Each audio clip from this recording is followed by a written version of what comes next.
part two.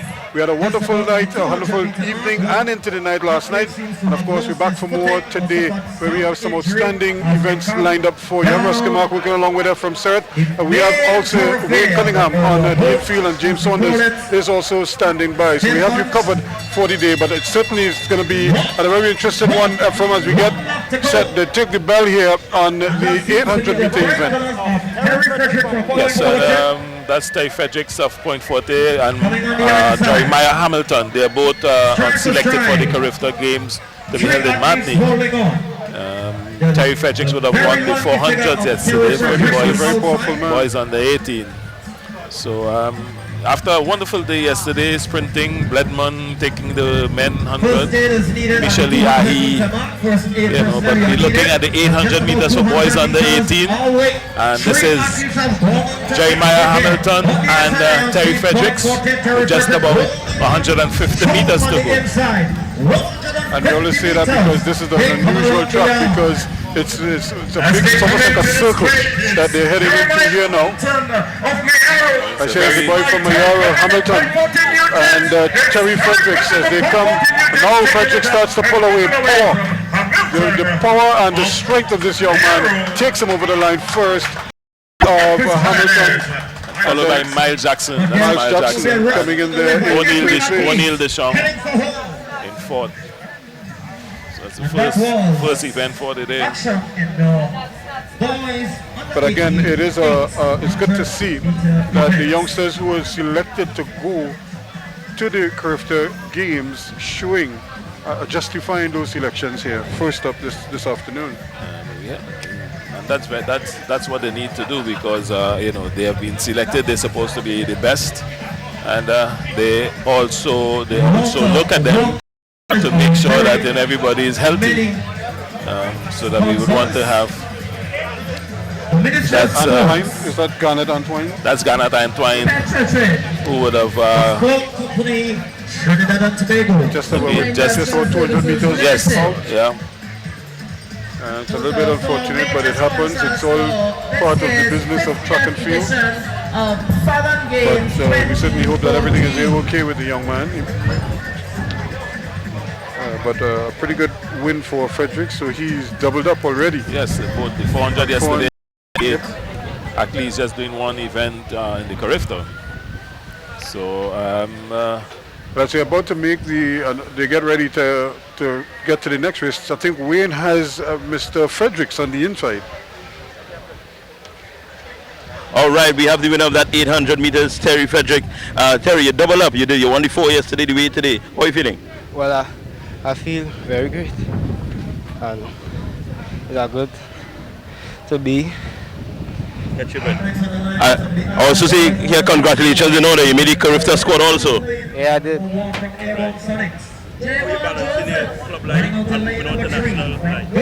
Well, I have 3 coaches, 2 down point and 1 in national team. So it will be kind of hard to interact, but I'll still work it out and everything will be okay. All right, Terry, good race. Congratulations. That was Terry Frederick, winner of the first race here on track at the Southern Games 2014 Day 2 on Sunday. Back to you, Ruskin and Ephraim. Thanks so much. And as we get ready for the boys under 20 800 meter event, and Ephraim, over the years, as we tend to focus on the 4.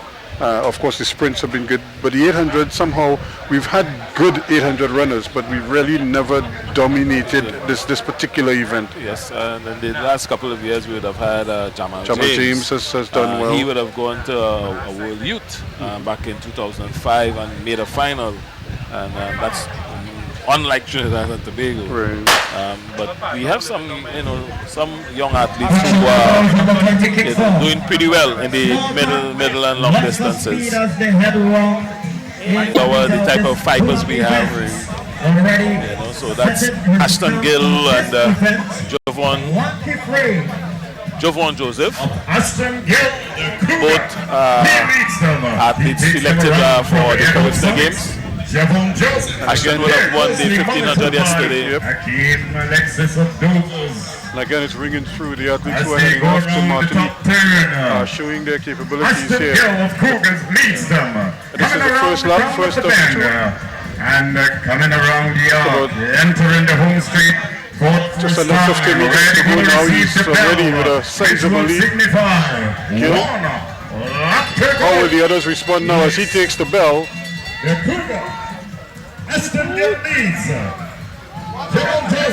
And Joseph is still holding his position there in second position. And right, Akeem Alexis is not too far behind as well. Just trying to keep it tight. But Gill, who is looking very relaxed, seems to be really in pretty good nick, as they say. Powering his way up and pattern. He looks very relaxed. He's pushing. Alexis runs into second. Joseph is there. Now that Joseph has lost his position, Alexis has moved up into second position now. So will we get a response from Joseph before it's all said and done? But here comes Gill. With just about 100 meters to go now as he starts to see the finish line. As he comes around the bend, he realizes that he has just about 50 meters or less to complete, and he's going to be a comfortable winner. But here comes Alexis. He's pushing hard. So Gill is going to win this one easily. Just about 2 minutes. Not bad for these conditions. And Alexis finishing second, and Joseph comes in to finish in third place. The arrows, Yvonne Duncan.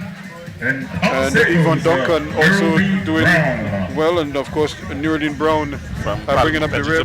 Yep. And what is good to see is that despite the finishing or the placing, guys are still wanting to finish the races because they're obviously looking to see what time they run. It's, when you're coaching, I suppose it's always and about they do the comparison based on the grass track as opposed to what the conversion for the what it would be probably on the Mondo. So they kind of gauge what it would be. So we have just 3 women lining up here for the women's 800. See Donnell Collymore from Memphis Pioneers, and that looks like 2 athletes from probably Reboot. That's Shania Lemaitre and so just about three people. Yeah, no, I'm not seeing any more. No, I'm not seeing any Close more. by. Yes, I'm seeing one person. All they have Gill? Gill, okay. Wayne, Yeah, this is that. Yeah. we can cross for you before they start the race.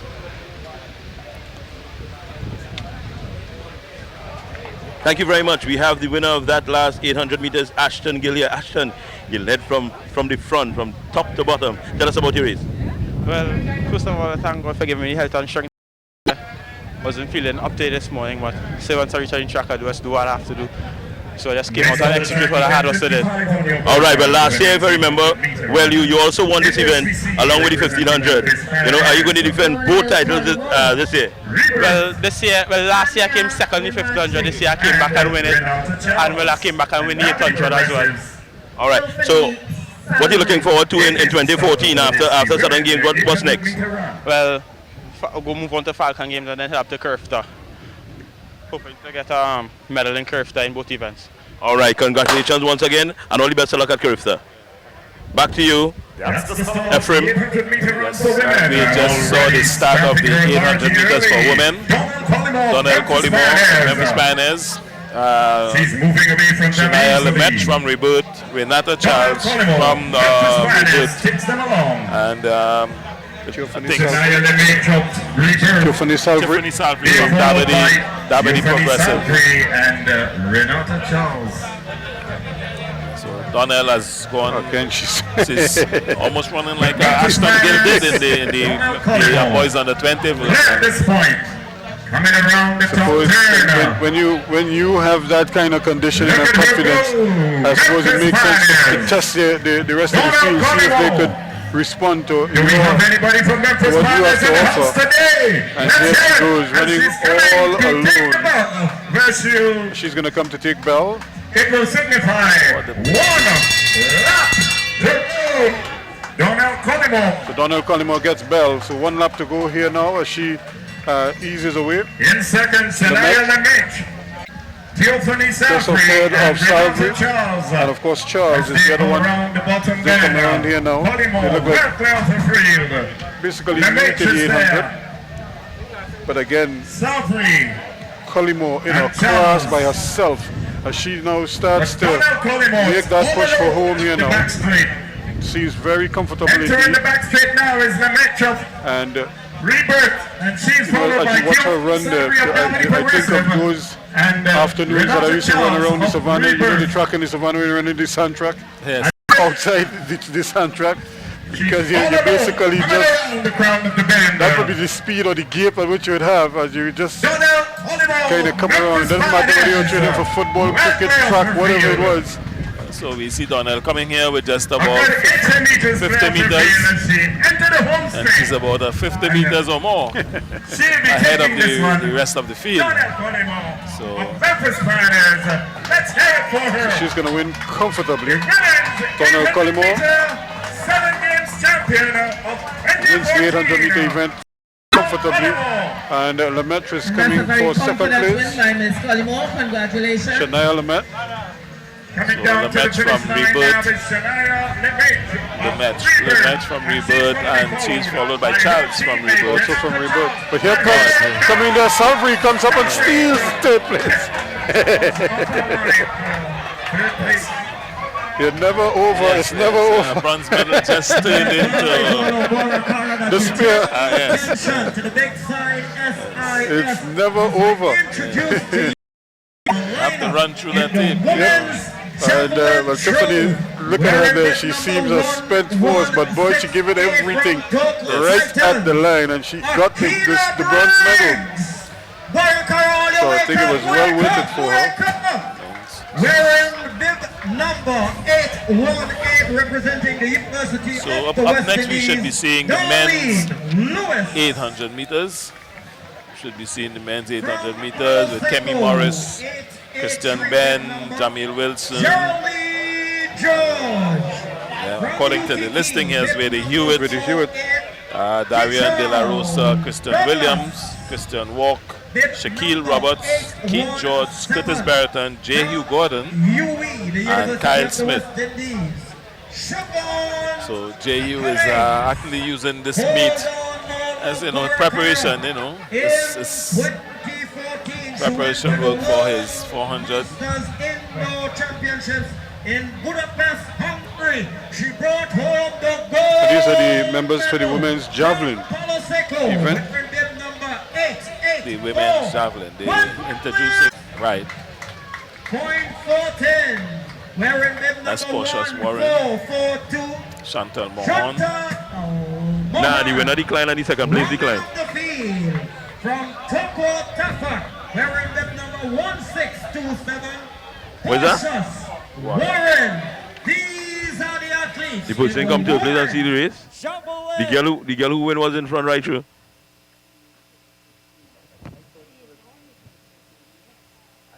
Guarakara, I'll finally quiet for my ladies, This is one of the world. We have the World Masters champion on the inside.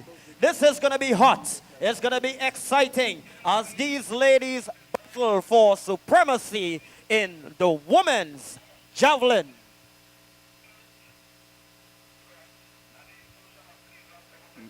Next event on the track, the men 800 meter event. This is going to be very exciting as we have some foreign competitors in with us. We also have in the lineup the 400 meter hurdles world champion. The lineup, Karimi Morris, he's running unattached. Jamil Wilson of Genesis is there. Darian De La Rosa of Neon Trackers. Christian Walks, he's running unattached. Keith George, he's also competing unattached. Curtis Burton, he runs for Hampton, representing TNT. The world champion 400 meter hurdler, J. Hugh Gordon. From Canada, Shaquan Williams.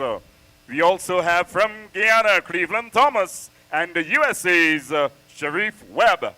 That's the lineup. They face the starter for the men 800 meter run.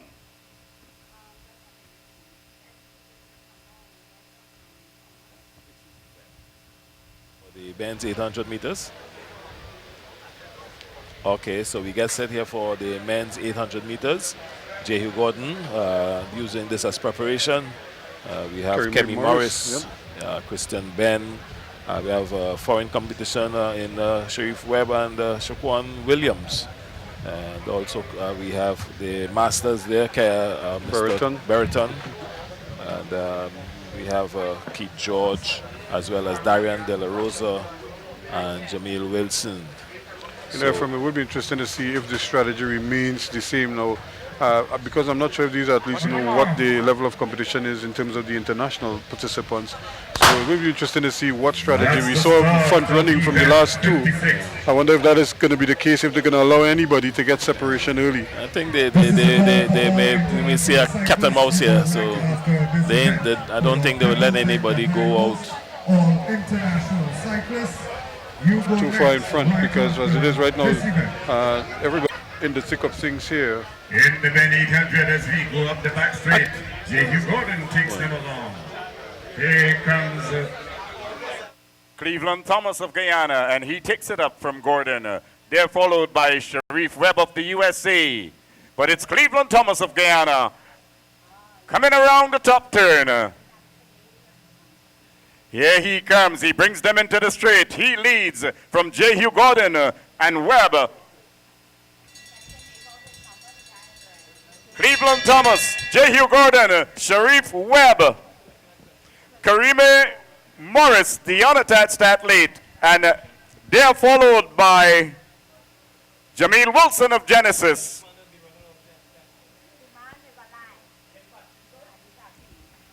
As they're about to enter the back straight, taking it up again is Jehu Gordon. He takes them up the back straight.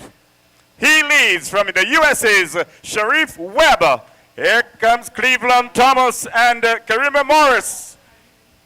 But it's Gordon as they hit the top 10, 200 meters out. Jehu Gordon, the world champion, 400 medal, striding away from them. He's being chased by Sharif Webb of the USA, who's coming at him as they come around the arc. It's Webb of the USA, Gordon of Trinidad and Tobago. They're followed by Morris and Guyana's Cleveland Thomas, but Sharif Webb of the USA takes it. Jehu Gordon of Trinidad and Tobago in second.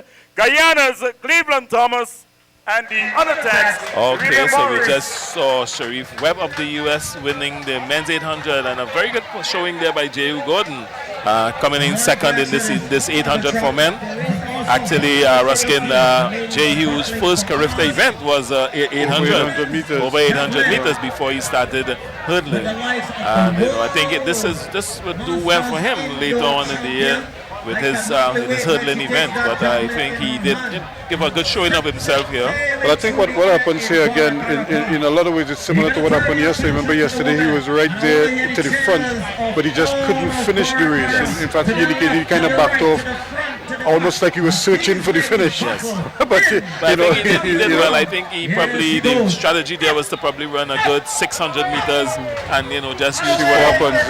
Let your form take you home. So I think that was a very good showing. But ship spare thought for Sharif Webb. Again, he was right there to pounce. And when he kicked, Jehu couldn't stay with him over the last 70 or so meters. And again, he didn't panic too much because Jehu was really pumping coming up the back straight.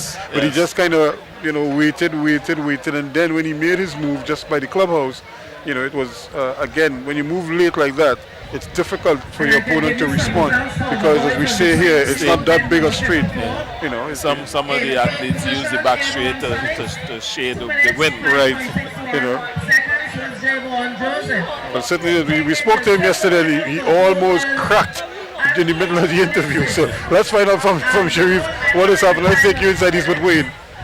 All right, Ruskin, thanks very much. We have Sharif Webb here. Sharif, they said yesterday had some pressure in the interview. Yeah, just a little bit.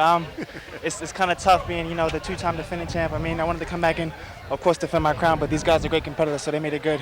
All right, so your strategy worked perfectly this year. I saw Jehu pulled out the front and with 100 meters coming around the bend, but your strategy worked, huh? Yeah, no, I mean, especially with this wind today. This wind is crazy. I don't think I've raced in wind like this before, so I let Jehu's he's a big body, so when he went, I started to tuck behind him and let him take the win for me, so that was good.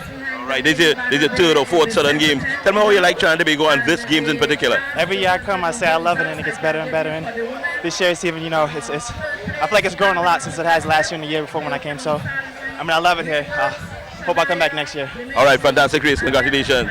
Sharif Webb, people. Back to you, Ruskin and Ephraim. Thanks so much. Congratulations to him. And again, you really have to look at him and tip your hats to him because, I don't know if people who were listening heard that he said JU, he let JU take the win. He just kind of tucked in. And that's a strategy that they normally use. Nana, JU. All right, so, okay, Wayne has JU Gordon. Over to you, Wayne. All right, I have J. Hugh Gordon here coming in second in that 800 meters. J. Hugh, you went out front early, you know, and was dominating there. Did you feel, I know this was your first event ever up at Southern Games. Tell us how it feels to be back at 800 meters. I haven't been here in a while, but the 800, I consider it to be my baby. Seeing that I started off in the middle and long distance, 800 and 1500 area when I was younger, but right now it's just good to be back, good to get a feel of the amount of lactic maintenance, and it's just about being able to use these as training preparations for future events coming up later on in the year. All right, well, we talk about preparation for the future. What are we looking forward to right after Southern Games? Southern Games should be down at the Falcon Games. Most likely it should be 400 hurdles or the 400, but as I said, it's more towards preparations, you know, working on some strengths, working on some weaknesses to get better and overall, and being able to execute the 400 hurdles as best that I will be able to. Thanks a lot, J. Hugh. Talk to you later. That was J. Hugh Gordon, second 800 meters here at Southern Games. He's preparing for some big meets coming up next week, the Falcon Games and so forth. Back to you, Ephraim and Ruskin. Thanks so much, Wayne. And of course, you know, people come to these events for different reasons. You know, some people want to win. Of course, everybody would like to win, but I think big picture is kind of like what is preparation. And I think people may say, you know, J. Hugh lost, you know, yesterday in the 400, and then he would have lost today in the 200, the 800, but not understanding, you know, down the road, the big picture, as you said. So all this is, you know, work. I mean, when you see him later on this year, you would have, you know, have a better understanding of what was happening with these events, you know. So I like his whole attitude, his approach. You know, he continues to, you know, participate in the events we have here. Well, we see some cyclists on the wall. Yes, so this is the Devil Take the Hindmost. This is international riders out there. Yeah, Devil Take the Hindmost international. So you're looking at the Colombians, the Trinidadians on the wall as well. 4 of them out there, so it's a full complement. Probably 5 Trinidad. Marlo Rodman. Well, Marlo is there as well. I was out, you know. And actually, you're right. Look, there's a 5th one. So the entire team is out there, and of course. It's so good to see everybody. Probably just wants to get a feel of the track, and everybody's out racing. So this is a double take demos on Trinidad and Tobago at the back. So that's not a good place. So let's take you over to Ronald Dickey on the inside and find out what is happening there. This is the Devil International Riders.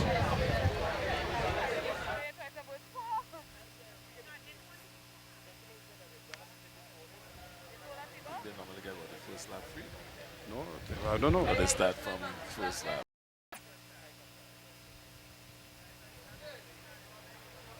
Well, yeah, we look at them as they come around. Manuel Tajano of Colombia in some trouble. They're looking to squeeze him out. Easy elimination. Tajano of Colombia, Trinidad and Tobago, doing an excellent job.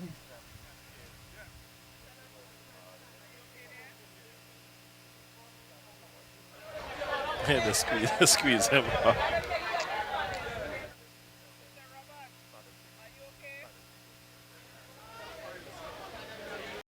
See some of the Trinidad riders come out, ladies and gentlemen, because we still have the mat sprint, and Jude Cudgerton will be in that mat sprint later on this evening in the semifinals as they come for another. Diego Pena in some trouble. Here comes Cudgerton on the outside.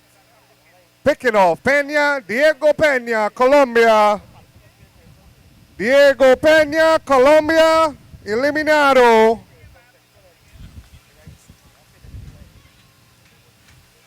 We're going down to the final 3, ladies and gentlemen.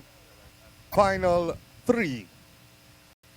We still have all 6 Trinidadians inside of there, so we know we are going to lose some. Some might just sacrifice for others. Jude Cudgington looking to pick another out. Espinoza, he will take out the U.S. rider. Thank you very much, David Espinoza.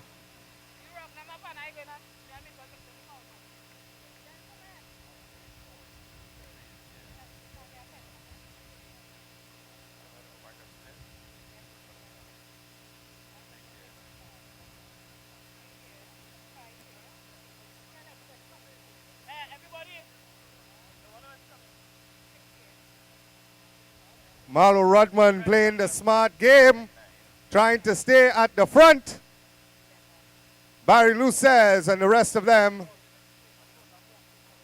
We're going to get Jude Cudgington coming out. And even though Karen Bramble will be called out because he has to be in with the final 200 meters. So we have 2 more to go. 1 Jamaican, 4 Trinidad and Tobago. Will the underdog come out on top? We'll wait to see. Here they come. Who will it be? Jamaica riding very strong indeed. Barry Lucez will give it up for the team as he tries to keep his captain inside, Joshua Alexander. Also inside there, Adam Alexander of Trinidad and Tobago. Varun Mirage, also of Trinidad and Tobago. Cyclists, once you've been eliminated, you're asked to ride high as possible.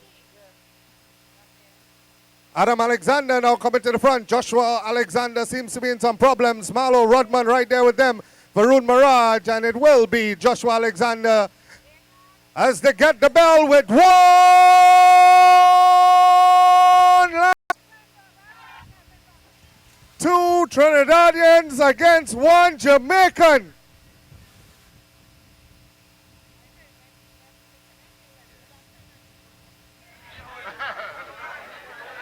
Who will it be? Will it be the Jamaican?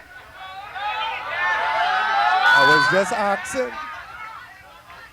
But he is making a move, and he is moving fast indeed. Marlo Rudman trying to hold them off. Varun Mirage right there with them. Adam Alexander rushing, coming over the top. Will he get there? No! It will be the Jamaican, Marlo Rudman. I said, watch out. Watch out. Marlo Rudman unofficially, and show him some love. It was an excellent ride. It came down with him and 6 Trinidadians, and he rode very strong indeed. So show the Jamaicans some love when he comes around. An excellent ride indeed. We continue now with the field events program, the men's long jump. The competitors in this are in the middle of the field. Well, there's the man himself there, Mr. Marlo Rudman, showing that he's quite at ease here at Barker Park with a wonderful effort and just doing enough. The 2 Trinidadians came hard, Alexander and Varun Mirage, but they just couldn't get up on time, and he just nosed them out. He's based here, and he trains with these guys, so you know them very well, you know. So he just represents Jamaica, but he's based here all the time. And the reason for that, of course, is the fact that he wouldn't get bunch races in Jamaica like this. Yes. That he gets here on a day and day, almost every weekend he gets a bunch race to participate. And we look in the infield, we've seen the javelin event is also in progress, and they're they're also introducing the long jumpers, the men long jumpers. Competing unattached, Anton Roberts.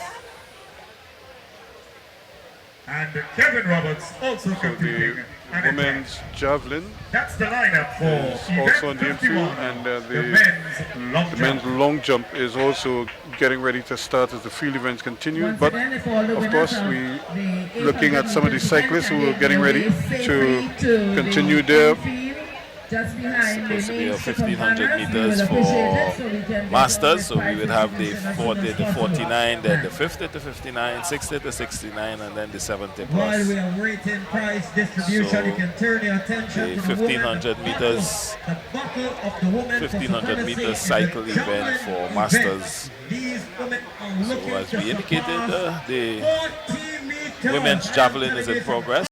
Outside And here, we just had the after introduction of the men first round. in the long jump. Yeah, these are the long jumpers here. Yeah, these are the long jumpers as they're getting their final bit of so maybe the order that they're gonna participate.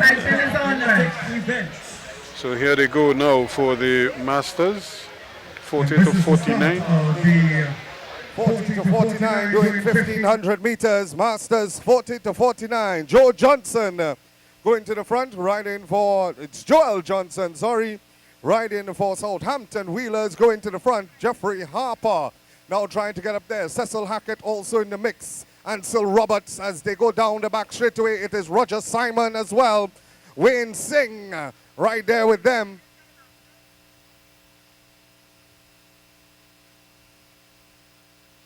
As they come for 2 laps to go.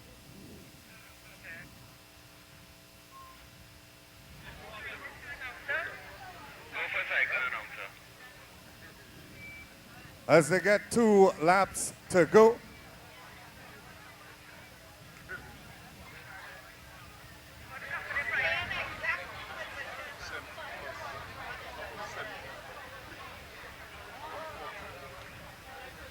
They'll be coming down the back straight away, ladies and gentlemen. It is still Joel Johnson leading them. They'll be coming for the bell. This is 1500 meters for masters, 40 to 49. Ansel Roberts now trying to steal a march, coming around to get the bell. And this the masters 40 to 49. With 1 lap to go. It is still Ansel Roberts leading, trying to bring it back. Harper right there as well. So too Hackett, Simon, and Singh. And that's the way they go around. It is Roberts, and he's pulling away. Roberts is pulling away as he heads down the back straight away.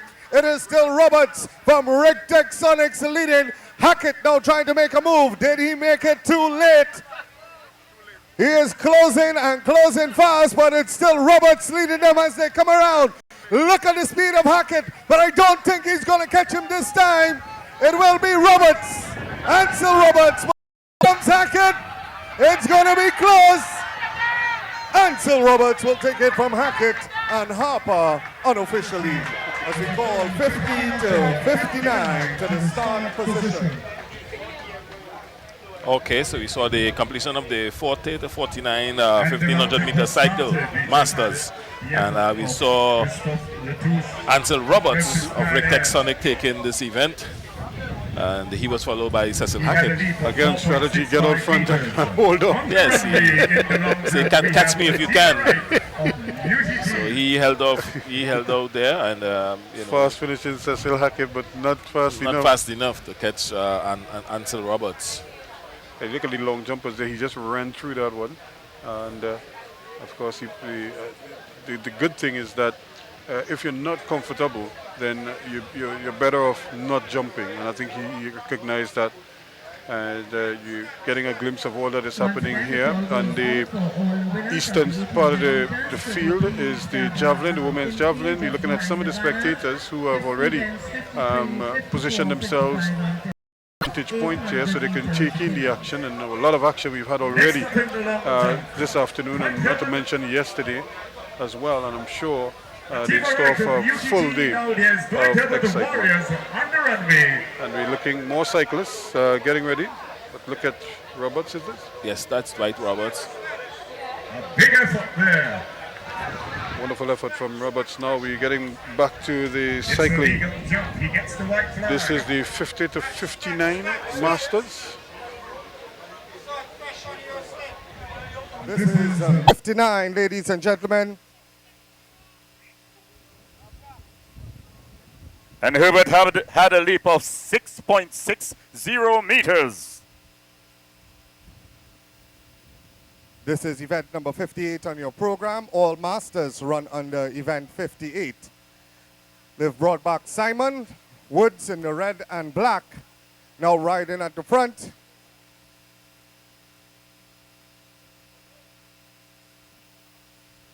Desmond Roberts also in the mix. For PSL, Michael Brown, Joel Brown also in there. Selwyn Providence, Fitzgerald Orozco for Hummingbird International, and Cyril Fook as well in the mix with Roldwin Lynch of Rigtech Sonics.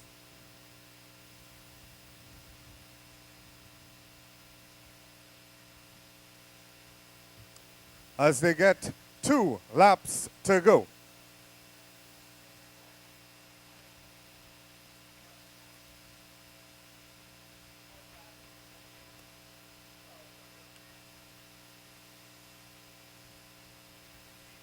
In the long jump, we just had a 5.39 meter leap by Rayson Douglas of Warriors.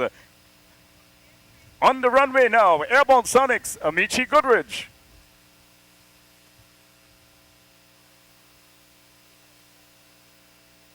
The riders will be coming to get the bell.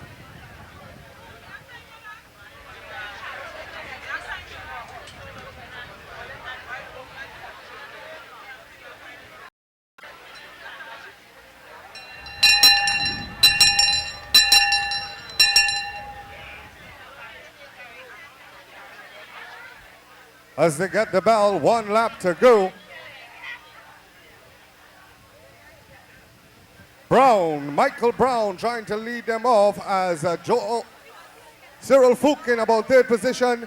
Woods now going to the front indeed as they head down the back straightaways. Woods leading Fook. Brown goes down. Very hard indeed as we ask for medical attention. But it's still Woods.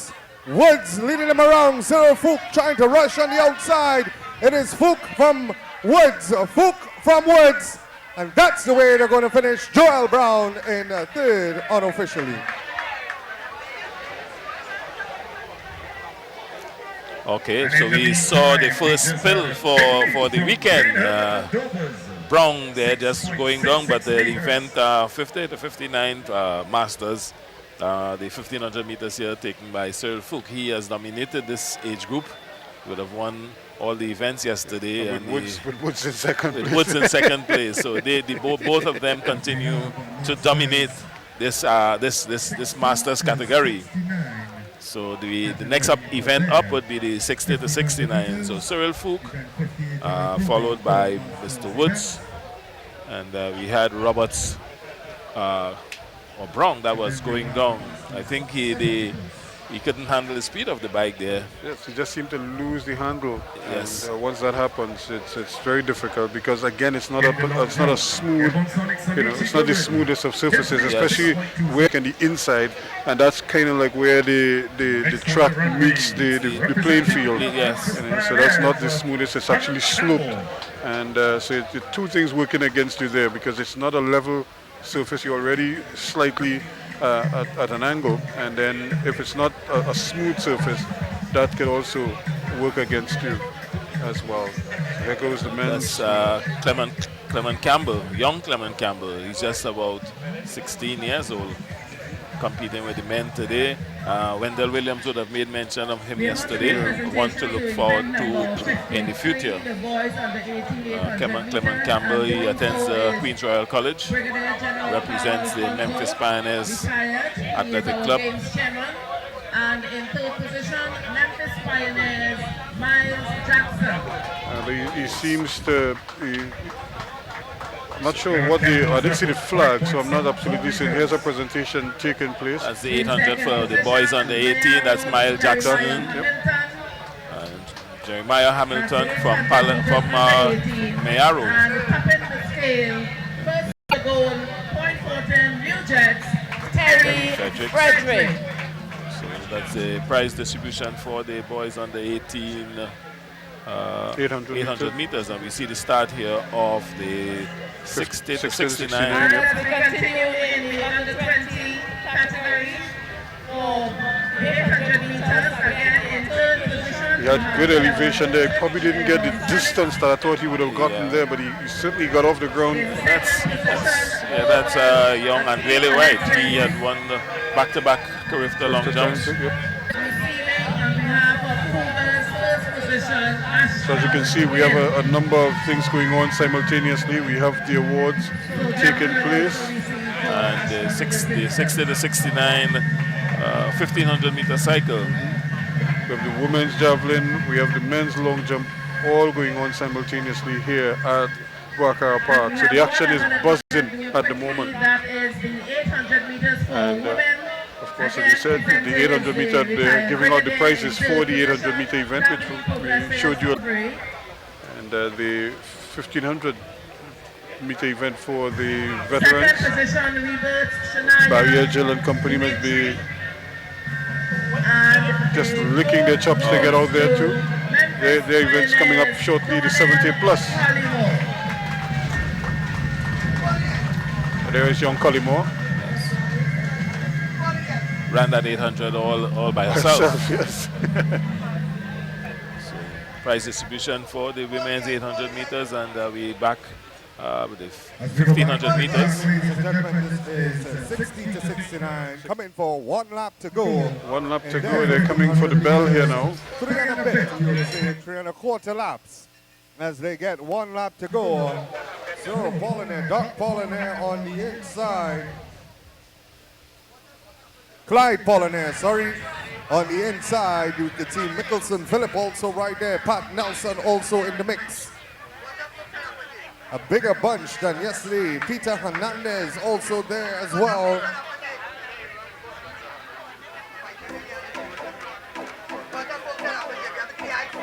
Alistair Cummings-Young also.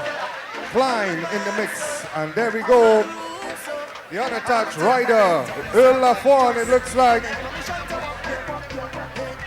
Earl Lafon trying to hold them off, but Clyde Pollinaire of South Lane Cycling Club takes the victory unofficially. Okay, so we just saw Clyde Pollinaire taking that 60 to 69 1500 meter cycle for Masters. And he timed it to perfection as well. He didn't panic, even though we had an attack launched up the back straightaway. But this looks like Anton Roberts, unattached athlete in the long jump. Not a bad effort. Cyclists, junior cyclists, and tiny night cyclists, juvenile stand by. We have one more 1500 for Masters. That's the category for 70 plus. It's Barry and those guys. Yep, they should be up next. From the unattached, Anton Roberts. They should be up next. And that was Clyde Pollinaire we saw there, who won the event just now. Riding, showing his qualities there from South Lane Cycle Club. There he is. And as we were making mention yesterday, when they ride like this and the youngsters see them riding, you can't help but want to at least emulate what your father, your grandfather is doing. If he's 60, 69 or 70 and still riding, then you know, I can be riding. Yeah, chances are, you know. So we see this start here plus. Wheelers, number 339. Barrier Jill of Madonna Wheelers also in the mix.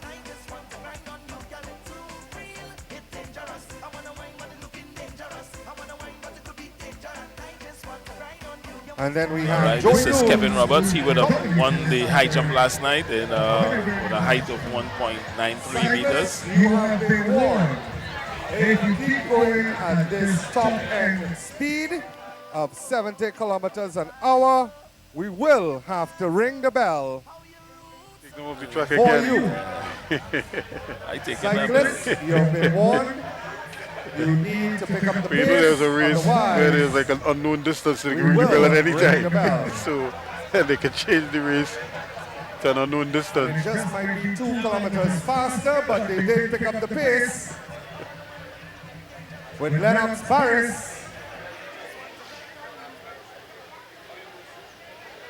But it is not fast enough for the officials. So it's not 1 fast lap enough. to go for One the lap. 70 plus. Some of those riders' faces trying to figure out why the officials will give us 3 1/4 laps when you could just give us 2. So I think they've worked out the plan of getting the races all down to 2 laps. So I think the officials will check on the other races. But it's Henry making the move, going down the back straight away. Earl Henry, the world master champion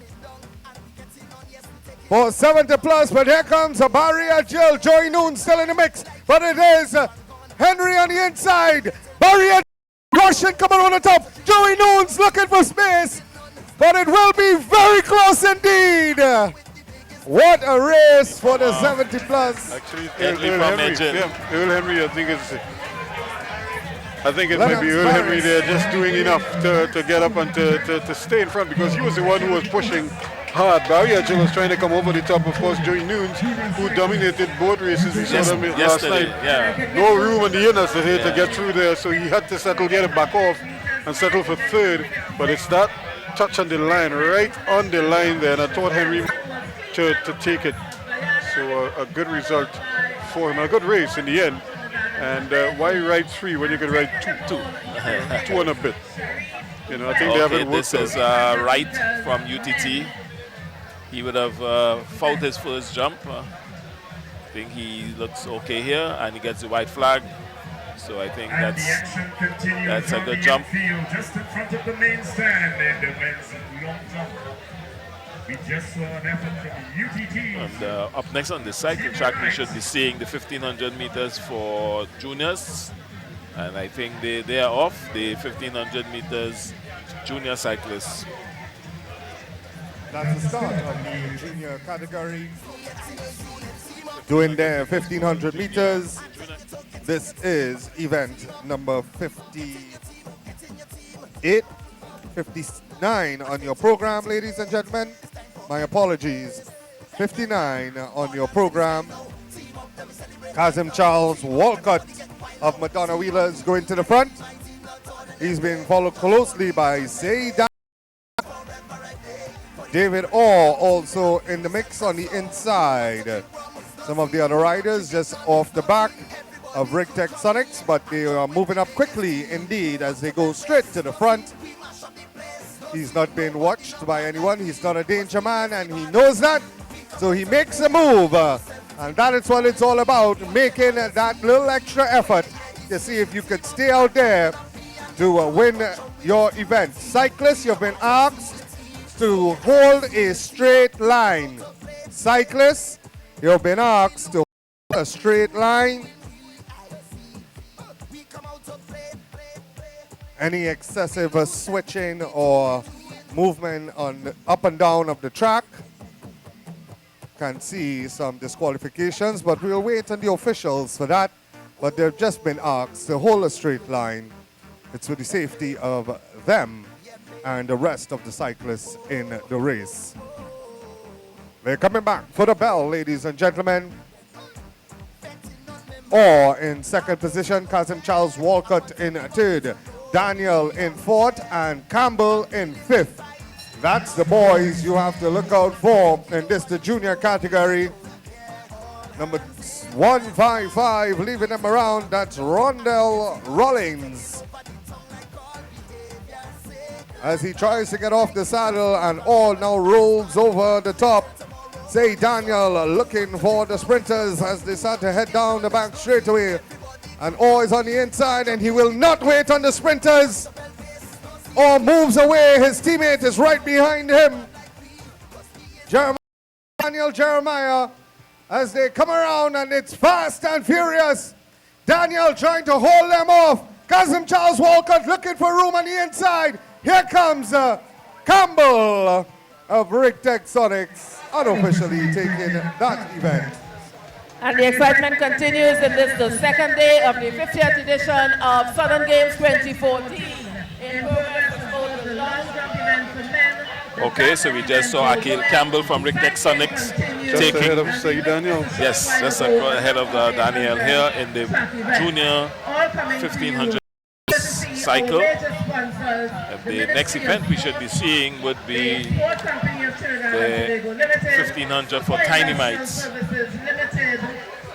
Okay, so we over on the long jump. This Dwayne Herbert from Dover's. Not a bad jump. 2,000 meters for Tiny Mites. A big leap in the long jump as action continues. Right, if they measure him, he would have gotten a white flag. 7.07 meters, the best of the evening. So he has the best jump for the evening, 7.07 meters. That's Dwayne Herbert of Dover's. Tiny Mites doing 2,000 meters. And we're looking at the Tiny Mites getting ready to go for their 2,000 meters. Actually, they should be going 1,500 meters, but almost like they've adjusted it. So yeah, they look like they're doing 1,500 meters. Well, we do have Mr. Henry on the inside who just snuck a win in the Masters event. So let's take you over to Wayne Cunningham, who's with him on the inside. Ladies and gentlemen, we have world multi-time Masters champion Earl Henry here with us. And as Ruskin said, he just snuck a win here at Southern Games. Tell us about this race first. Well, yesterday I didn't do too good. I was kind of holding back, you know, because a lot of guys that are good riders, they don't want to ride with the 70 plus riders. I could have rode with the 60 plus, but I choose to ride with the guys my age. So yesterday I didn't do too good, but I made some adjustments to my bike last night, and I came back today. I feel a lot stronger today. And the last time I rode a grass track was 2 years ago. The last time I raced this bike was last November in Manchester, England. It looked like it looked very close between you and Edgell on the line. Tell me what was your strategy final stretch? Well, the wind is into the final stretch. I have the wind with me, but I could ride against the wind. I could ride with the wind, anything. And I know I was faster than Barry Edgell. The guy I was looking for was the guy who won 2 races yesterday. But he didn't come, you know. Okay. Well, you represented Trinidad and Tobago at Masters level a number of times. Tell us about some of those achievements. Well, I've won it 11 times, wearing the red, white, and black of Trinidad and Tobago. The last time I won it was 2 years ago. There's an international commissaire that comes here, usually for the ARIMA, for the game next weekend. But she is the one put it on Facebook. At midnight, we went to the line, and I won it. That was the last time I won it, was 2012. I didn't win it last year because I had a problem. I pulled a muscle, I got sick, I got relegated in the quarterfinals. And they put me to ride for 4th through 8. Well, I don't go there to ride for 4th through 8. I go there to win. All right. I saw coming in today when I was coming through the car park, you and what I believe is a family coming through. One had the wheel, one had the helmet and so forth. Do you take Southern Games as a family event, a family outing? Oh yeah, I come down here to have fun. My season hasn't started yet. These guys are coming to the end of their season. My season hasn't started yet. My big race is done way down in November. I have a good 6 months to go before I get in shape here. What you could say to people to motivate people who want to be like you, 70 plus and still competing, you know, still in good shape and riding against your counterparts and younger people? All I could say, And it this keeps event me is young. sponsored by I race with guys 19 and 20 years old, okay, in the USC. And I beat them too, okay, at 73 years old. But I have a good sprint. And I use my sprint to my advantage. I have a very, very good acceleration out of the seat. And I use that. But you have to keep active. You have to keep working. I've been racing a bike since 1962 when Trinidad got independent. My very first race was right here on this track. I bought the whole field down. That was my first race. right here on this track. Congratulations, and we're looking forward to seeing you again. All right, you heard it. Keep active, Ruskin and Ephraim. Keep active. All right, back to you. Okay, thank you, Win. And we look at the end, coming to the final 150 meters. Petrotrain Woodsley from Pointe-à-Pierre Petrotrain coming around the outside. It's Woodsley of Petrotrain. Pointe-à-Pierre. Okay, so we just saw young Woodsley with 1500 meters tiny mites. Woodsley from Petrotrain. And again, the riders coming over the top are having some success. They're able to come around riders. You know that while that works, sometimes it doesn't work because we've seen riders win on the inside as well as we've seen some runners also. Yesterday we saw runners running and coming on the inside and doing very well in that category. So it is going to be interesting to see that trend continues if riders are allowed to come over the top. Here's another monster jump, and we wait on the flags. A red flag. So red flag, so it's a foul. It looked like he had a pretty good jump there, but it all goes to naught. And now he's checking to see how much he might have transgressed. How much over he was on the board there. And that is, if there's an event that is really a question of inches or centimeters, that is it. Because you want to get can, but you can't touch the putty. Yes, once you have an impression on that putty, that's it. It's considered a foul. And that's why he got the red flag. If it was a legal jump, then he would have had the white flag and they would have been measuring to see. But it was a monster effort on his part. But unfortunately, he transgressed. As we get ready for the start. So you actually have two field judges right on that, you know, the eyes on the board. We just saw Anton Roberts there. But we got 1500 meter cycle for juveniles. From the Anton Roberts. And as we mentioned yesterday, this is really one of the first cycling meets for these riders. It's the first of a four you're about that's going to come thick and fast for them.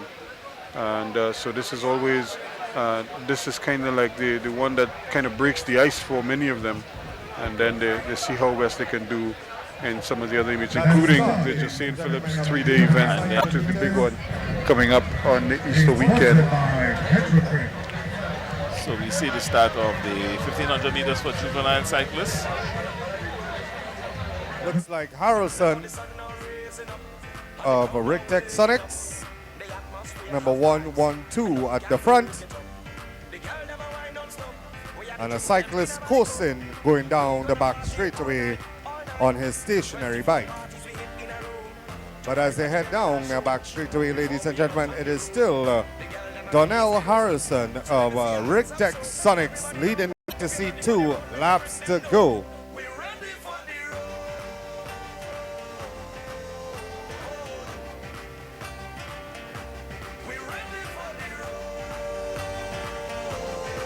It is Donnell Harris driving it at the front, trying to stay out there, bringing up the main peloton. Marcus Bono. Okay, this is Kevin Roberts, unattached athlete. And he gets the Events representative at the Rifter, Kevin Roberts. Apparently he got the red flag. Okay, because no measurements. No measurements, so he probably got the red flag there. He would have done the high jump yesterday and did a 1.93. He's also Carifta bound as a competed in the octathlon, so he has 8 events. And the whole bunch is right on him.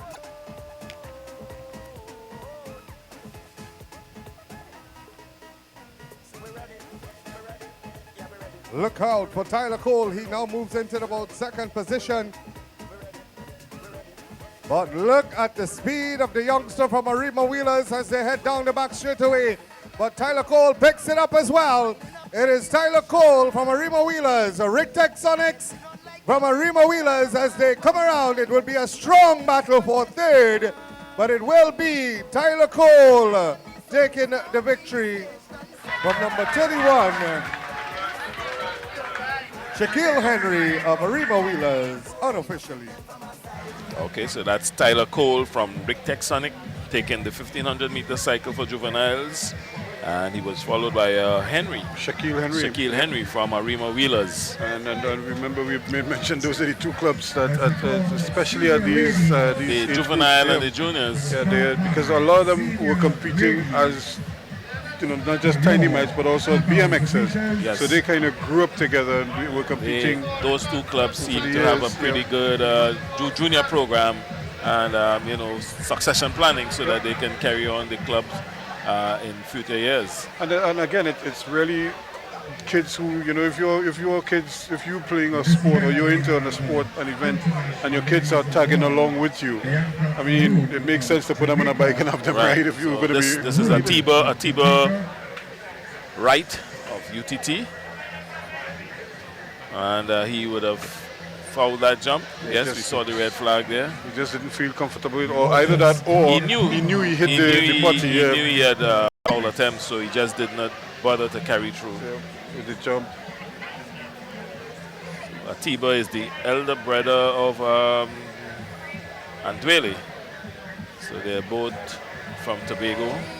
Atiba is attending UTT. And he's representing the UTT Fast Track Athletic Club. So we're getting ready now for the ladies 2,000 meter event. These are the senior ladies. So this is always 1 year ago. We got a little push off and let's see what happens.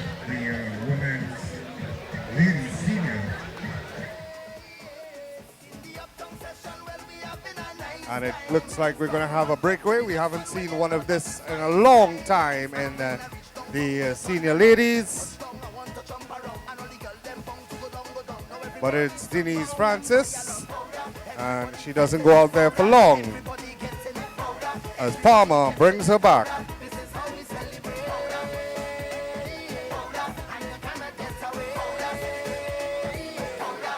As they're all back together.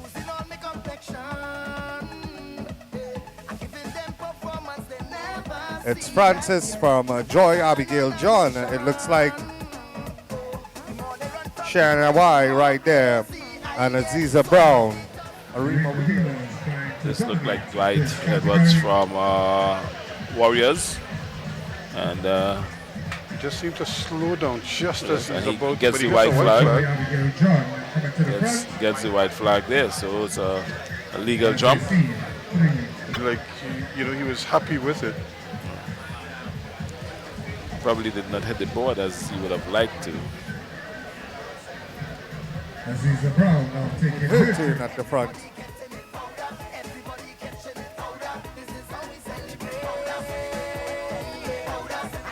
In the meantime, action continues in the men's long jump.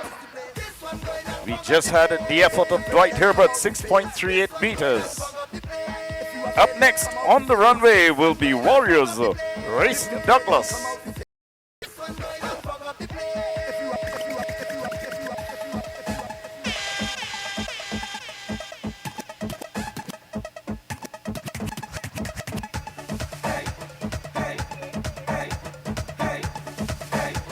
Dahlia Palmer trying to steal a match on the It's another athlete from Warrior.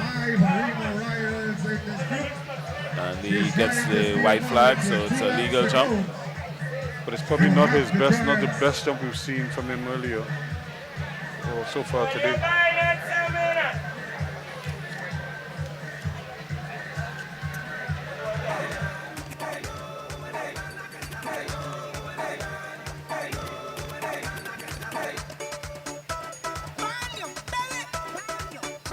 Dahlia Palmer getting 1 lap to go.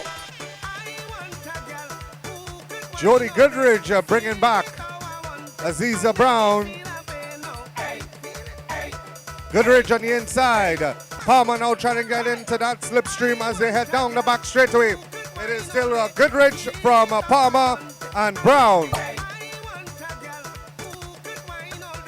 Goodrich from Palmer and Brown. Palmer still has a little bit of something in the legs as she tries to rush past, and she does so very quickly indeed.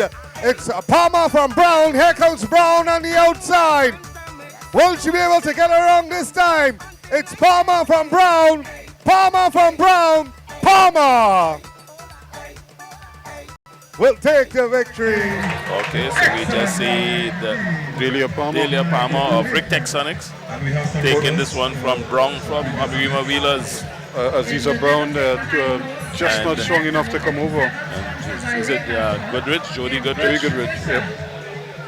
And but you could just see, and again, these are the familiar names that we keep hearing all the time, and it's good to see Delia Palmer pulling one over in the Arima Wheelers outfit here. So you know that rivalry will continue among these young ladies.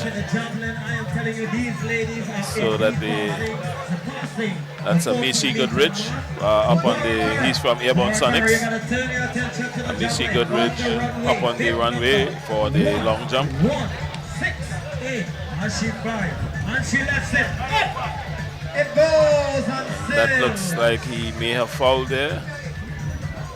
Oh no, it's a white flag, but he's just not happy with his jump, with his execution there. So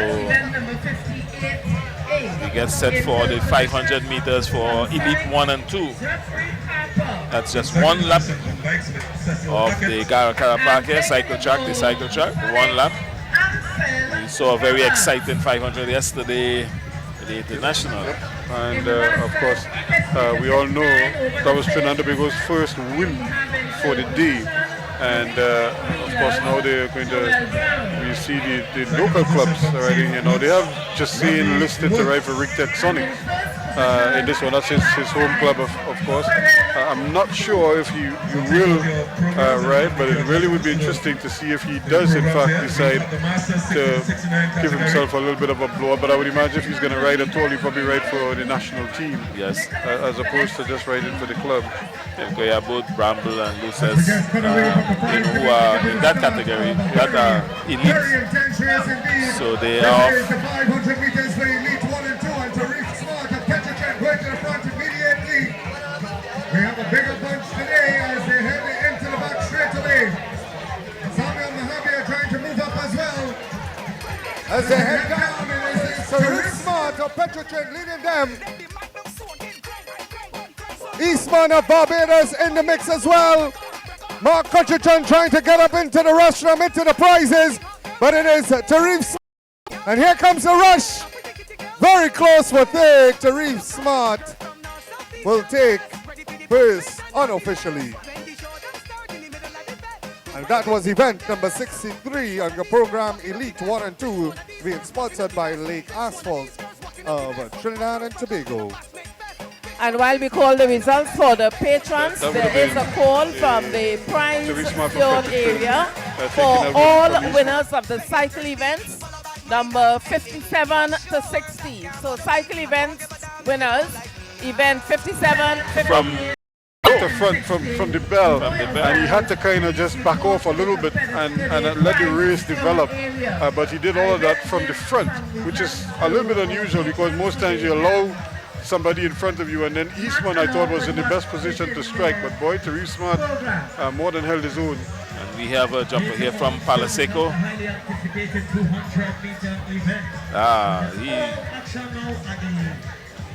He gets the white flag. He didn't land properly in the pit. It does not appear to be a long jumper, because if you jumping and you reach in the pitch and you are standing, that means you didn't really have a good jump. It also meant that you didn't really reach as far as you could, because 9 out of 10 times you probably could go a good foot or you know, further. Yep.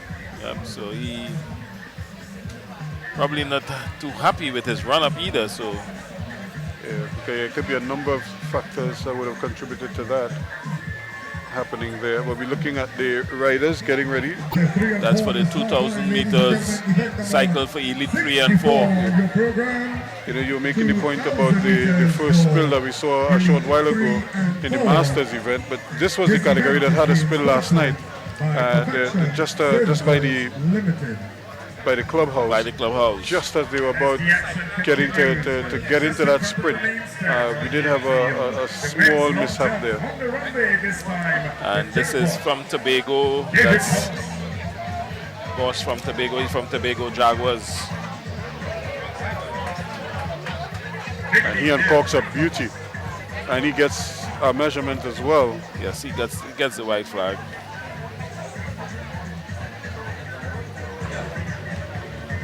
And here they go as they push off the wall quickly. The categories 3 and 4, pretty good bunch. We've seen some good numbers in this category. Up to last night, we saw a fairly sizable group of them heading off, and more of the same again today. Rick Texonics going around. 3 it looks like. Andy Rollins leading them as they head down the back straightaway. They'll be coming to see 3 laps to go when they come around.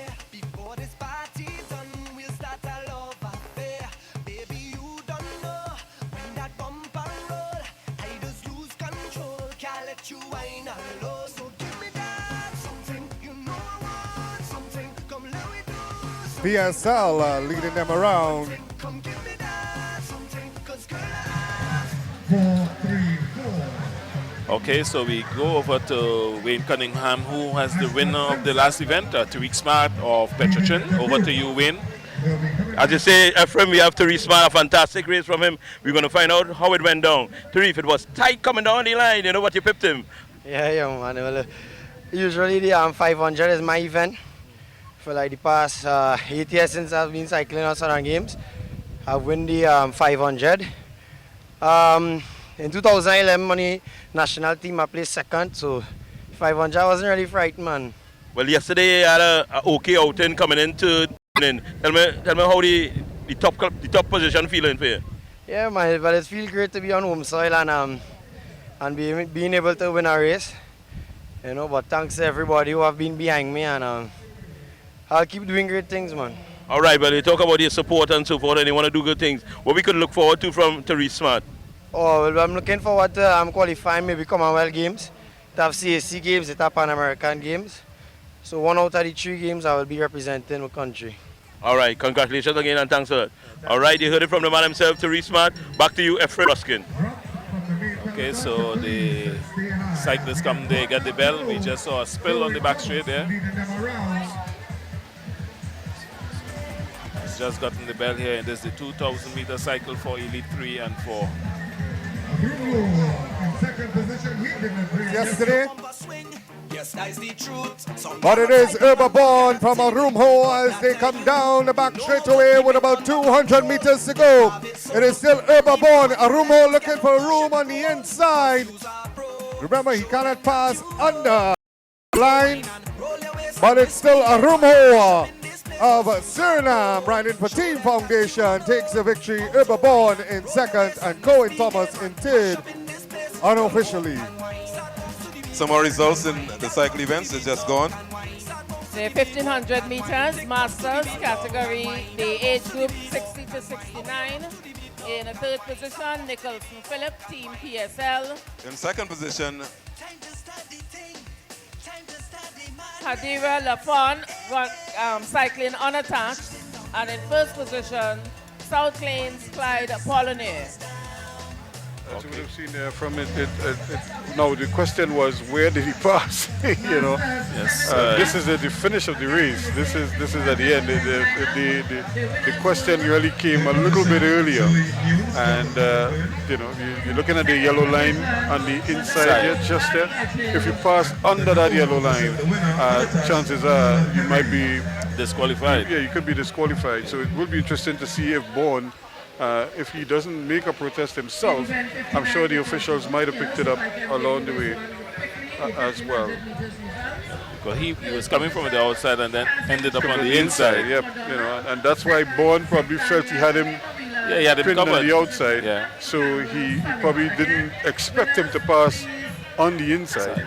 And you know, in cycling, we always make the saying: there's no room on the in that regard, because if you're riding, look at it, you see he's on the outside. Yeah, you can seal it off. And all right, there he makes his move. This is Bourne, who goes. Now Ripero is coming on the out, then he decides he's going to cut inside. He waits. So Bourne has him pinned right where he wants him. Now he cuts inside, and it's a straight line for home. I think he might be okay there. Yeah, he looks to be okay. I thought he had gone up and then come back down under Bourne, but Bourne left too much room. Too much room for him to pass there. And so that was Bourne's fault in that regard. I'm not sure if it's the wind that might have forced him to drift a little bit higher than he probably lost some concentration. Yeah, there. he probably was looking for him and couldn't find him. Looking in the wrong place. He probably looking to his right to see if he was coming over the top. So we get set for the 500 meters cycle for ladies, junior ladies. So this is all speed here, as you see them on the screen here. 500 meters, just one lap of the Karakara Park here, the cycle track here, 500 meters. Look for Jonah St. George. She might be one that you need to look for. Yes. Shannon Hawaii. Sejagat. This is event number 65. St. George is there. She's on the inside. Ashley Whiteman now going to the front and getting a bit of a gap. Jordan St. George will have none of it and try to close it out as quickly as possible as they are heading into the back straightaway.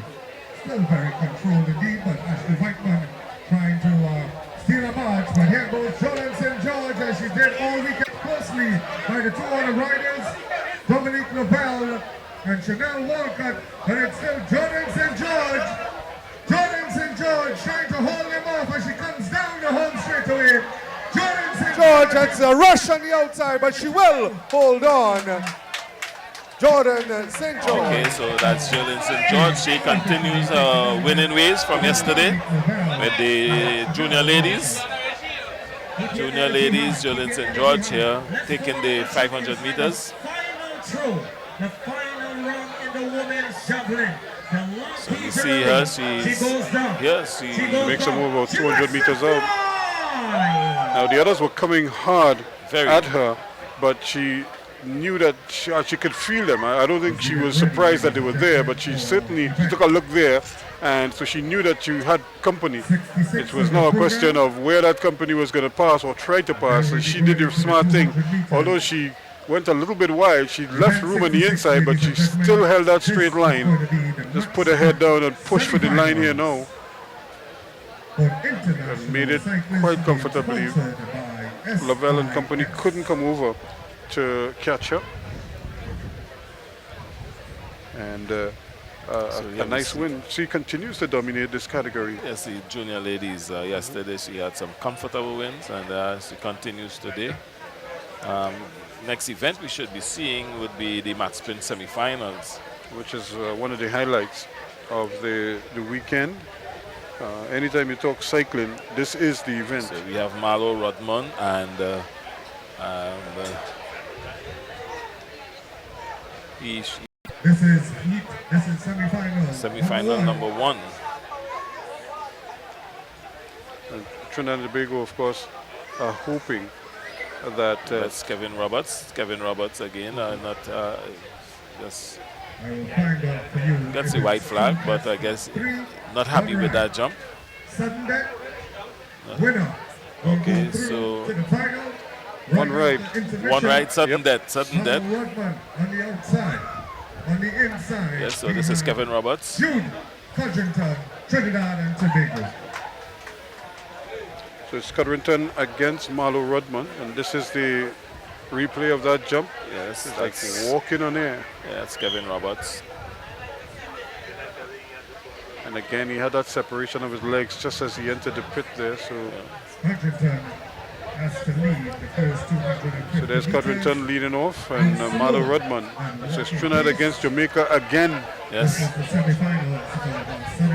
Now, when they met in that earlier race where Marlo Rudman won the race, the Devil, it was Jude Codrington backed off early. Early, very early. I So guess he probably was trying to save his legs. for this match sprint.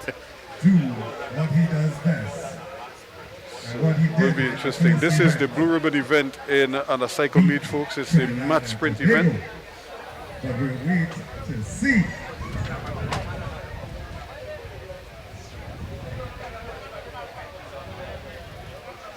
It is still Codrington controlling the ride from Rudman.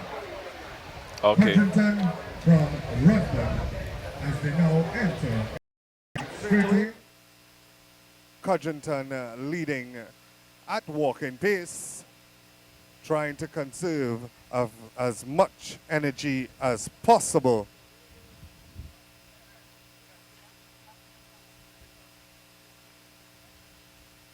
It is the match sprint, ladies and gentlemen, being sponsored by SIS as they go under the SIS banner.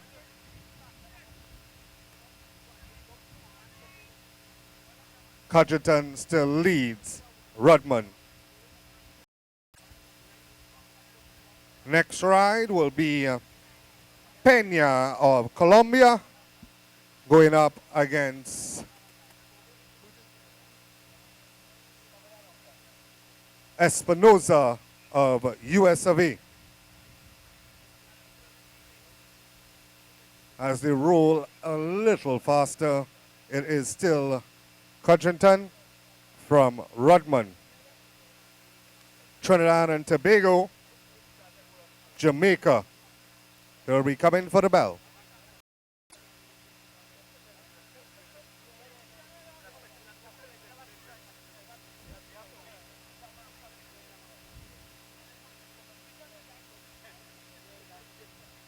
This is a pitch Keel Campbell to the prize rostrum area immediately.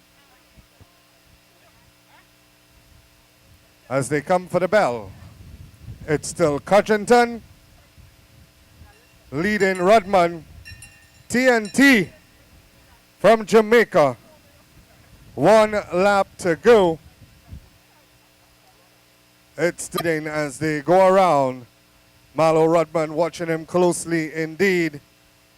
It is still Codrington from Trinidad and Tobago, red, white, and black. Marlo Rudman of Jamaica. This is a call for the winners of the Tiny Mites to the prize rostrum area immediately. As they head into the back straightaway, ladies and gentlemen, it is still Codrington leading Rudman. Codrington leading Rudman. Codrington leading Rudman. Codrington leading Rudman. Rudman gets off the saddle, but Codrington sees him. Trinidad leading Jamaica. Trinidad leading Jamaica. Trinidad leading Jamaica. Codrington, Codrington, Codrington. Codrington. The puppy hand too early on this. Going into the final. Okay, very exciting stuff here, Ruskin.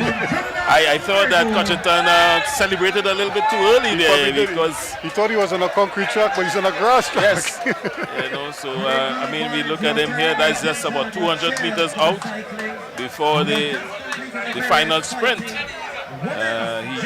kept his eye, and I think all here he's fine. He's in good shape here. Now here's the strategy. Rudman tried to shorten his sprint as much as he could. Yes. You know, and because he probably felt he was stronger coming over the top. He had to come over the top because he's coming from behind. You know, he's making progress. He's making progress, and this is where, again, look at the separation here. This is where Codrington probably felt he had the race won. Yeah. You know, but Rudman is such a determined customer. In the finals of the match sprint, give it a You know, he had his hands up here, thinking he had the race won, and then he had to just find a little extra. But he always had it in control. The problem was on a grass track, you don't celebrate because you your momentum, never know. the momentum You dropping. can drop faster than on a regular that board track or on concrete. So you got away with that one there. And now it's going to be Pena and Espinosa. Pena of Colombia riding from behind, and Espinosa of the United States in front. So this the second semi-final, sudden death. Yep, it's one ride, and now the final could be best of 3. But here, up to this point, it's one ride. On the infield, in the middle of the main stand, we just saw the effort of Atiba Wright of UTT, and his effort was a leap of 6.88 meters.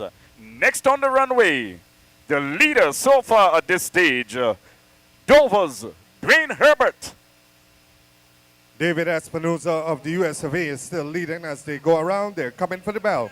It is USA Colombia who will go up against Jude Codrington in the finals of the match sprint later this evening. Espinosa, US champ, Pena, Colombian champ. Who will it be? Right after this, we will be going into the 200 meters finals for all the categories. But it is still Espinosa leading Pena. Espinosa leading Pena. Pena going very high on the bank. But it is Espinosa leading. Espinosa leading. Will Pena be able to come back? He's trying to rush on the outside. He is trying everything, but he will not get past Espinosa. David Espinosa of the US of A, ladies and gentlemen, will meet Jude Codrington for gold, and Marlo Rodman will go up against. Okay, so we see Espinosa from the USA taking the second semi-final in the match sprint. So we look here, it's on the back straight here. Again, look at how fast they're going. They haven't even started the sprint yet, but they're up to pretty good speed. And both men off the saddle pushing here. So right now the gears are wound up pretty hard. So this is where Espinosa felt he had a chance. Rather Pena felt he had a chance here to come over the top. But Espinosa's gear was also high at the time as well. And he just, look at the separation. You know, almost 2-3 bike lengths. You know, and that's where the race was basically won right there. It was difficult for him. He came back hard, but he gave up too much ground so close to the finish line with somebody whose gear was already warmed up the way how Espinosa had his own, pretty much ready to sprint. And there's the difference in the race right there. So it will be Trinidad and Tobago and the USA in the final. And that is coming up a little bit later, and that's a big one, the final of the match sprint. Espinosa and Jude Codrington. So we have Kevin Roberts on screen here in the long jump. Winner of the high jump last night, and representing Trinidad and Tobago in the octathlon event at the Carifta Games in Martinique and over the Easter weekend coming up. Event number 57. So he is up. He's up next. Something seems to be bothering him. I'm not sure what it is. He just seemed, I'm not sure if somebody walked across the track or whatever it was, but he doesn't seem pleased. In second position. There he goes. Again, there goes Maroon Mirage.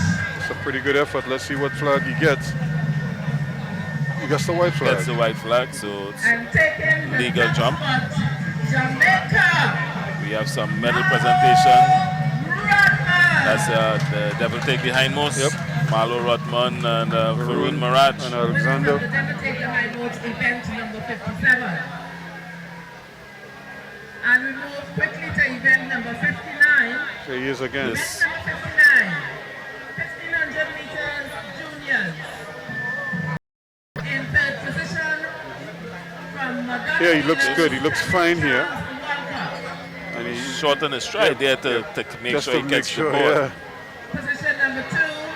And again, but you need to go forward when you get there, because you see he drops and he's taking, so wherever the last mark, it's like where his hands are, you know. Yeah, so you need to pull forward. you know, to keep that momentum. So carry. And that's why they always pass the rake over the sand, Yes. so that it's clear, so you could see. So it's whatever is the first marker, the last marker rather. So this is Dwight Herbert of Warriors. He too gets a white flag, so they're going to measure him also. That's Dwight Herbert. And we see him coming in here. Very good sprinting motion. Yep. Using his hands a lot. Now he begins to adjust because he's about ready to take off here now. He's making that last adjustment. Hits the board and he gets try to pull himself forward so that you get as much. Again, it's that last mark that they're gonna mark. Yes. Right to that demarcation. So even if you make the demarcation with your hands, that's what they're gonna mark. This is Amici Goodrich we are seeing on the screen here. 803. Amici Goodrich from he represents the Airborne Sonics. So he is up now and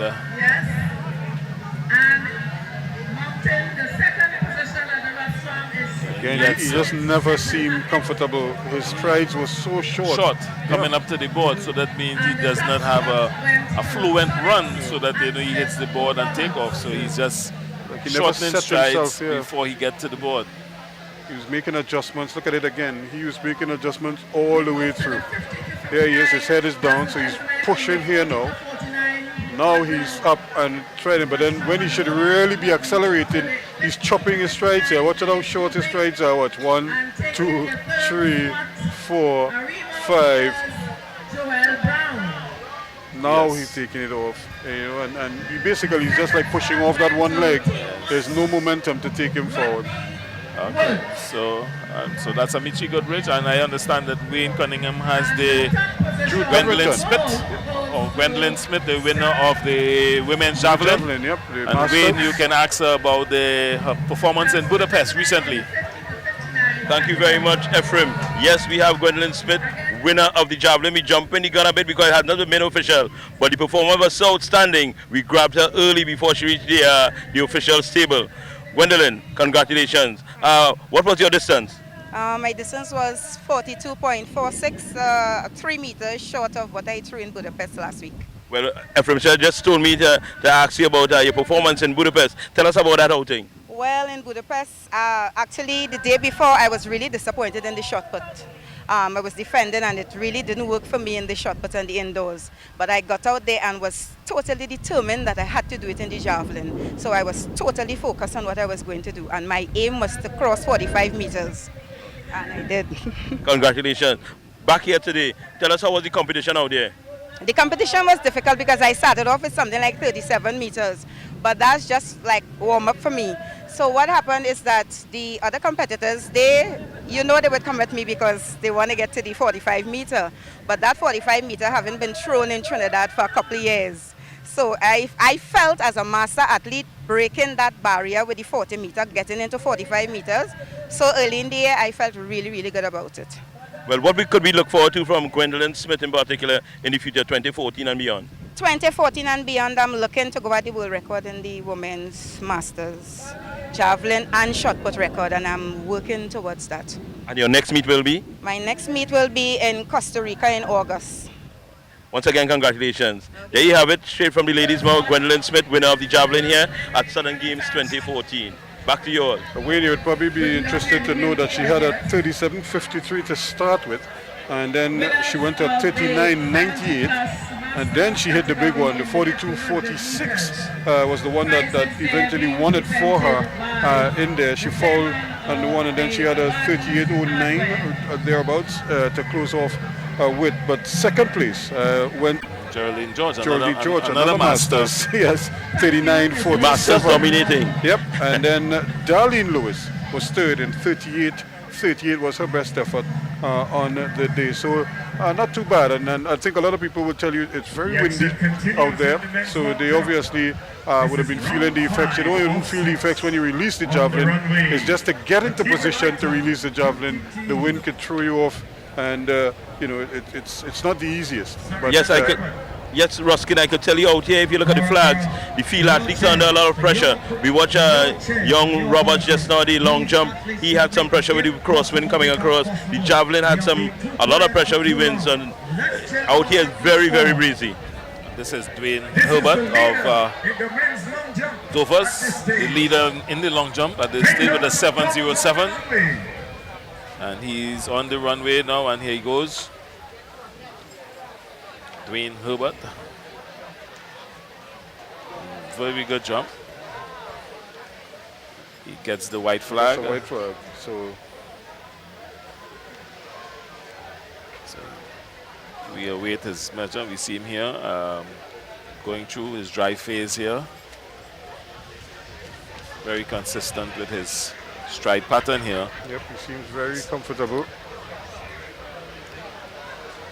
And that's the almost setup. Reaching Yep. there, almost reaching 6.67. So it's not as good as his 7.07, but I guess he's still in the lead in the men's long jump. Coming up next on the track, we should be seeing the 200 meters for girls under 14, to be followed by the 200 meters boys under 14, then the girls and boys under 16. In the last round of champion. And I remember yesterday we saw some exciting sprints, and and we anticipate more of the same today, because some of those same athletes may very well be pushing to see if they could double up in terms of their medals. Yes, very much so. Back on the line, we're looking again, trying to see if he could make the Kevin move. Roberts. Kevin. I guess this is good rehearsal for him because of his eight events that he has to do over the weekend in the Carifta Games. He keeps turning back when he gets into the pit. And again, it might just be a technical, it is something technical that is, no, I don't know if it's the wind, but it's something technical, because it's not the first time we've seen this. Here he is. So he's in his dry phase here, up. Getting his stride pattern in. Starting to look as though he's reaching here. He's just short. He's adjusting, yeah. So he was way over the board. Way over the board. You need to be consistent with your run. You know, it's almost like when you are a pace bowler. It's a timing, because you have that line, you can't go over the line. Right, so you have to develop that rhythm. And this is Dwight Herbert. We have Dwight Herbert and Dwayne Herbert. This is Dwight Herbert here of Warriors. He had a 6.60 earlier. Yeah, I think he's in second position.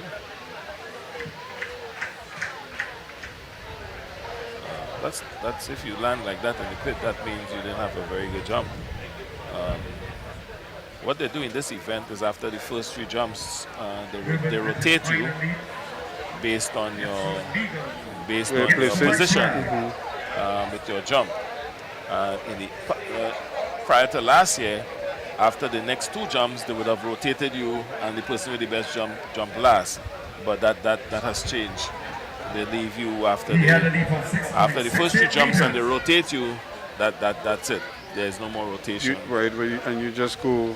You jump in that order right through the rest of the way. Yeah. So this looks like Amici Goodrich, who is on the runway.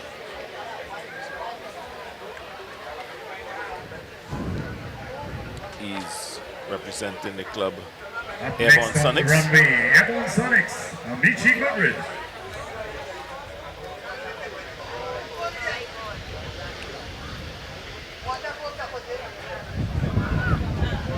Doesn't seem to get the elevation. You know, he hits the board, but he doesn't get, and he gets the red flag. You know, so he doesn't really get the elevation that, you know, when you hit the board, you get this elevation to take you, propel you further. So here, we look at him here, his arms going across his body. But look at his stride, he slowed right there. Yeah, there's so nothing, there's nothing going with forward there now. So that when you hit this board, you're supposed to be high, he's supposed to be higher than like that. a spring. Yeah. So he doesn't get the elevation that is really required when you do that. But he loses all the momentum that he should be building up. This is Andwele, right? His final jump coming up. He's the defending Carifta under, well, will be under 18 this year, but he would have been doing under 17. Reverts and Bella Wright on the runway. But that's the other thing that I had to ask you.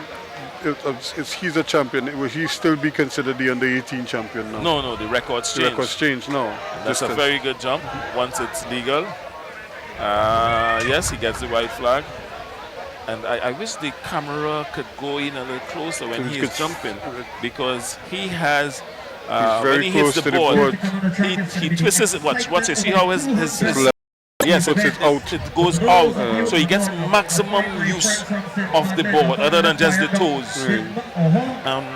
It's something that he has, it's something that he has mastered. You know, it's very, and you see the elevation he gets. You know, what's the elevation? Then he's pulling himself forward. The hands so the first thing that touches his buttocks, and that's what you're going to mark. That's it. So that's one of Wendell Williams' strategies, and that's he's been coached by Wendell. He's being coached by Wendell.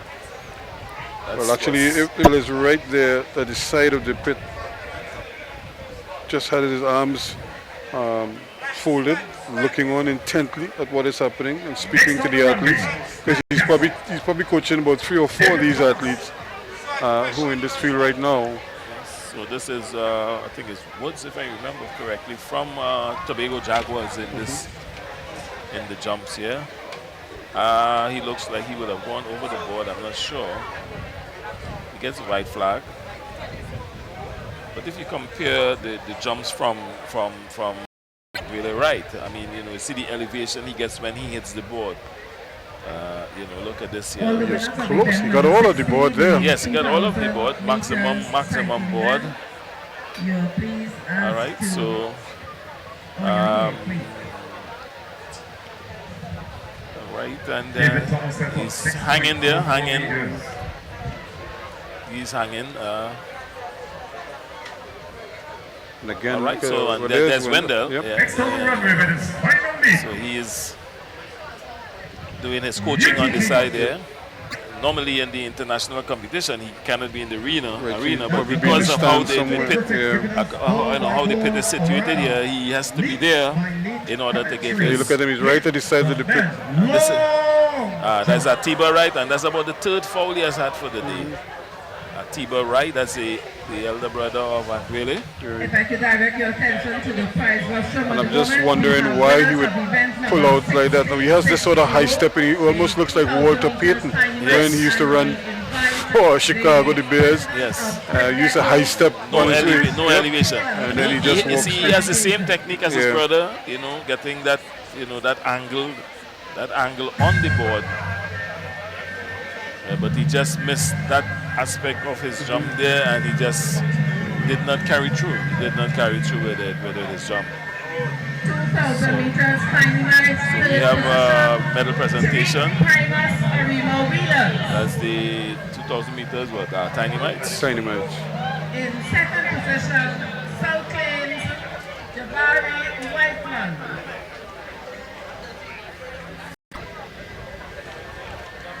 Young Jabari And the Whiteman. winner from Petrotrin, Dion Woodsley. Woodsley from Petrotrin. And this is Dwight Herbert of Globus. He's the leader of the event. Collect your prizes.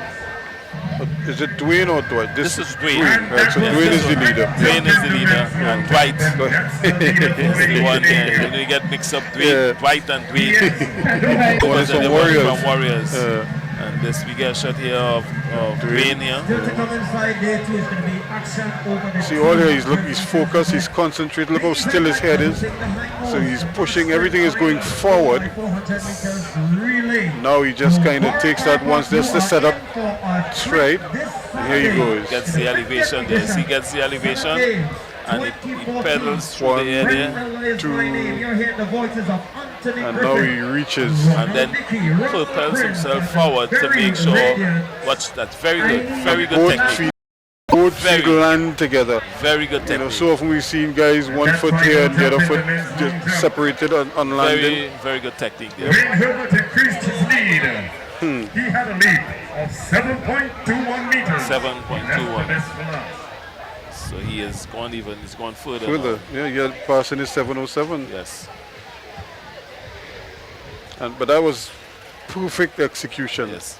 There, you know, he had all the ingredients from the time his run up. We saw it in his approach. And then they hit the board, and then you get that, you know, flight there landing in the pit.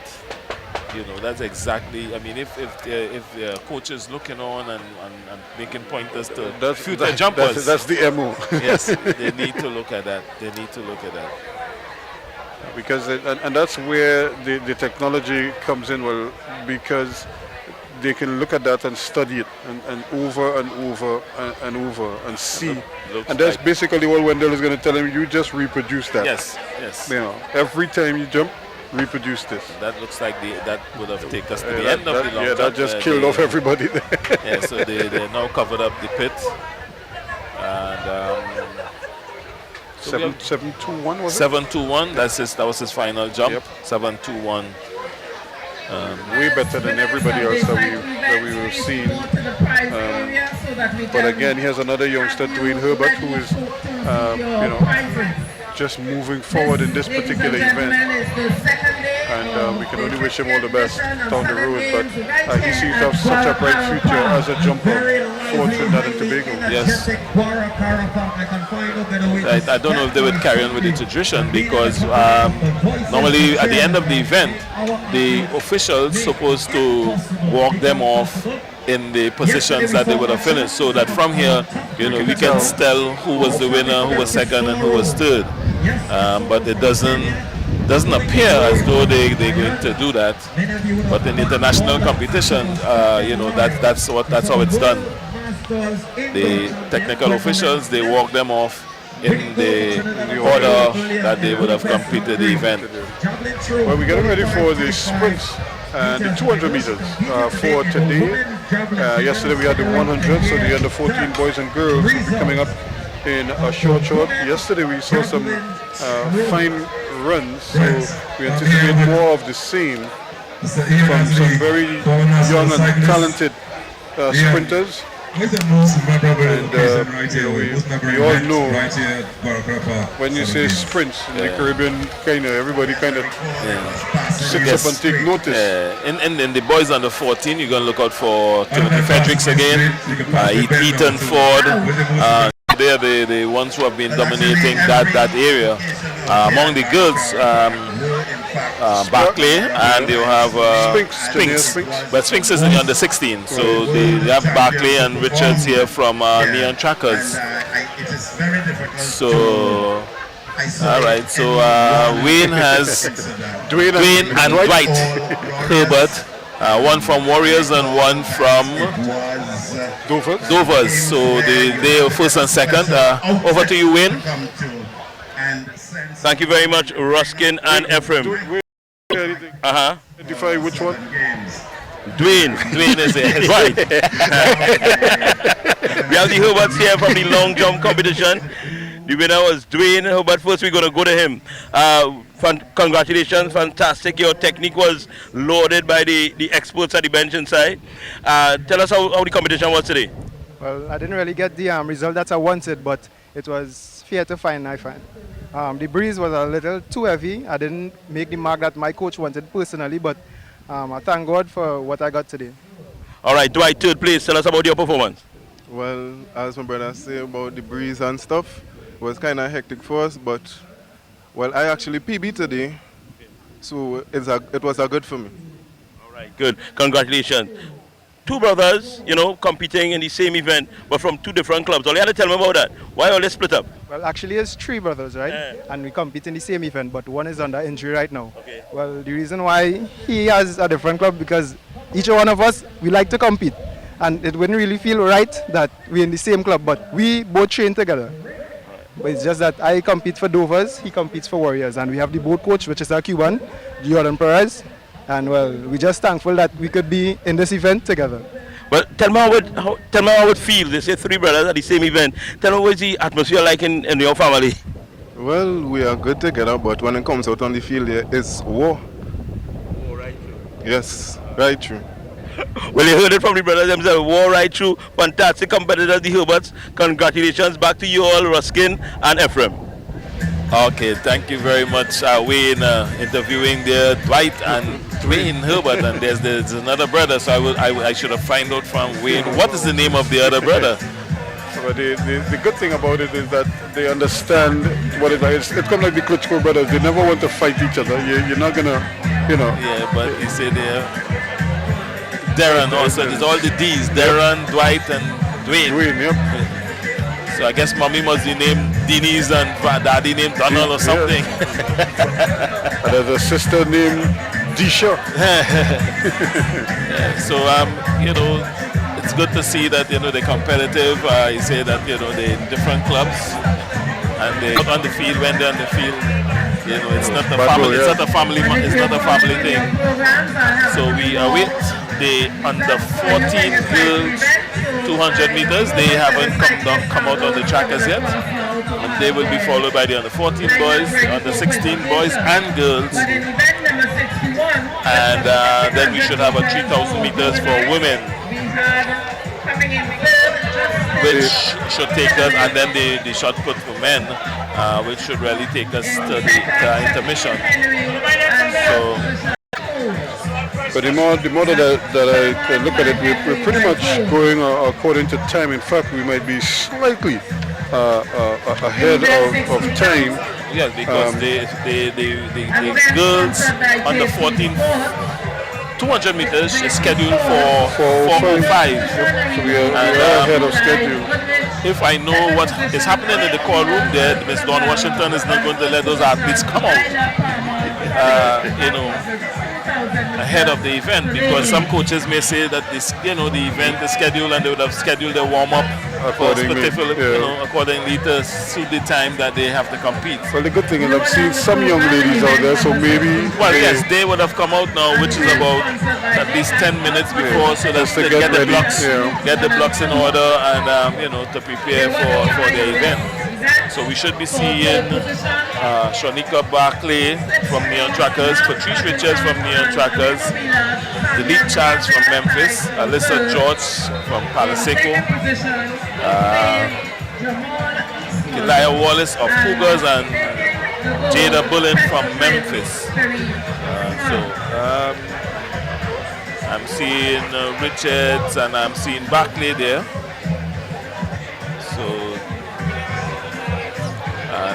Cougars, Wallace from Cougars. So I think all are present for the girls under 14. Yes, Rainbow Sports and Culture, the first time Santa Flora, Rugby comes to Santa Flora, Saturday the 12th. We had some assistance from the scoreboard earlier. I don't know what's wrong with the scoreboard. To pick up the lane assignments because they would have just been listed here as qualifiers. We're not quite sure who's running where. Trinidad is going to be at a tournament game, taking part in rugby. So the girls are getting ready for the 200 meters. Girls under 14. I think the ones to look out for here are the athletes from Neon Trackers and Cougars as well. That's Wallace from Cougars and Barclay and Richards from Trackers. Barclay is the daughter of Ronell Barclay, former sprinter, and brothers, a twin, Ronald and Ronell Barclay.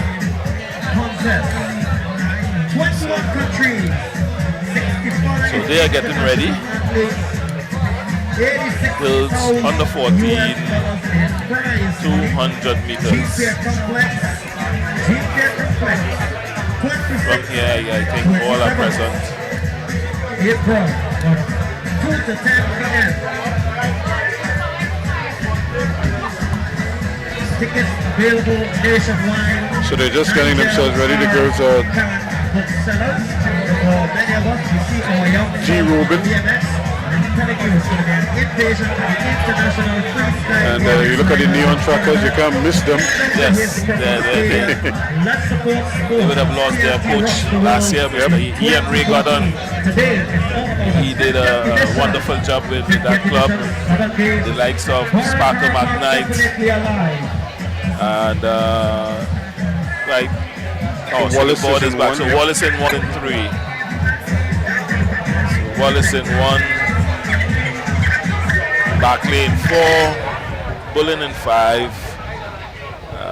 So Charles in 3. Richards in 2. In 2. That means George is in 6. Right, so Wallace in 1. Patrice Richards in 2. Delete Charles in 3.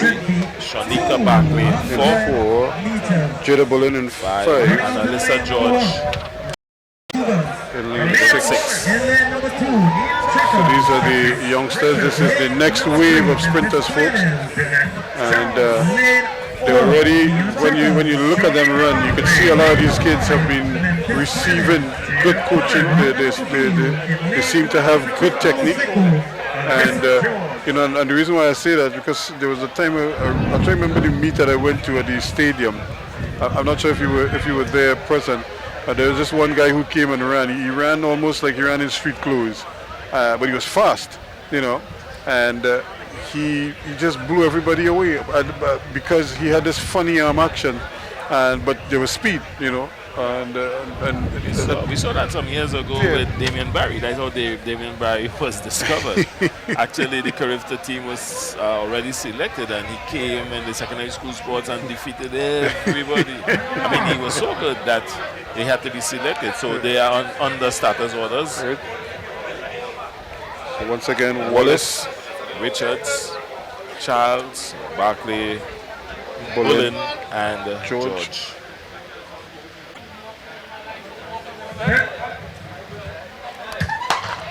And that's the start of the girls. The other 13 girls, 200 meters. As they come around the crowd of the men. Jada Bullen of Memphis Pioneers. Here comes Deleste Charles, also of Memphis Pioneers. And Deleste Charles of Memphis Pioneers takes it up. She brings them into the straight. Here comes Kalia Wallace. But Deleste Charles holds from Kalia Wallace of Cougars. And in third, Neon Trackers. So we get set to take it up a notch again inside the 200 meters event. Soon to follow is going to be the boys over That's a very close one there. We see Wallace in lane 1. And Charles, quickly Charles got out there. Yes, she covered Barkley in lane 4. Very early, she took away that stagger.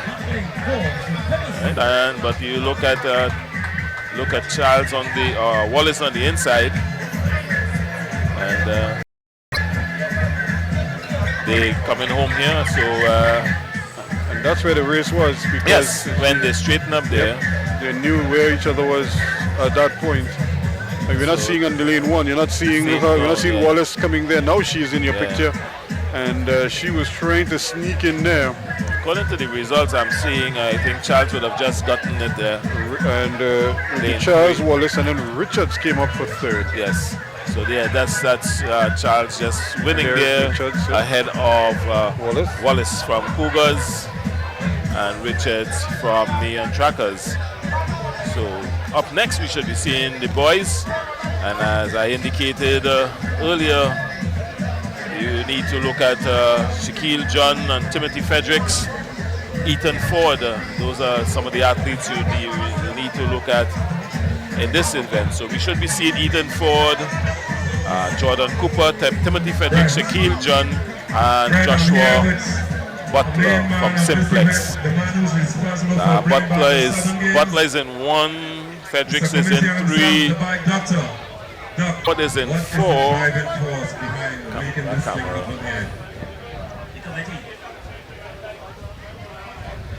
And John is in 6. With the idea of bringing back 7 games. How do you feel? What the atmosphere is like to you? How did this 1, game 3, start? 4, 6.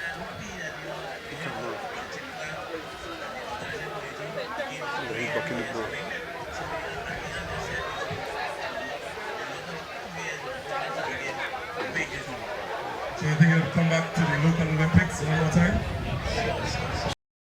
Here now for the boys under 14s, as they organize themselves with their blocks and just to make sure that everything is A-OK. Okay, thank you very much, Mr. Comisium. That was one of the who is responsible for bringing back the Southern Games. Let's hear it for Mr. Comisium, the bike doctor. And from as the athletes, I mean, people probably see athletes pounding nails into the ground to make sure the blocks. But it's so crucial with these blocks that it's a sturdy block that you don't slip and hurt yourself when you're coming out of those blocks. Yes, and that's the difference with the grass track and the Mondo. So you have Ethan Ford in lane 4. Felix Cody. Felix, Shaquille John from boys under 14, and you need to look at John, Ethan Ford, and Timothy Frederick. So they are under starters orders. That's Butler, Cooper, Fredericks, Ford, Felix, and John, in that order. So they're under the starters orders. 200 meters, boys under 14.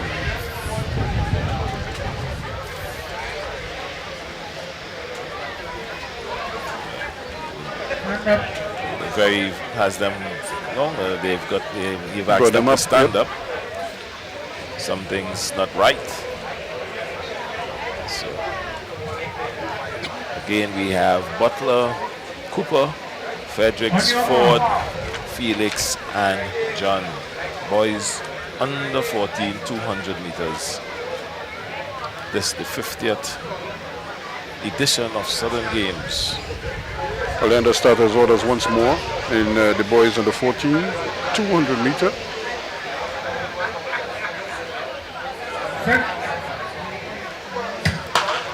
And that's the start. And the starter sends them on the way. The boys under 14, 200 meters. And out front, the Concorde is in flight.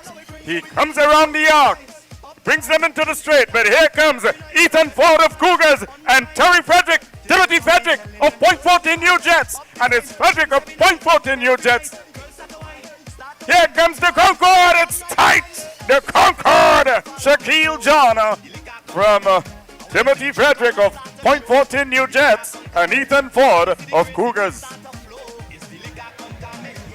But there's no need to worry, our hard-working photo finish team of the entry will clarify.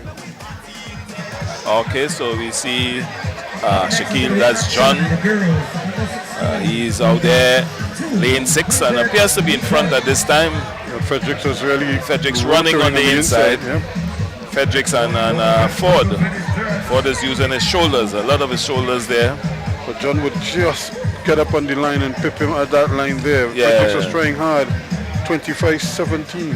25-17 for John, 25-17 for Fredericks. So that means it would have been 25-something, so that they would have rounded it off and to decide first and second. And Butler was still 25-31. Yes. $12 So Butler from Simplex in third there. Boys under 14. But it's good to see that these youngsters are already in that competition move. They understand what it's like to compete, and they might be disappointed they didn't win, but you look at them there, it's like partners, So they probably say I got you today. But then they know that they now start in this journey, So you might win today and I will beat you tomorrow, kind of thing, Fredericks didn't look like he was too happy with that.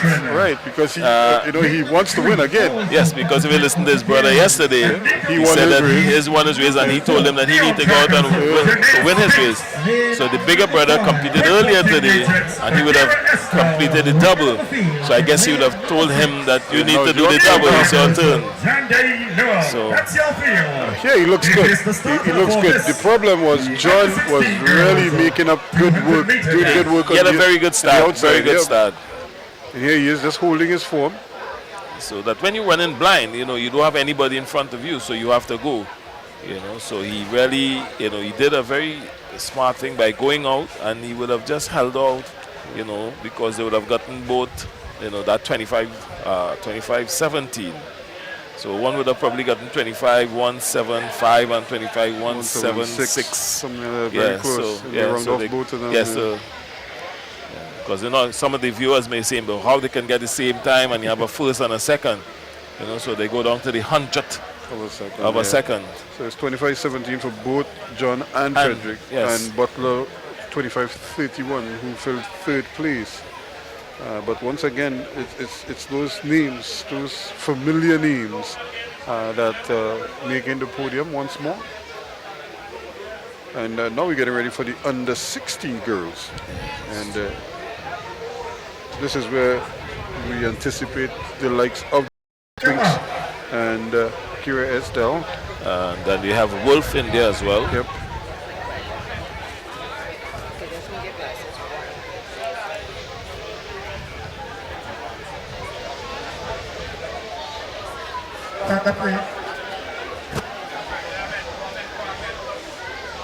So the backup,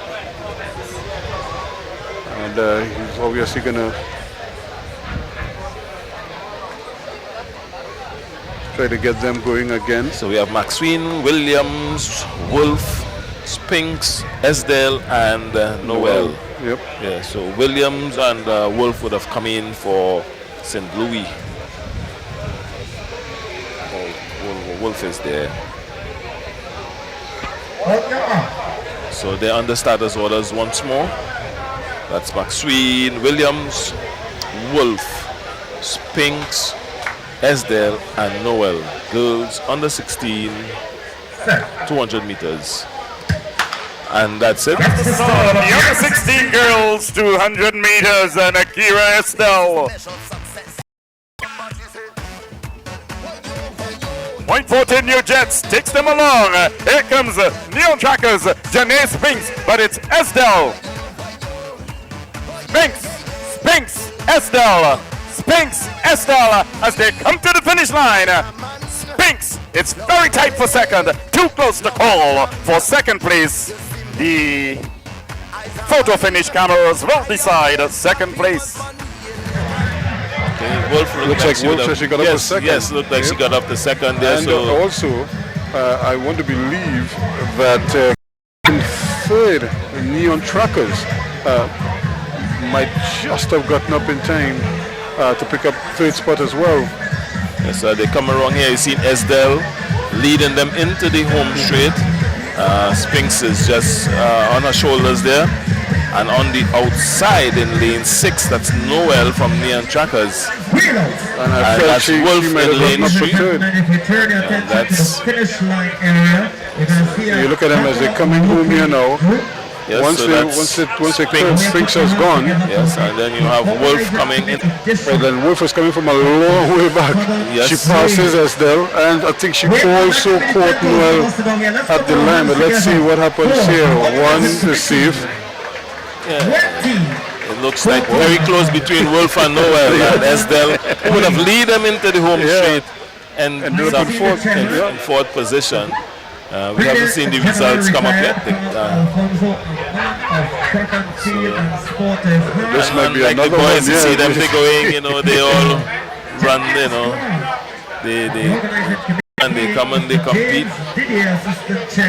Yeah, so very close there. But it was a pretty good race in the sense that you had the one person who seemed to be dominating early. Yep. But then once they came off the bend, things changed rather quickly.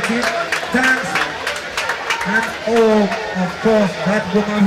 already seeing the runners in position for the boys under 16. Yes, we should be seeing Ronaldo Moore from Abilene, Adele Coltrus, Walcott, Dale Joseph, Jordan in one. Event number 70 on your program.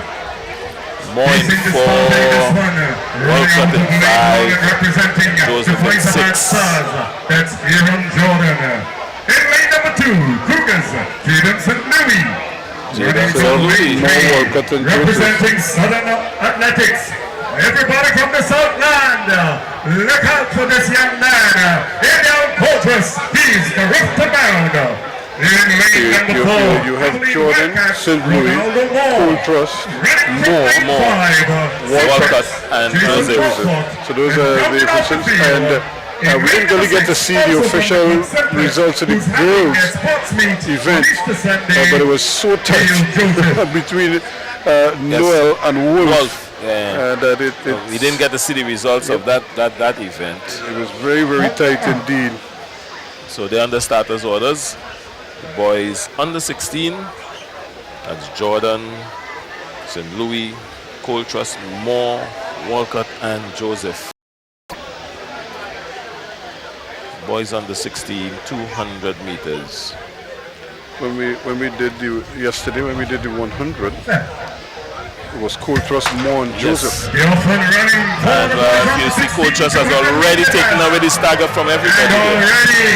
Southern Athletics, Adel Coltrus, he takes it up around he comes around the yard, brings them into the straight, and he's in a race by himself. Adel Coltrus of Southern Athletics, half the player, he's going to take this one from Jason Walker from Centric and the Louis.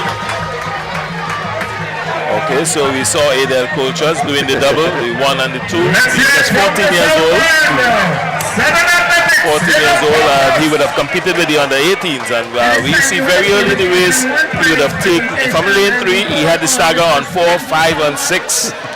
So he took away the stagger from those athletes there and was long gone. So he heads into the straightaway way ahead of these athletes. Look at Walcott, who is running out there in lane 5. Yes. Because I think he might have gotten up to a long way back here. And but then everybody's a long way back when Coltrus took off like that. Coltrus is all there by himself. But you're looking at Walcott in second. He's just to the left of your screen there. He's already beaten his teammate who pulls up at the back there. So he's backed off.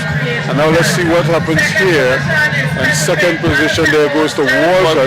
And Jaden St. Louis in third.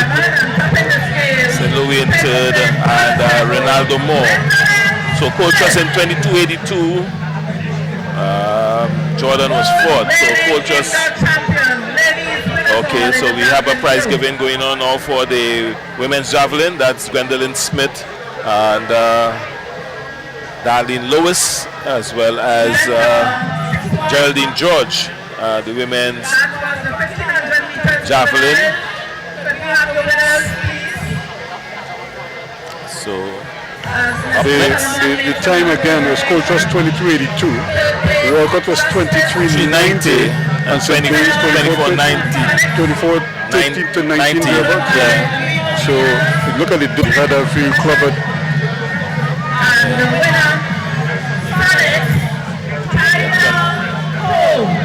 So we have prize giving going on for the 1500 meters juvenile cyclists.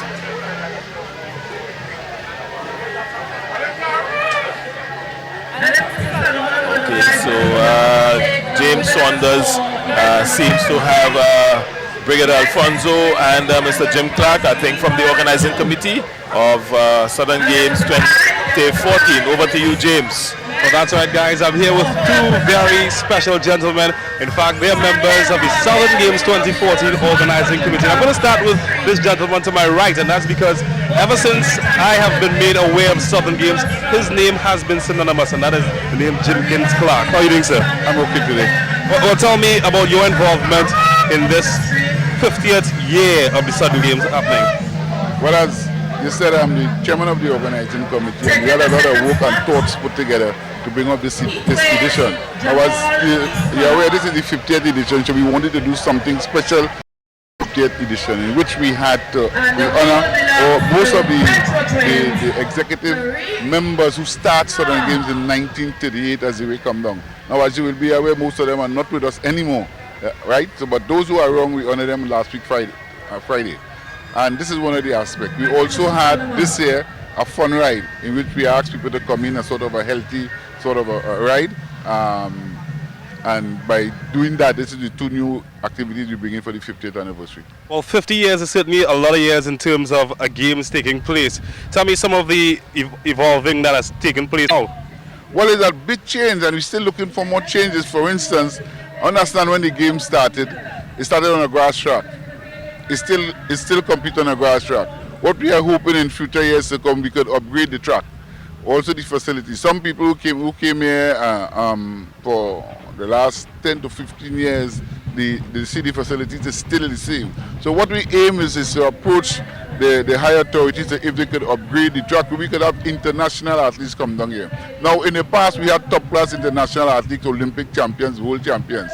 So you find it a little difficult. Some of the athletes now, they're more concerned about the health, the fitness, because most of them are professionals.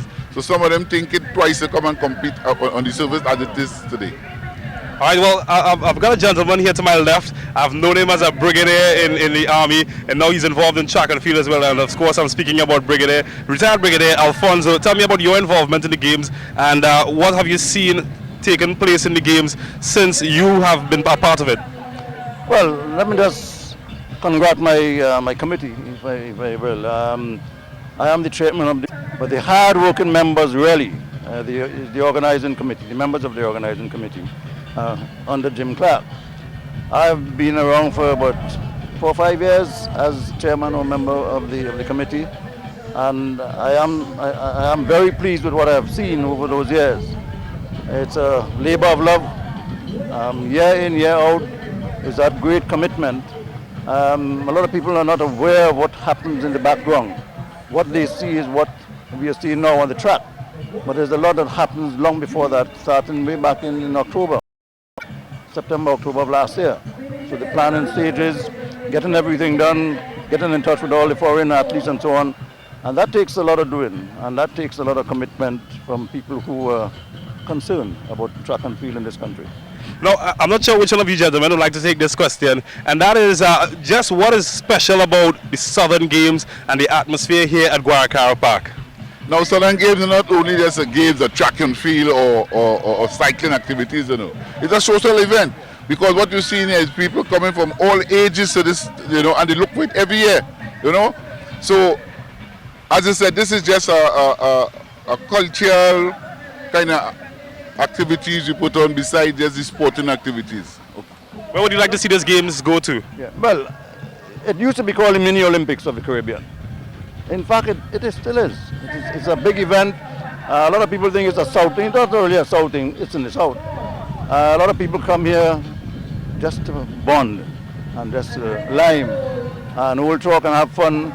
They may see a race or two.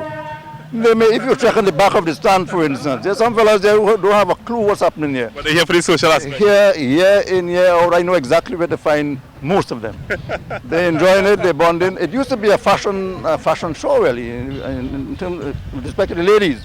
You had to come out looking your best, especially on Sunday. This is your Sunday best. You had to look sharp because this was it. This is where you came for Southern Games. This is where you came on a Sunday. You had nothing else to do but come here. It was a big, big event. I'm a Northerner, and I used to look forward to coming down to the South every year. Way back in 1963, this was my first. Long time ago. Oh yes, I was a young soldier. The only thing I couldn't take was the smell of the oil or the gas or whatever happening in the oil field in the petrol train. That you don't smell that now. But that was the only thing, and having to go the long, long way of the old road and so on. But I never miss. And again, I remember seeing young Jim Clark as a participant, as a sports person on the field. I'm not an athlete as such, I'm more basketball. But Jim used to be there, he had hair on his head at the time, and he was a tough competitor. Jim is continuing in another vein as an organizer, as an administrator. Certainly a lot of fun memories there for you. I have a lot of fun memories, a lot of old friends, some of them are still here. And as Jim said, we honored those members of committees who would serve over the years from way back from the 30s. And if you talk to any of those guys, they are still as passionate as they were back then. But certainly a fun event, an event like no other. It is Southern Games 2014. It's taking place right here at Guaracara Park, Pointe-a-Pierre. 3,000 meters. I will just ask Ms. Roberts if to the members of the organizing committee for Southern Games 2014. But on the track, as you can see there are two ladies doing battle, and we saw them earlier, we saw them yesterday, and here they are again. Only this time there's nobody else in this race, and it's 3,000 meters, shoulder to shoulder. And we have Donicia Antoine and Elia Nero. When they come around, they would see 6 laps to go, 9.5 laps of this track here. So that they come around to see 6 laps. A little separation now. I think Donicia is the better one. Antoine. She's the better one at this event. At the longer event, yesterday she would have lost the Nero in the 1,500 meters.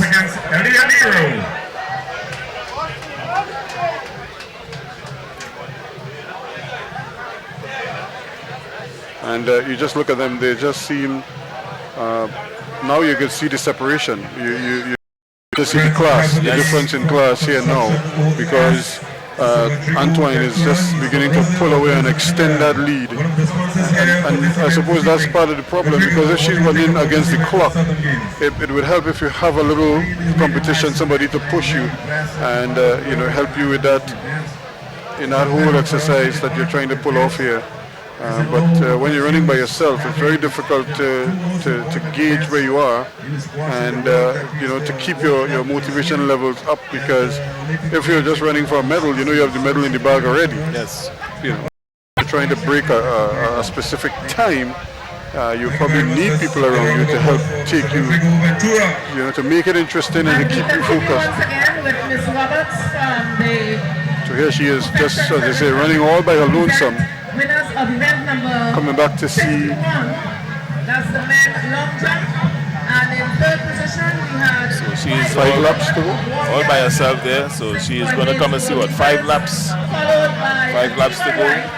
UTT fast track 6.88.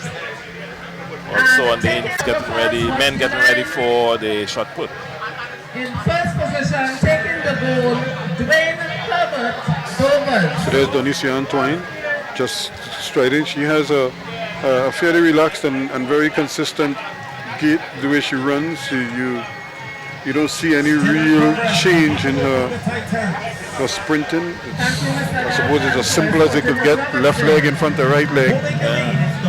And there, of course, Elia Nero, you can see laboring. Yeah, just not as fluent. Like getting a little drizzle here, Ruskin. But we did have rain in the air. I don't know when you were coming up from the north, if there's some very thick clouds as we were coming down. And even up here, there was some rain earlier this morning, or just around midday, thereabouts. It held off nicely, but now, of course, the athletes are going to, I suppose they relish this because it's nice and cool now. Yeah, this is ideal conditions for this type of event. This particular event. Sprinters will enjoy this because that's where you're talking about pull muscle, injury.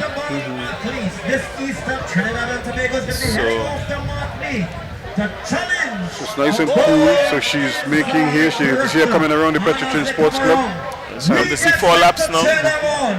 We get set to cheer Coco Titans. Coco Titans. Guaracara. She goes against the clock. It's going to be your energy. So here we see Donicia Antoine. See 4 laps to go. Donicia Antoine. That's 5 minutes of clock. 1:73. 18 representative. Donicia Antoine leads them from her teammate Elia Nero is in second position. Does Elia have enough in time to catch a teammate? 5 minutes on clock. Guaracara, you got to cheer these. She's the cousin of Tonya Nero. The name Nero, of course, is so synonymous with running, road running and distance running. Middle and long distance running. Trinidad and Tobago, the drizzle is coming a little bit heavier now. Some of the spectators are scampering in front of us here, but I suppose this is all part of the course. If you want the vantage point, you also deal with the elements in the vantage point.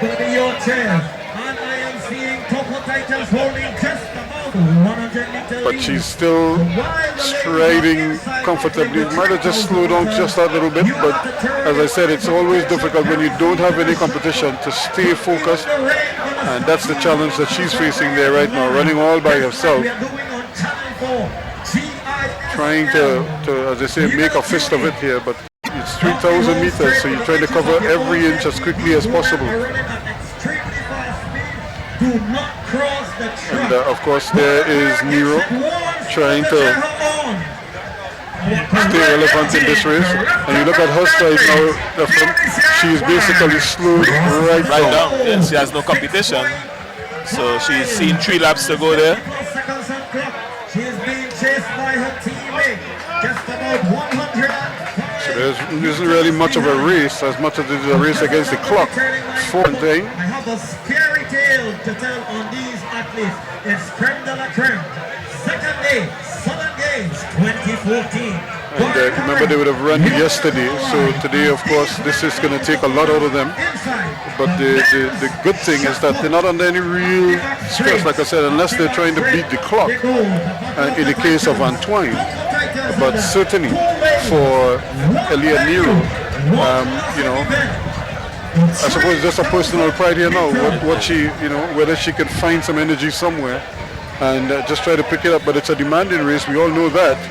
But sometimes I wonder as a meet promoter, and you have an event like this, whether you want to run, you know, an event with just 2 people, you know, I mean, when you're looking at for sponsorship and all these things, you know, some people may look at it from a different point of view. I mean, they deprive the athletes from an opportunity of, you know, competing, you know, so, you know, it's the double-edged sword here. It's a catch-22 situation you're in. You know. But it's not an easy race. It's certainly a very demanding race. It is. Okay, look at Nero and Leah's cape has changed. She's really there's no real drive. 2 laps to go. She's going to be wearing red, white, and black. Easter weekend. 8 minutes plus 1 clock. Her teammate must find well energy.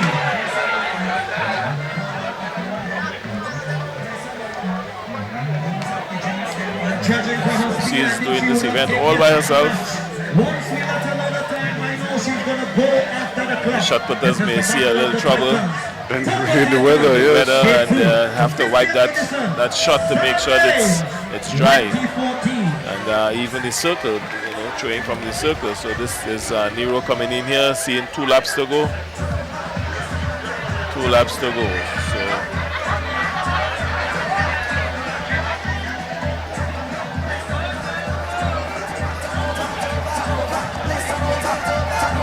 So we're looking at the qualifying standard for the Carifta. A beautiful and day. in the girls under 20, it's 3,000 meter. The time was 10:35. You know, and that is, you know, that is tough to achieve when there's no competition around. So it's really going to be a big ask for her here now. And you know, it's almost impossible for her to get that to be that time. No competition at all. She's not coming for Bella. She's already over, or she's 10:15.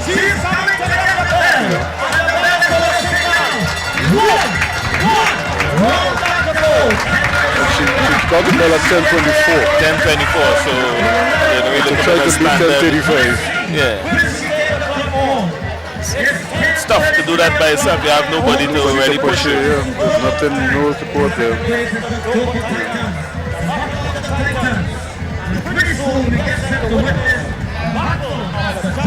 So Antoine continues to push, and coming to get Bell now is Elia Nero.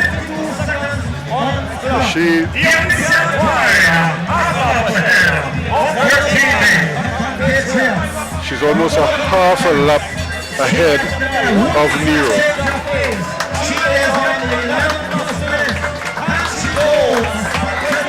So one is on the eastern side of the ground and the other one is on the western side of the ground. That's how far apart they are. And when you consider they actually started together, and you look at the time, it's 11:22, you know. So it's not even that she's going to get 11:35.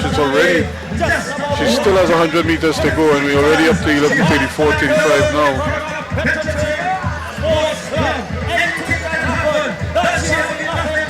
So there she comes, pushing towards the line. Just about 50 meters to go. Yep. And she is picking up here. Yes, she has a little bit of energy left.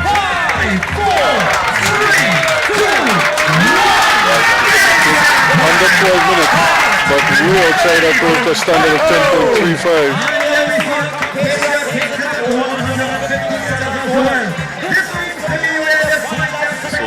Nero still has some 50 meters to complete this.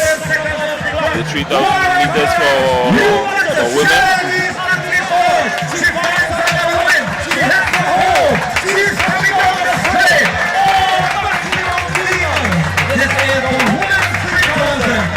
She's going to stop the clock in about 12:34 thereabouts.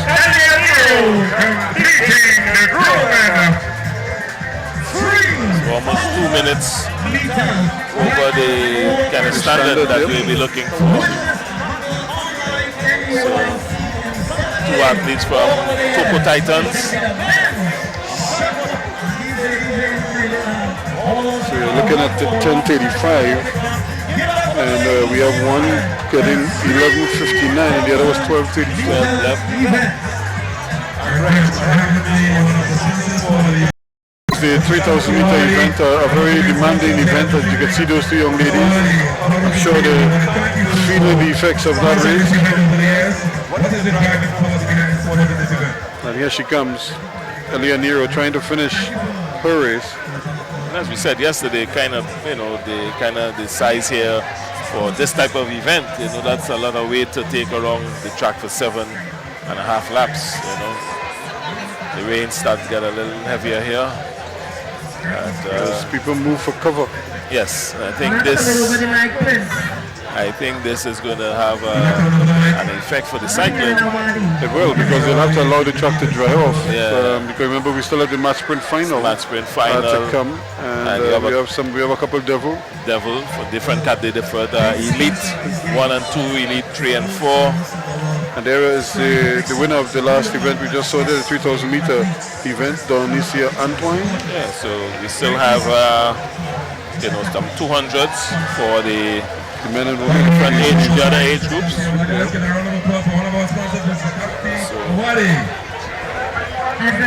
The shot put event is still to take place, but what I can do for you at this time is to give you still have the women's high jump to come up after the intermission. We have the men's shot put, which should be going on at this time, but the rain.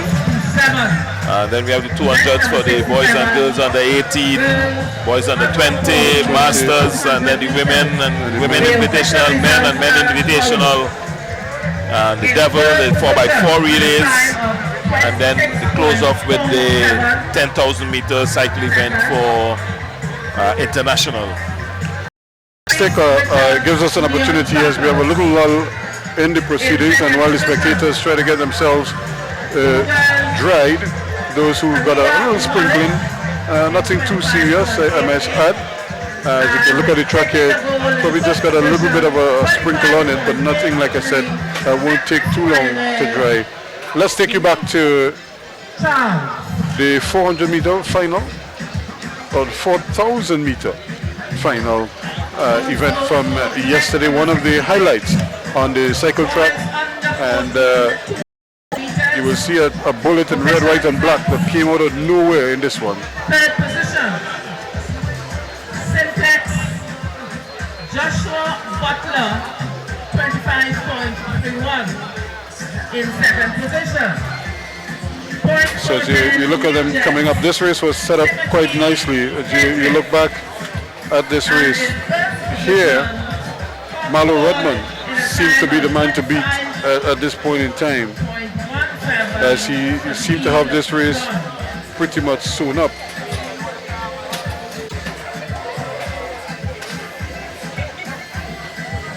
Pretty soon we're going to be turning our attention to the big men in the business, and that's going to be the men's shot put. That was another event. Actually, that was not the 4,000 meters. That might have been one of the early events in this race. But again, as you would have seen yesterday, we had some outstanding races, both on the athletics track as well as on the cycle track. We had the 100 meters as well yesterday. Today the focus is on the 200. And quite often it is the athletes who are trying to double up, and we've seen quite a couple of them, both in cycling as well as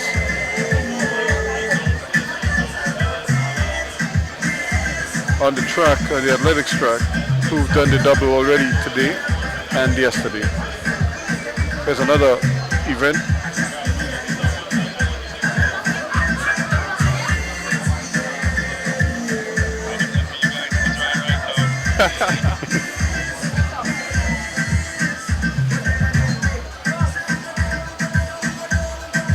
Again, you look at the riders, the push for home is on.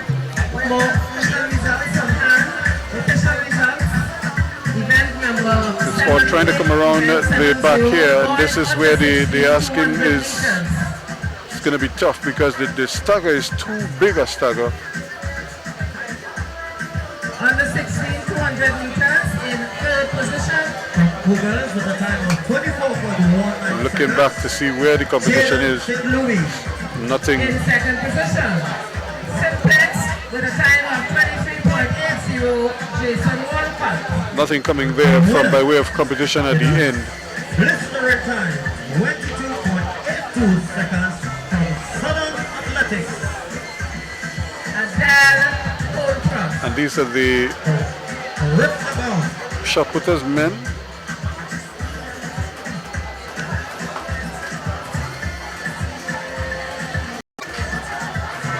Quincy Wilson among those taking part in this one.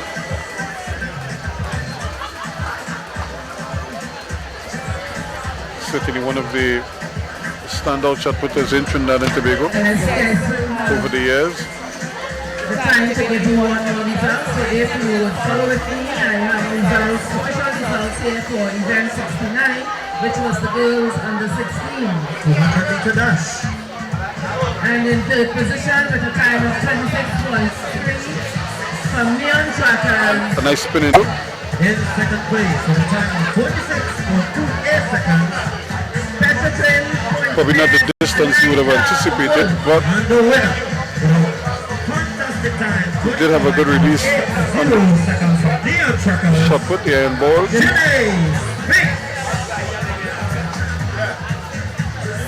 If you are wondering the trophy you're seeing before you, you can see the athletes just trying to work on technique, making sure that everything is A-OK. Challenge trophy for the most outstanding athlete in Southern Games. And indeed, what a mean it is to be a Southern Games. Gorgeous weather today, gorgeous weather. It's been very hot all day. And that's Wilson, who was just standing there in the circle, simulating his throw. Athletic supremacy in shot put, in track and field, in cycling. So the weather is, again, it's just blown over. So I don't think we've got too much of a delay from the weather, or as a result of the weather. Fantastic athlete of Togo Titans. Second place, Elia Nero. Or rather, Elia Nero, 12 minutes. There's a nice pan of the Guacara Park down here in South Trinidad. Togo Titans in a beautiful time, 11 minutes, 0.59 seconds. Felicia Anton.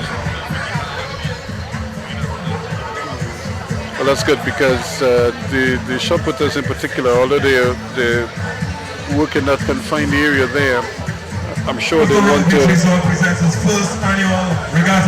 make sure that it's dry. I think that's the most important thing, that the iron ball is dry, and that when they pivot, as we've seen a number of the throwers, the shot putters, I should say, they're all using that spin move to release the ball. So it needs to be nice and firm and dry rather than be a little bit slick, because when you go into that technique, it's like everything goes through. So you want to make sure that you can move without too much headache or uncertainty, as the case may be.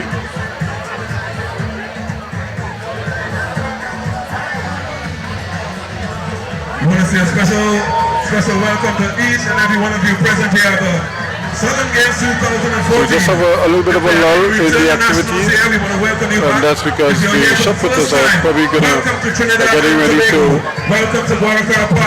do their bit. The competition hasn't started this yet. They're still warming up, some of them.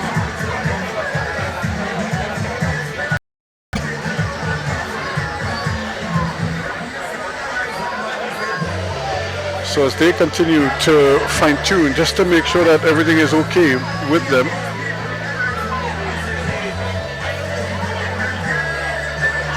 We're looking at distance. Remember, we still have more 200 meters to come, so the track is still all laid out for the 200s. And of course, as you say, a lot of the cyclists will be wishing that they will have an opportunity to showcase their talents here in a short while. And I'm sure when they ride, they will obviously want to ride with, I don't want to say revenge, but obviously if you lose to somebody earlier today or yesterday, you want to try and see if you could knock them off this time around. So it's still very important that they get all these races done, but also get them done under proper conditions, because that can make all the difference here as well. So when you consider that SOF 2 Carifta Games, it's very important that they get their ideal conditions that will allow them to do exactly that, to excel and to show why they were selected in the first place. So let's take you stateside. We get ready to have the introduction of the shot putters for this event. 819. Representing the club Striders, Micah McNish. Wearing bib number 888, Petrotrin Palo Secos. Johanse Dixon. Wearing bib number 823 from Striders, Peterson McDavid. Wearing bib number 809 from the University of the West Indies, Keyshawn Phillips. Ladies and gentlemen, the Carifta gold medalist of 2013. As a youth, he trod and blew past the men's distance from class Ezekiel Romeo. And rounding off the field, wearing bib number 77, also from Rebirth, the national discus record holder, CSC bronze medalist 2013. He's also a multi-Carifta medalist. The Big Kid, formerly the Big Kid, Quincy Wilson. Give it up for the competitors in the men's shot royal.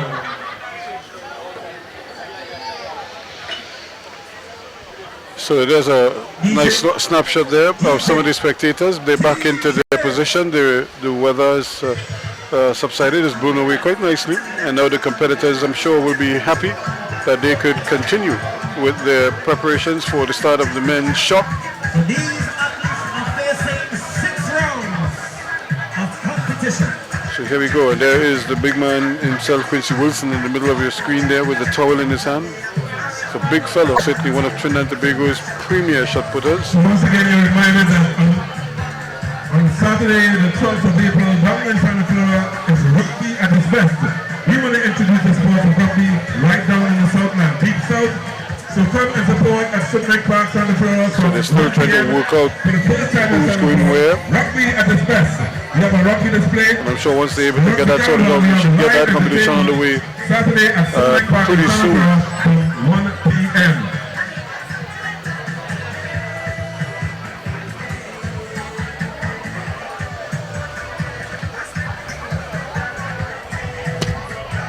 So as they do that, they've just covered up the long jump pit. They've also covered up the high jump pit. And those are really the two jumping areas that we've had here. And of course, the 200 meter is where the action is going to be in a short while. Keston Redmond will be back to do the double. And similarly, Michel Liahi will be looking to double up in the sprint event.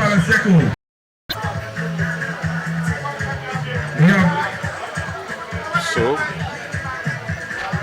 we've had our first throw, but I think it was fouled.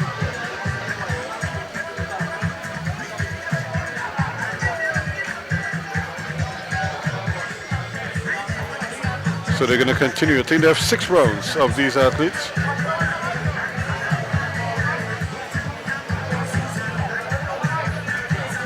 So they're going to continue. Now they're trying their best to get the whole meet again. And you look at it, he might have just stepped out of the circle. And once you step out of the circle, and that's the front of the circle. Once you step over, it means that you are not happy with the throw, and you might foul it. But if he stays there, they will measure it, and that is exactly what we're seeing here. The measurement is taking place.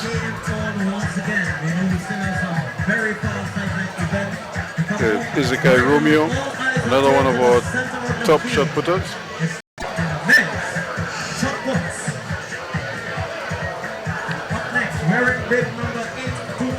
And we see some of the youngsters for the BMXers. They are out on the track. Peterson McVean.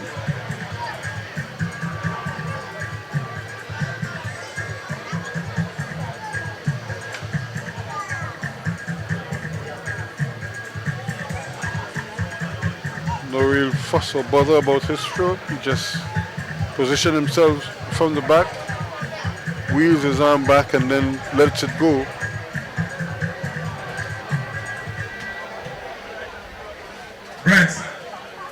Yes, Mark David Can you confirm the weight of doing his shot puts? bit already.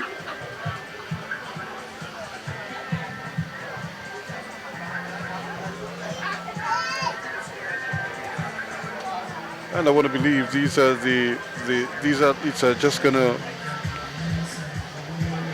take their time. Remember, the shot put is the last event before our scheduled intermission. So they will just. We'd like to know the thing. I know you're finding out, so we get it from Brett in a bit. The official weight of Take it, they have the center stage all to themselves.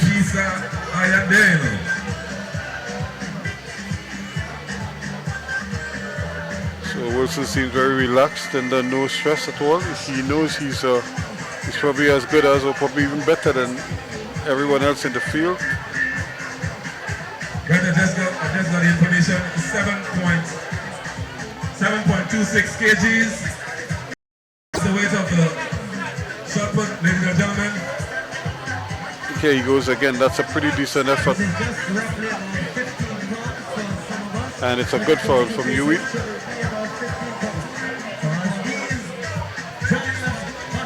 Deshaun Phillip. The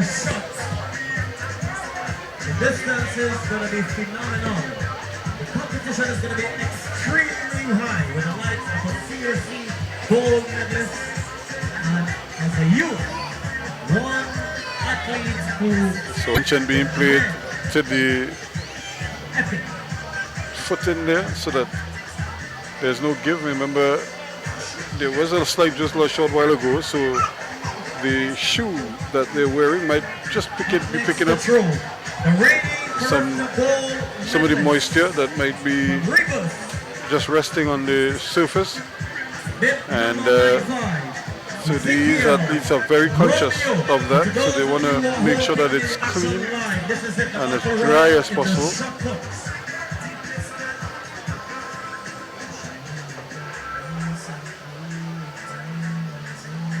Let's take a look at this effort.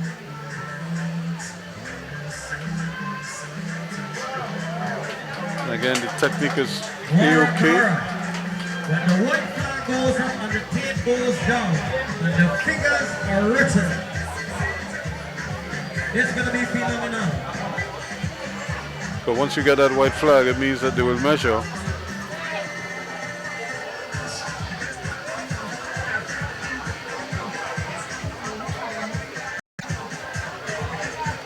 It's not easy because after you compete, you still have to kind of like sit around and wait for the others to do their thing.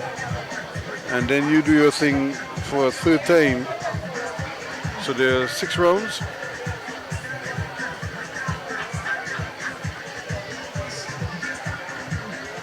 The sun is out in all its glory. The sun is out in all its glory. Right on the place here, Guaracara upon the Southern Games 2014. He is again. A lot of stress, a lot of talk. Expression and the energy of these athletes in the men's shot put. These athletes are covering more than 15 meters easily. There's a big fella. They want him to probably uncork something special here this evening. Or rather to men, these athletes are covering 16 meters very, very easily. The competition is going to be very fierce on the inside in the men's shot put. The reigning Carifta gold medalist and as well as discuss record holder and CSC bronze medalist, the battle begins. Round 1. Brent, we know that it's a very, very tough task indeed. You think you can throw that shot put, boy? There is a call for the medic. There is a call for medical assistance at the shot put area. There's an immediate call for medical assistance at the shot put area. Well, as you can see there, he has that. Once again, we have for medical assistance at the shot trying put to see if he area. can really uncork something big. When you combine Michael Matnish the from elements of Striders fitness trying his like best power there. and speed, or rather strength, While he's being measured, he's probably not happy just yet because he hasn't really been able to produce that really big one that he's hoping for. There are some of the women for the sprints coming up, 200 meters, also getting loose and ready.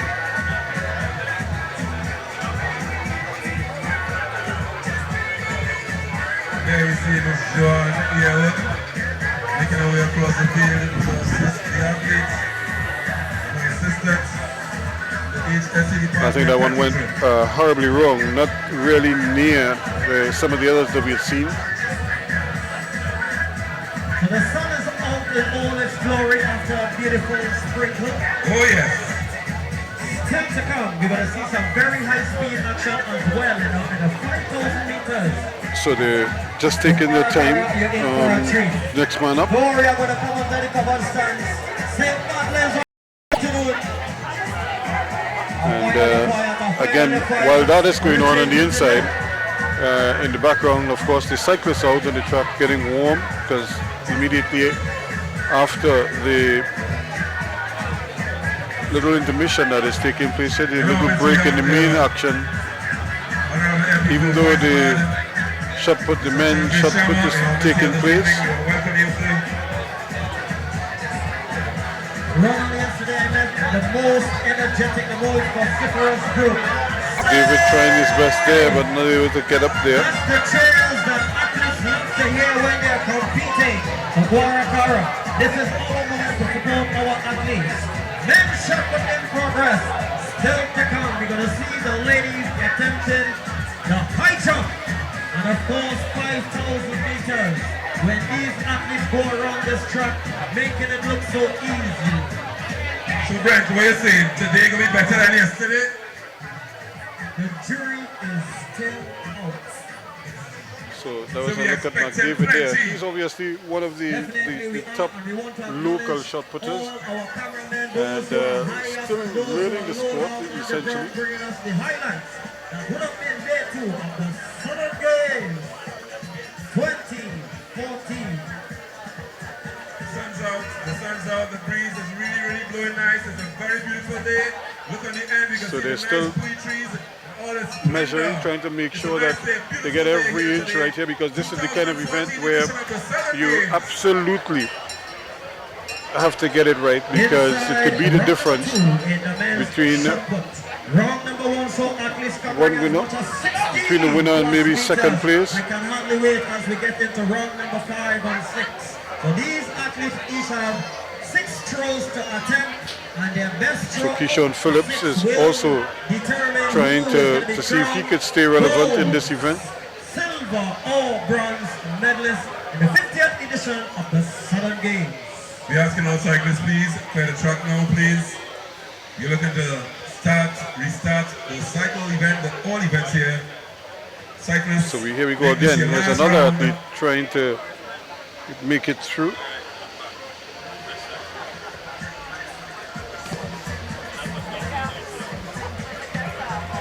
Again, it is a white flag, so it means that it is a legitimate effort.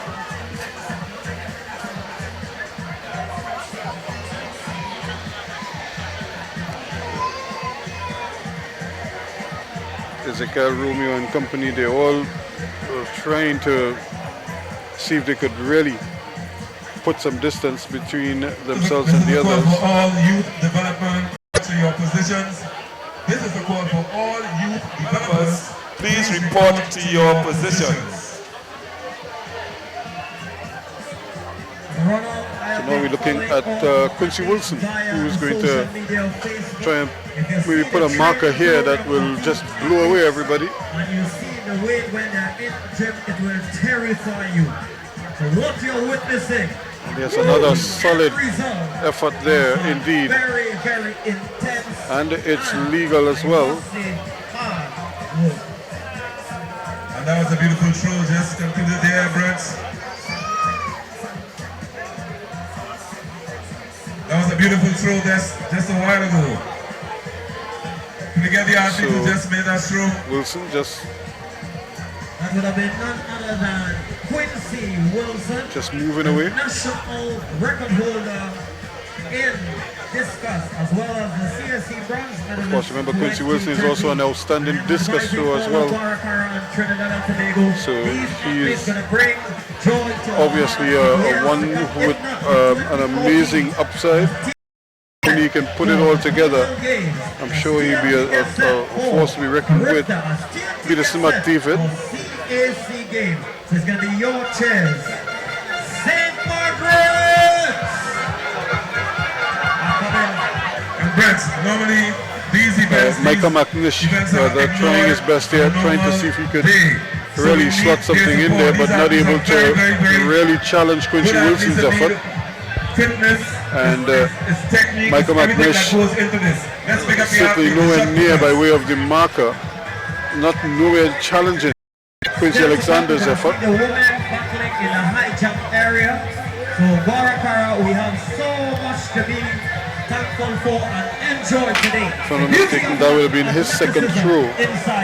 Here, Michael McNish. We just have to wait to see where the challenge is going to come from for Quincy Wilson.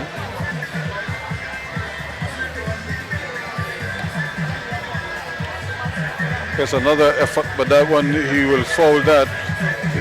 The red flag will go up because he stepped out of the circle. He doesn't seem too happy about it, but I think that's the rule. Johansi Dixon from Palo Seco. You look at him, look at his one foot is in and one foot is out. The shot in the circle. Otherwise, you're going to see one of two flags go up. It's either going to be white, or if you see the red, you know that could have meant some infringement. And Ephraim, when you look at these athletes, trying to compete with somebody like a Quincy Wilson. Wilson, I think the first time I saw him was just now, and he uncorked one big one. And it's almost as if he's daring the others to try to come up to his standard. I think he would have some competition from Ezekiel Romeo. From Ezekiel Romeo. Ezekiel, this is Ezekiel better event, and you know they have the people who do the glide, and then they have the people who do the spin. In the case of Akeem Stewart from Tobago, he has perfect the spin technique as opposed to the glide. You know, but the competition here really is between Keyshawn Phillip, Quincy Wilson, and Ezekiel Romeo. So we saw Keyshawn Phillips earlier doing with his throw, and he did produce two good ones from what I saw. He did really well with his first two. I don't have the distances because I'm not seeing a marker or anything. Performance board, the performance board. And these are some of the things that they should, try to make available so that they have the performance, so that you can follow. It's unfortunate that they don't have them because in the stadium when we in the Casey Crawford, they have all those things available. When we at the entries, that is, have events. We're looking at the youngsters here. These BMXers, youth developers, off and running or riding. Busy youngsters. Yes, I guess they will have changed the distance. 500 meters. They say 500, but I don't think they'll be good 500. So they're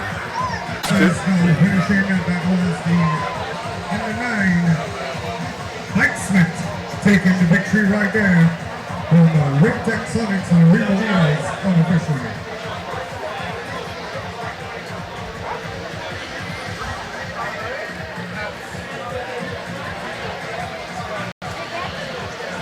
We have another set of riders.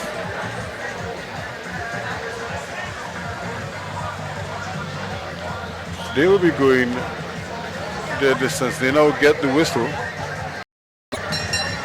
and they get bell. Yeah, so they got the bell.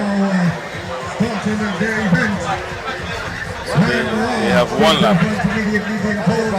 Jesse Hender. Alexander Sijagat in third position, and moving into third right about now is Matthew Hines. As they head down the back straightaway, it's still Ryan Mirage leading them out. He's looking very good indeed as he gets off the saddle. Just about 200 meters to go. It's Ryan Mirage of Slipstream. Down.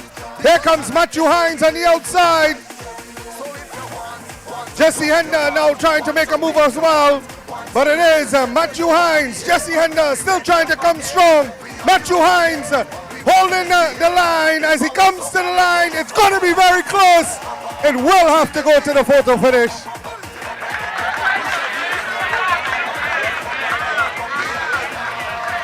That was the boys under 11. As we see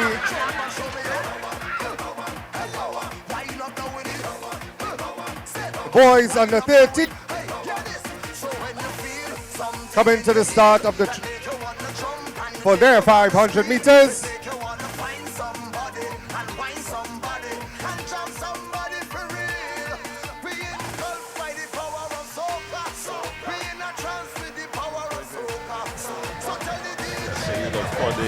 Warming up here, we have the women high jump. Young boy from the young cyclist from Bike Smith. So that's what those were the under 13s. So I guess we will see another one lapper here one time. Jesse Hender in a photo finish, taking that victory for Slipstream. Number 11 leading them around in this event. That's D'Angelo Harris.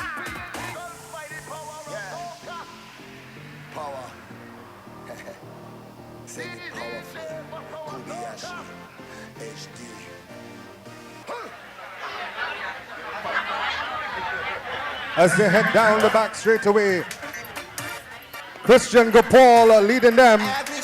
D'Angelo inside, there's no room for the rider from Sonics.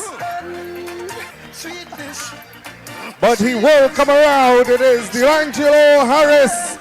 D'Angelo Harris coming around. It's going to be a blanket finish for first, second, and third. Harris on the inside.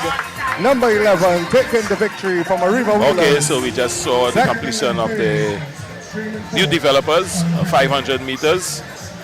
And you see the side there holding, holding off that, the other two cyclists there.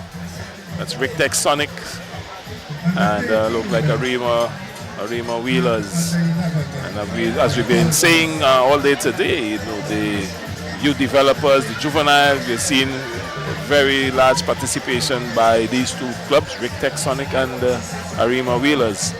We get set for the girls. We see one of them getting a handicap. In the center of the circle, wearing red number 8. So, and the other two are there. So it's a handicap, so she's probably much younger than the other two girls. So this the youth developers, the girls.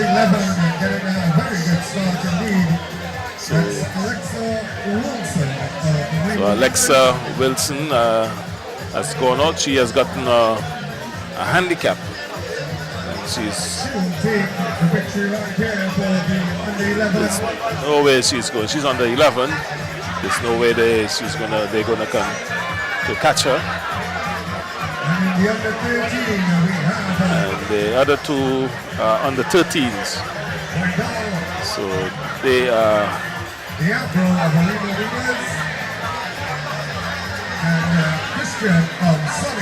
So give it up for the young son, ladies and gentlemen, in the under 11. Alexa Wilson taking the victory. Christian Diablo. Unofficial. Okay. That was event number 74 in the program, ladies and gentlemen, the 500-meter cycle for the youth developers. Okay, so we had completing there the event number 74, the 500 meters for youth developers, under 11, under 13. Up next, we should be seeing the 3,000 meters cycling international event sponsored by the National Gas Company. The 3,000 meters, six laps. Where we have two entrants in the ladies high jump, Cushel Douglas.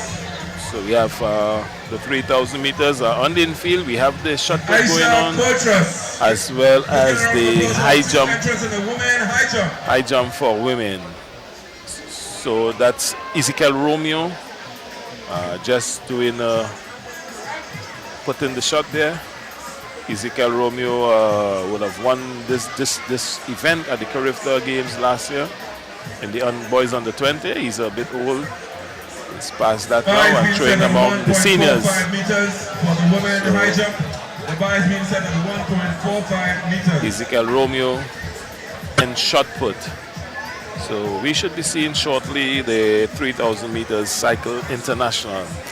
6 laps of this park here. 6 laps of the Garakara Park. 3,000 meters international. We have 2 ladies competing in the high jump. Kishel Douglas from UTT and Aisha Coltrus from UTT. This is Quincy Wilson on the screen now. Quincy Wilson, medalist of CAC, former Carifta champion in the discus. And he is now competing in the open category. And you see they now making a measure here, so they were just checking to make sure that it was a legal throw.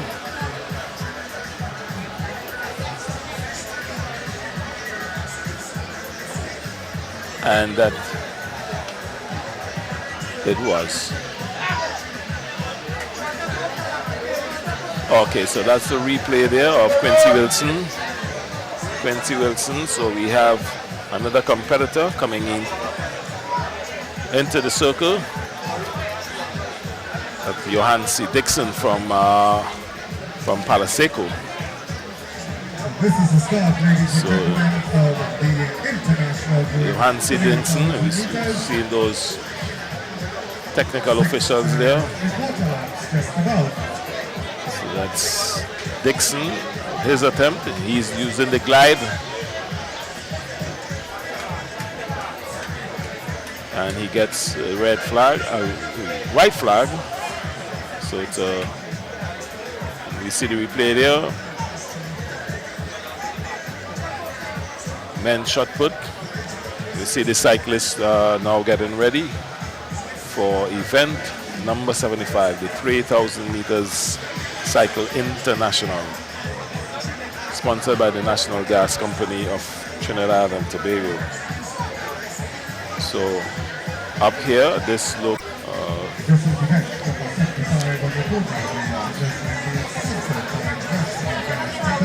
Another competitor here in the shot put.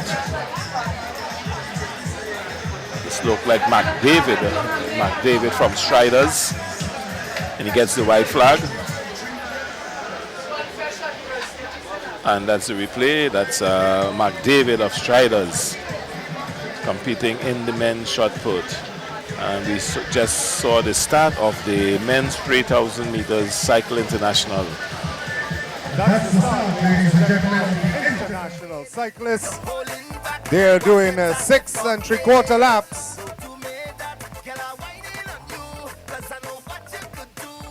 Ryder going off the front very early indeed.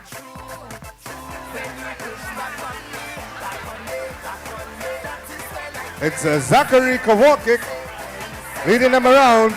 Joshua Alexander right there with them for Trinidad and Tobago. And from Austria is Stefan Mansilla. Marlo Rodman of Jamaica will have none of it as he tries to bring it back as they head down the back straightaway.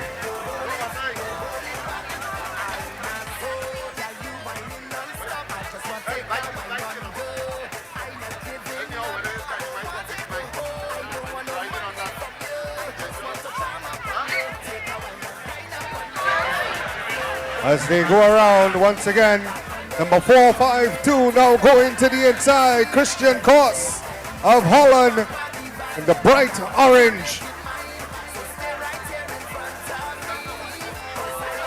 As they drive it down the back straightaway, coming for 4 laps to go. Cyclists, the race has been cancelled. Cyclists, due to the danger of being on the track, when it's wet, you can't slip very easily. Cyclists, you've been asked to kindly slow down.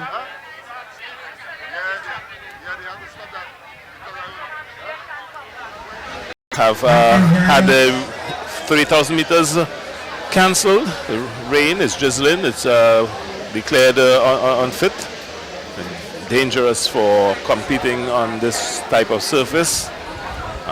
Could have some injuries, so that the event has been called off. In the meantime, let's the shot put is still in the progress, and that looks like Ezekiel Romeo, yes, of Rebirth in the circle. Ezekiel Romeo is being coached by Mr. Mastrappa, same coach as Keyshawn Walcott. So it could be dangerous there as well. The circle, you know, if the circle is wet and he has a certain time in the circle, so that he gets ready and he's in the circle. And here he goes. Very good put, yeah, very good put. Ezekiel, a big effort there from Ezekiel Romeo there.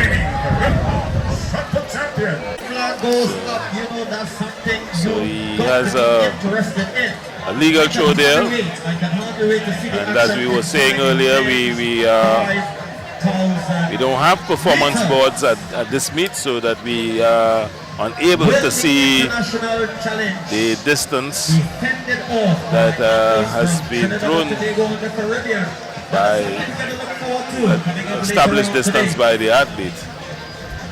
Alright, so up next looks like Dixon from Palisade. We take a look there at the technical officials. And Dixon is in the circle.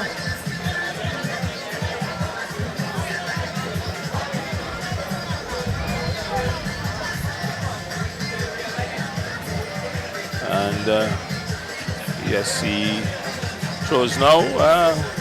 Looks like it slipped out of his hands. I think he gets a white flag. Gets the white flag, and they do the measurement to record. Each athlete in this event, we see the replay here. Each athlete gets six throws.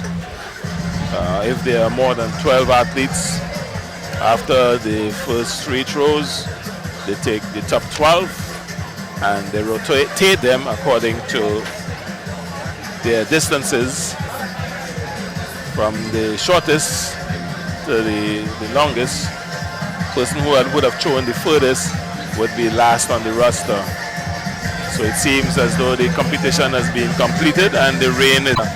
We have supporters here sort of scampering for shelter, to trying to get out of this rain, to escape the rain. So the rain is down again, and no, this would definitely hamper the cycling.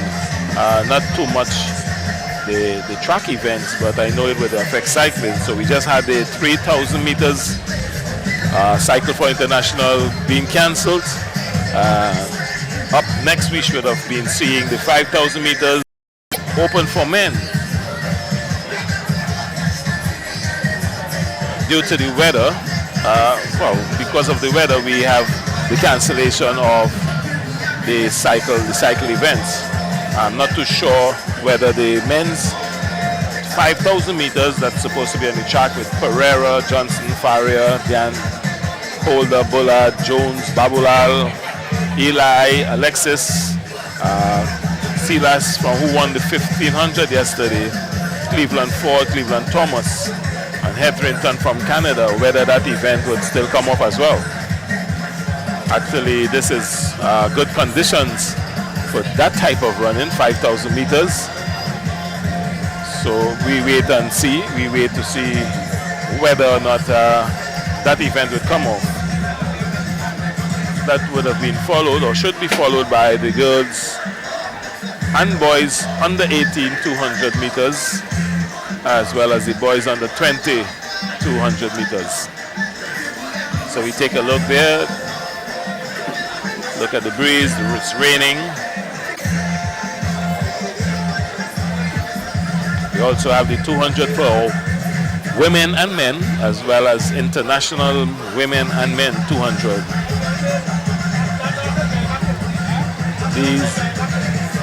These events should be followed by the 5,000 meter points race, international 1,500 meters Tayanites, and going all the way to the 8,000 meters last year's. Okay, so we do a recap of some events of last year.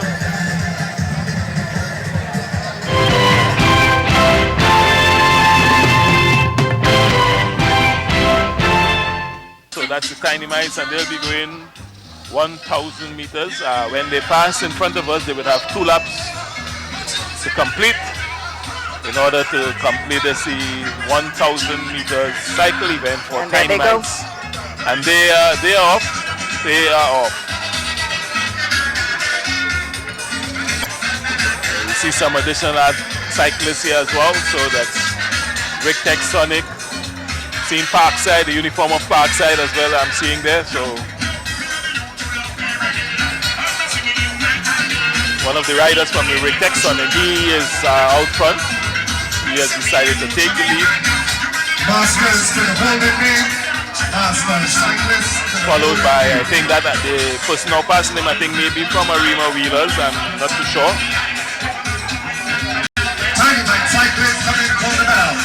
But they're coming around just in front of the sports club and they have one lap.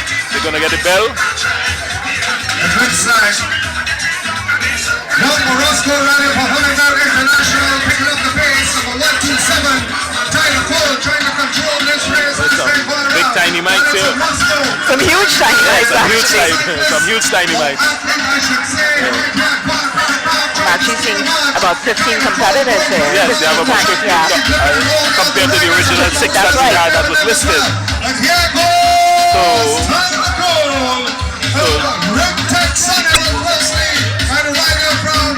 Arima Wheelers in second. So we don't have those cyclists listed. The cyclists we have listed are from Rick Texonics. So we have a cyclist from Rick Texonics in the tiny miles, followed by Arima Wheelers. And also the third place, Rick Texonics, third, fourth. Some huge tiny miles.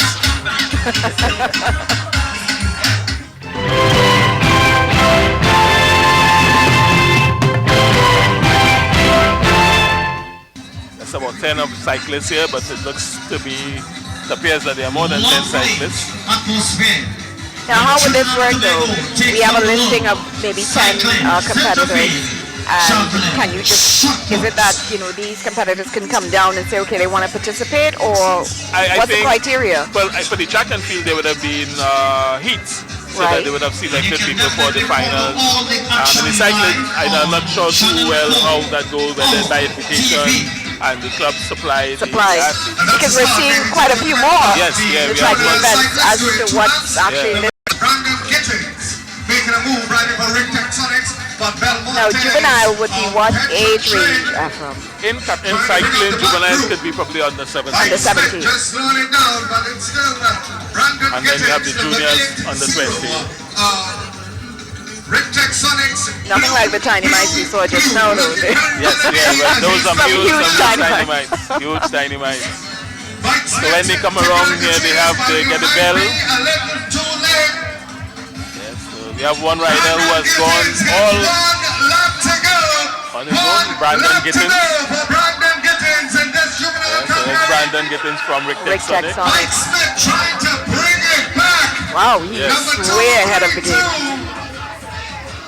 Redhead trying to bring back Gittins, but it's a long He's on the back straight. way out. Gittins is getting slower as the back bunch is getting faster.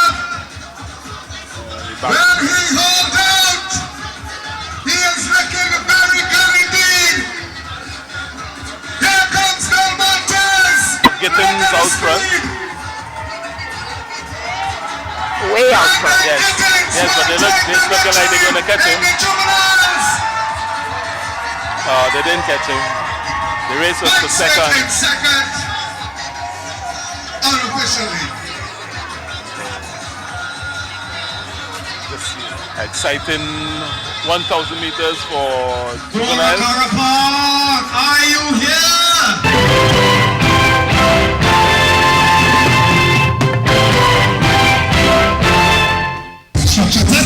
So, and they get the bell. We have Varun Marad, Hansi McLean and Varun Marad. We have just one lap.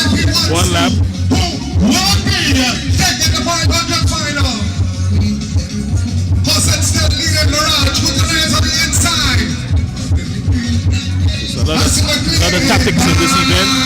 Who's going to move, who wants to go early. Two riders from Trinidad and Tobago at the back of this event. This is going to be close. Espinoza.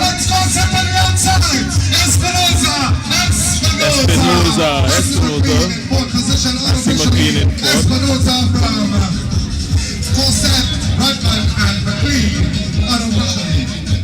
So that brings us to the end of the 500 meters international. We have the replay by Espinoza. I think replay was quite fast, yes, actually. Yes, it was actually.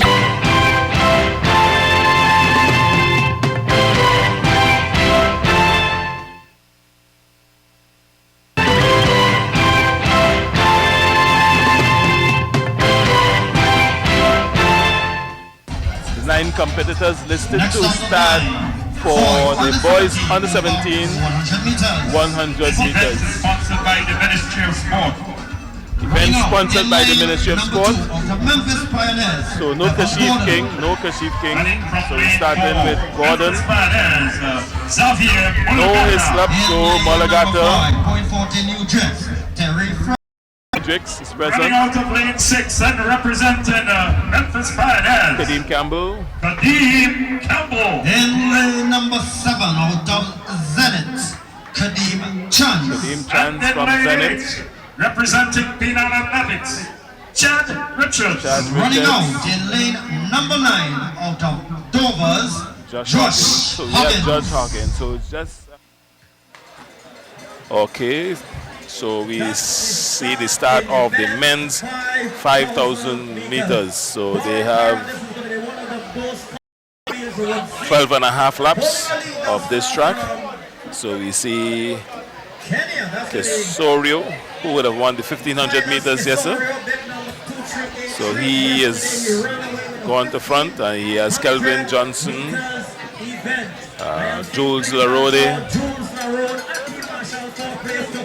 So when they come around here, they will see 12 laps to go. So that's Kelvin Johnson.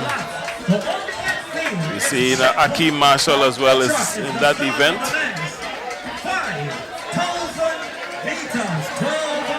Cleveland Thomas.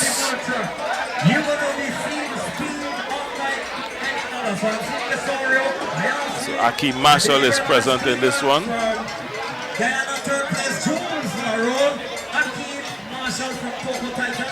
So Silas would have won that 1,500 meters yesterday.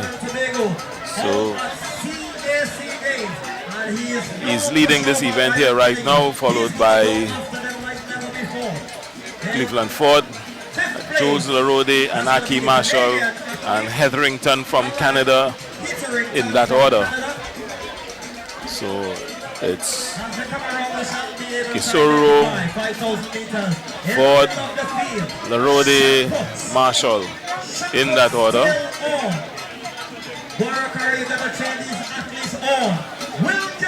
So when they come around here, they would see 11 laps to go.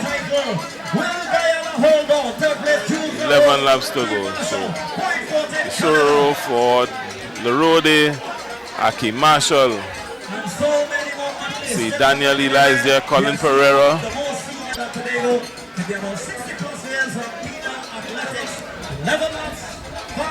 Men's 5,000 meters.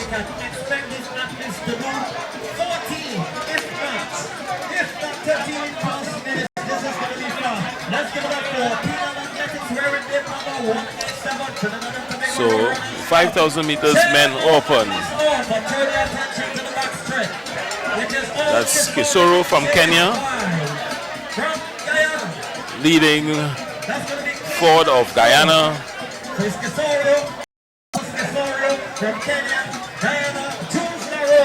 Jules Larode from Trinidad and Tobago, and Akeem Marshall.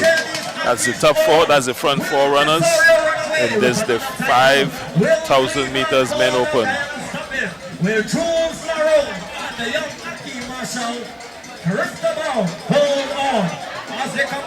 Akeem Marshall is the defending Carifta champion at this event.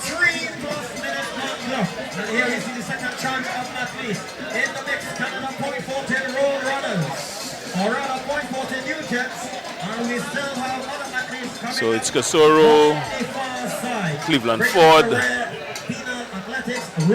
Jules Larode, and Akeem Marshall in that order. Those are the front runners of this, the 5,000 meters for men open.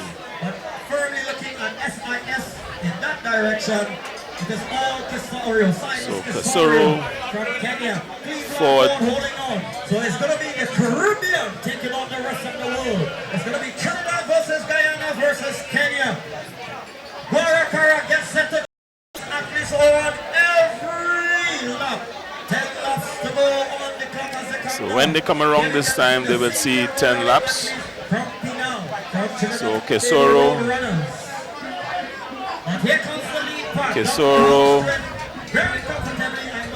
Cleveland Ford, Larode, and Aki Marshall. In that order, that's the front bunch.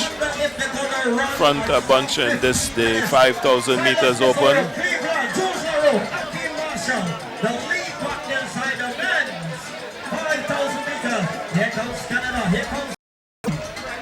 That's Hedrington from Canada, Pereira from UE, Eli from Dabadi Progressive.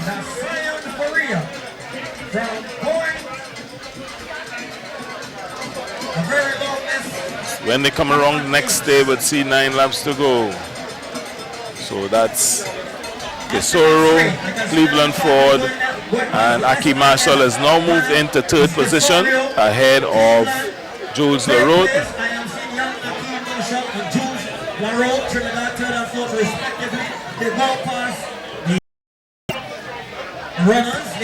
This event sometimes got a little ticklish for the race officials once people start getting laps, so they have to keep in track with those who like in this case we see Casoro.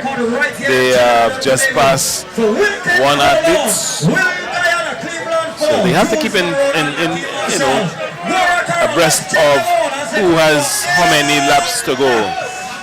Right, so Casoro, Cleveland Ford, Larode is back into 3rd, and Aki Marshall, and they would have passed this athlete.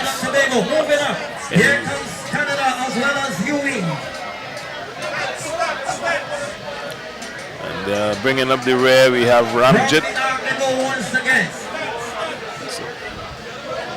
So Casoro, Cleveland Ford, they have been there now pulling away from Larode and Aki Marshall. So it's a race between Cleveland Ford and Casoro. And we have to keep your eyes on the ones who would have completed, who have been lapped. So Casoro could be coming to see 8 laps, while there are others who are coming to see 9 laps. To hold on to the Kenyans, but one athlete seems very determined, and here comes Trinidad and Tobago as well. So Casoro and Ford, as well as Larode and Aki Marshall, should be seeing 9 laps, while the others would have 9. So they have lapped quite a few people here being lapped in this event.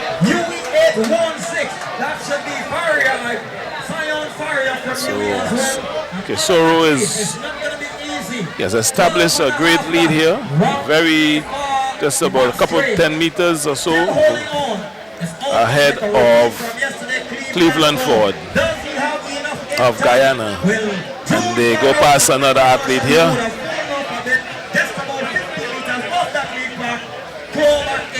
So Casoro, if you tell them on Barakara, we make athletes, and the impossible become very possible. On the clock, 7 minutes and counting. Some athletes are coming to face 6. So they go past another athlete there. That's Casoro and Ford. It's Casoro and Cleveland Ford of Guyana. Barakara, let's cheer them on. Cleveland Ford is holding on. Casoro is sailing away. Cleveland Ford, and we see Jules Larode. We see Aki Marshall and joining the fray out of Canada. That is Witterington.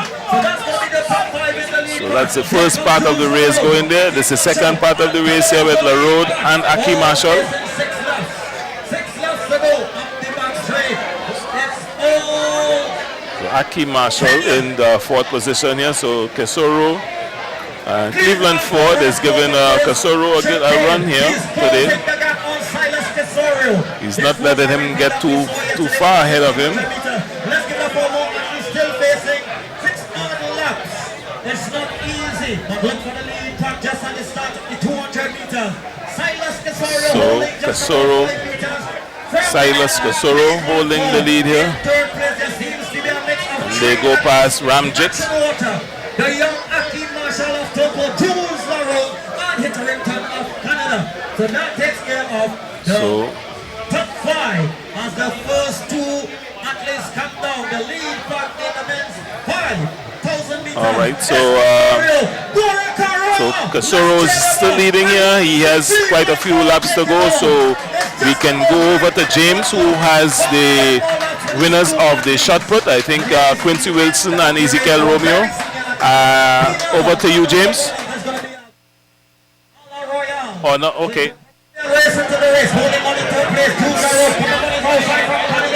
All right, so back here, the Rode and the Marshall have been caught by Edrington from Canada.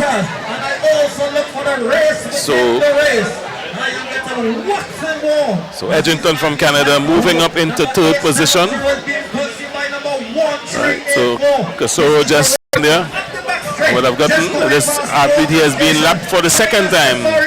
So he has 2 laps. He's 2 laps behind the leaders of the event. So Silas Kasoro followed by Cleveland Ford in this the 5,000 meters for men open. So they are passing athletes here. It's just about 10 minutes on clock. I am hoping they can run a sub 15 right here in the 50th edition of the Southern Games. Here comes 3rd, 4th, and 5th respectively. Canada is holding off the challenge of Jules Larode, Penal Athletics, Trinidad and Tobago, and young Aki Marshall Toko Titans. They are battling for 3rd and 4th, 5th place respectively. Up the back straight, just passing SIS. Kesorio turns it up a notch. Cleveland Ford of Guyana holds on. He's not letting up. 5,000 meters. These guys are going around this track as if it were not here. 11 minutes on clock. 11 minutes on clock. Some athletes still facing. Will Roadrunners get the better of Penal Athletics in a battle of the senior athletes? The race within the race. Penal, you got to cheer them on. Roadrunners from Point 14. It's UE. It's Petrotrin Palo Seco. And athletes are coming down. But turn your attention to this man. Fixed on setting a record right here. Kesorio Silas. Will Cleveland Ford hold on? He goes 3 laps. 11 minutes on clock. I am hoping these athletes can run a sub 14. Just about 150 meters behind. It is 3rd, 4th, and place up for grabs. Jules Larode holding on from Aki Marshall from Hitterington out of Canada as they head again round the 300-meter mark. Kesorio turns it up a second notch, getting just about a 15-meter lead on young Cleveland from Guyana. So it's Kenya holding on to the lead. Second place, Cleveland Ford. And here comes the next 3rd position. It is Canada. Jules Larode Penal Athletics from Toko Titans. Aki Marshall. Number 1399, facing 5 laps in front. But the man from Kenya is not letting up. He is releasing the proverbial beast. He is lapping the field. This is the 50th edition Southern Games. You would have been part of history to your chairs. Let's check Kenya on. Facing 2 laps. He goes after the clock. 12 minutes. Will he get back here under 15 minutes? Cleveland Ford is just about in 2nd place. Does Cleveland Ford have enough in time to go after Kenya? 2 laps for Cleveland as well. As we look for the rest of the field. This is not going to be easy. These guys are even going after the 3rd place back. Jules Larode is back in 3rd place from Aki Marshall. There's Trinidad, 1-2 from Canada into the 3rd, 4th, 5th place respectively. Up the back stretch. He opens the lead just about 50 meters. Silas Kesorio from Kenya. Cleveland Ford giving chase. This is the 5th. Here comes the 3rd, 4th, and place. Aki Marshall holding on. Let's cheer him on. It's Trinidad and Tobago and Canada. As they come around, look for that man at the top curve. It is all Kesorio Silas. Kesorio Silas is coming down the home straight. This man, when he comes, he is going to get the bell. 14 minutes on clock. Can he go a sub 15? Let's cheer him on. Guarakara on the clock, 14 plus minutes. This is Silas Kesorio. Ford just about 15 minutes. Does he have enough in tank?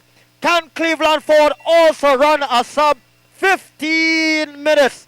As we look to the far side, the start of the 200 meters. Third, fourth, and fifth place respectively. Akeem Marshall, it's Trinidad, it's Canada, it's Trinidad. There seems to be a shift. Look at the SIS in blistering pace on a cool Sunday evening. Guarakara, rise to your feet as we get set to crown the 5,000 meter champion. All the way from Kenya, 14 minutes on clock.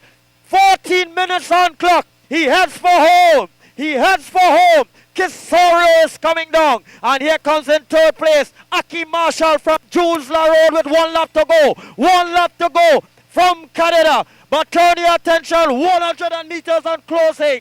15 minutes on clock. Rise to your feet from Kenya. Silas Kisorio wraps up the winning position. Giving chase. Not too far away, Cleveland Ford goes after the clock, 15:23, and he's closing like a beast. Second place, the race is definitely on the back stretch. Rise to your feet. Akeem Marshall is holding on, the junior athlete of Toko Titans from Jules La Road, from Hatterington out of Canada. Who is going to wrap up third place?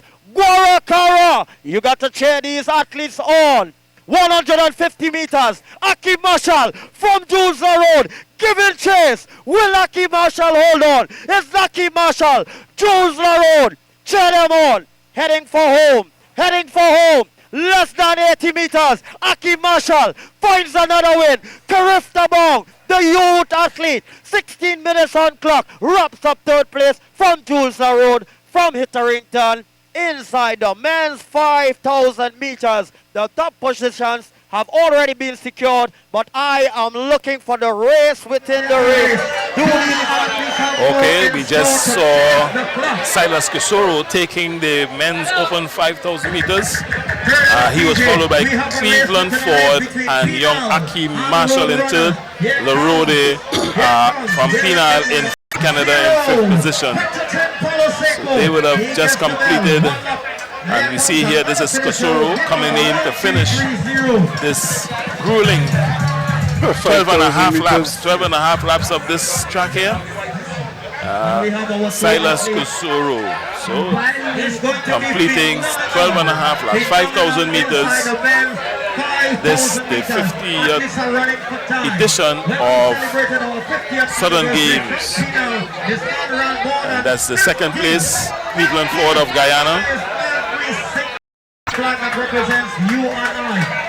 So that's Ford we're seeing in the picture there. That's after he got Bell and was making his final lap heading for home. And so this is Ford finishing here. Trademark stopping that clock, the watch, as they complete. And this is the third place finisher, Akeem Marshall, young Akeem Marshall, Jules La Road, as well as Alan Hedrington.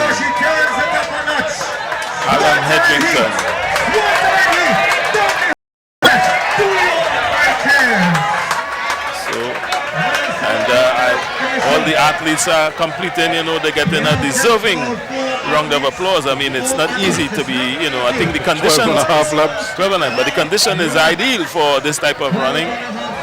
So, across we have James with the winners in the shot put. Over to you, James. That's right, guys. Certainly, we just saw a race that took immense mental strength. But speaking of physical strength, I'm here now with one of those athletes who participated in an event called Shot Put, which uses much physical energy and physical strength, and he has been around the circuit for quite a long while. In fact, he is the national record holder in the discus competition, Quincy Wilson. Quincy, I'm seeing a bandaged leg there. Tell me about that bandage leg before anything else. On Wednesday, I hurt my heel while I was practicing. I had a throws test, and I stamped my heel on the concrete inside the circle, and it's just like it's not an injury, but it's just a bruised muscle, and so I'm just trying to recover from that. And today I came and threw, and it's okay. Well, tell me about the event today. You took part. I haven't seen you around in quite a while taking part in this type of competition, but you came out here and you got the gold medal. Well, today I just came down here to support my training partner Ezekiel Romeo. You know, it's just me and Ezekiel has been training since the others went to Cuba and train, and you know, we just came down here to open up our seasons and see where we're at, and you know, get prepared for Falcon Games, which is next weekend. You know, and honestly speaking, I just didn't come down here to win. I just came down to support. Very grateful, and I thank God for blessing me with that win and seeing that I haven't thrown in years, I guess. You know, throwing 60 meters is very good for me. So. Well, it's interesting that you mentioned that, because this shot put competition here today, it certainly was a very exciting one. Seeing you battle against Romeo. In fact, I was looking at it and I was saying that, hey, the master is against the student. You think you school the student here today? Well, honestly, I wouldn't say that, but you know, much respect to him. I'm not gonna lie, I have mad respect for this guy. You know, he's really strong and he's getting better than me, and I'm really glad that the younger ones him is actually getting up there and looking to put his name on the map, you know. So I would say that I'm schooling him a little bit, but you know, I'll teach him a little more. So. All right, well, we just heard from the master. Let's now hear from the student. And Ezekiel, you are a name that is emerging in terms of shot put right now. You are the current Carifta champion, and it was very interesting seeing you battle against Quincy. What was going through your mind facing up against your role model Quincy? Well, it was basically just an opener for this season. I just threw in because, yeah, it's a competition, but I wasn't really putting too much. I was putting effort, but the conditions wasn't up to like standards for me to throw a good distance. So I just went out there and like threw for strength. Well, speaking of which, I know rain started to fall somewhere in between. How did that affect you guys in terms of your throwing? Well, I don't know how it does affect everybody, but rain does affect me mentally, but I'm still working on that right now. Now, at any point during the competition, were you thinking that, hey, listen, I can pip Quincy in this one here and perhaps be the new king of the block in terms of shot put? Well, yeah, basically that I was thinking, but that again played against me because I was studying to throw far rather than studying my technique. So I was never getting my technique right and just didn't pass him at all. Well, you're past Carifta age now. What's next for you as an athlete? Well, I'm working towards NACAC under 23 this year and maybe Commonwealth. Well, certainly, guys, we just heard from two of the strongest men in the business. Quincy, the big kid. Can we still call you a kid? Yeah, big kid. Big kid Wilson. And Ezekiel Romeo, the new kid on the block, the student who hopes to one day be the master. Okay, so we just heard from James there interviewing Quincy Wilson and Ezekiel Romeo. Just they would have competed in the men's shot put. We also saw completion of the men's 5,000. I think the next track event should be really the girls 200 meters. 200 meters. Girls under 18s. 200 meters. Ruskin, I am wondering whether with this type of condition, whether we would have any more cycling. Well, I think the cycling probably would be suspended for the time being. If the conditions improve significantly, and the problem is, the only way it's going to improve is if it dries, but we don't have any sun. I don't think we have any significant wind that is going to also assist that. So it's really touch and go right now. I don't know how else they could dry this track, you know, in time for, you know, the completion of these events. So it's going to be very difficult for them to get in more of the cycling events at this point in time, especially where you have international riders who, you know, have other events upcoming that are probably more up their alley than to come and risk it on a grass track. Okay, so we just wait and see what's happening. So up next we should be seeing Shaquila Walker Complex, Ryan Linton, Germany's Paris, JL Ferguson, Nikita Paul and Jada Barker. Those are the persons we should be seeing in the under 18 girls. Before we get to them quickly, let's go back to James. I think James has the winner of the 5,000 meters. Guys, I'm here with the winner of the 5,000 meters, Kisorio, and of course we were quite impressed by him yesterday when we saw him win the 1,500 meter. This time taking on even a greater distance in the 5,000 meters, and he ran that superbly. He almost lapped everybody, and you always strolled away from it as if you took a jog around the park. I won't say it was that easy. I was just trying to get in a good race. You know, getting that, not advantage, but having been flown by the meet directors and everyone to come and race. I think it's important for me to put in like a good effort in a race and show everyone that, hey, I thank you all for bringing me over, and thanks to the fans for cheering and all that. Well, the fans certainly seem to love. While a lot of people were looking winded coming around every lap, you kept looking at your watch. Are you satisfied by the time that you did and the performance? A little bit not satisfied. I was trying to go under 15 for sure, but then it looks like I went a little bit too slow in the first part of the race. And my last 4 laps actually were the fastest because I timed it. And I thought I was still going to be able to go under 4, but I didn't do it, but still impressive. You were pushed by the competing pack. What do you think of the competition that you faced today? Cleveland, the guy from Guyana, pushed me for a little bit, but I think if he would have kept pushing me more, maybe we would have seen a faster race. But I kind of waited for him about 6 laps, I think, into the race, and I asked him if he wanted to help me like take two laps or so. But he said he wasn't feeling it. Maybe he was tired from yesterday's race. But still, he gave me quite a chase. He cut me up at some point, but I just kept pressing on and on. Well, thank you so much, Kesorian. Hopefully, we'll find out your secret to the energy levels that you possess. Back to you guys, trackside. Okay, we get start for the girls on the 18. They're on the starters orders right now. Walcott, Linton, Paris, Ferguson, and Barker. And that's the start. Sends them on the way. Let's see who make the first move. Japanese Paris of Memphis Pioneers on the outside. Here comes J.L. Ferguson of Abilene Wildcats, but it's Shade Paris, Japanese Paris from Japanese Paris of Memphis Pioneers coming away from them. Abilene Wildcats, J.L. Ferguson and Simplex, Shaquilla Walcott.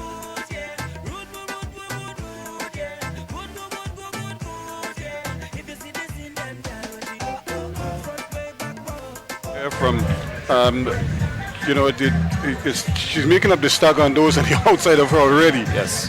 And once she comes in the way, as we all know, it's a short run for home. Yes, very, very short run. Not the usual 100 meters that you would have in the regular stadium. This is a very unique track. So that's Gemini Shade Paris taking care of the girls on the 18 200 meters with J.L. Ferguson and Shaquilla Walcott in third. We get set now for the boys version of that event. We should be seeing here in Chad Richards, Jacob Sinclair, Kashif King, Joash Hoggins, Corey Stewart, and Xavier Mulligata. I expect that we'll see some additions here. From the screen where I'm seeing basically athletes from one club, Abilene Wildcats. Yeah. I am seeing Jacob Sinclair, I think that's Joash Hoggins, maybe. Corey Stewart, yeah, Corey Stewart, I think I got a glimpse of him there. Mulligata is injured though, so I don't think he's going to show up. He didn't run yesterday at all. Yes, so we wouldn't see Mulligata, so I am seeing Sinclair. I'm also seeing that's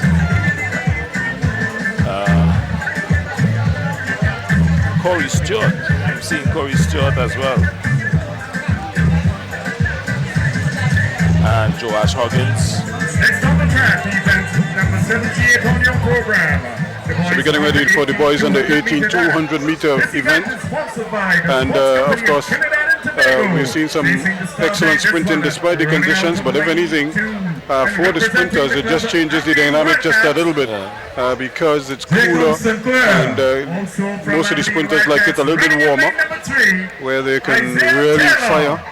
Running in lane 4, representing the club, Dover, Josh Huggins. In lane number 5, Abilene Wildcats. So we're still seeing another Abilene Wildcats, a host of them, doing business.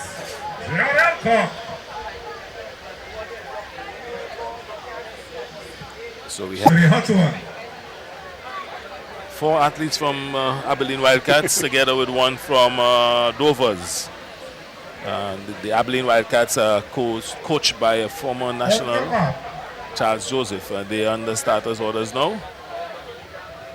That's Sinclair, Taylor, Huggins, Stewart, and Elcock.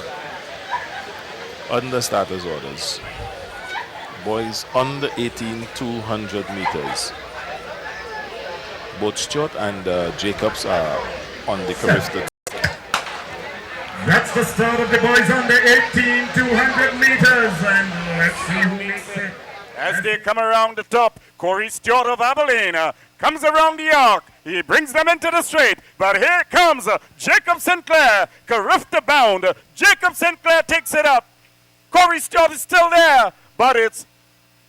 Wow, they go by together. That's too close to call. That's one for the photo finish, Judge. So while you all are upstairs, I am downstairs. I have been all over the world. But one thing I love when I'm inside Guaracara, you can definitely hear the voices. So GISL, all you wake up. They want to know if I'm tired. Me tired, I'm Trinidadian. We are never tired. We're going to wake this place up like never before. Guaracara, let's make some noise! Just saw the completion of the boys on the 18. And there's the start. And you see Jacob Sinclair running out of lane 2 here. It's a fairly even start. It took him a little while. In fact, he looked like he was almost running out. The man next to him almost ran out of lane. Yes. And now you're starting to see how they settle coming into the straightaway, and look at it. Lane 5, lane 2. That's Jacob and Corey Stewart. The reigning national record holder, the big kid. Sinclair, is it? Yeah, that's Sinclair on the inside and Corey Stewart on the inside. Very, very close. But I would give it a lane 2 here. So that's Sinclair. Jacob Sinclair. And Corey Stewart. Followed by, that would have been in with Taylor. Isaiah Taylor. So we should be seeing the boys under 20 after. So here it is again, and they both are pushing for the line. And look at how much effort Sinclair is putting in there. Both men leaning from very early. Very early. And you look at his foot, torso is probably going to be a little more advanced. Yes. Very much so. But both men are leaning. Both athletes are on the Carifta team. So they're part of the My Relay team. We should be seeing Ramlo Chan from UTT, Garaway from Point Forte, Tian Lewis from Petrotrin Pointe-a-Pierre, Ruben Walters of Memphis Pioneers, Shomari John Concord, and Josiah Patrice of Petrotrin Pointe-a-Pierre. That should be the lineup here for the boys Next event on the track, under 20. Number 79 on your program. The boys under 20 200 meter dash.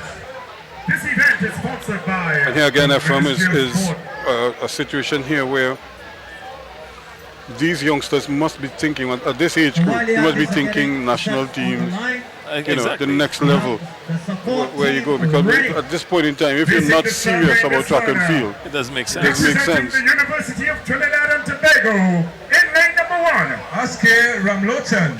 So we have Ramlochan running out of lane.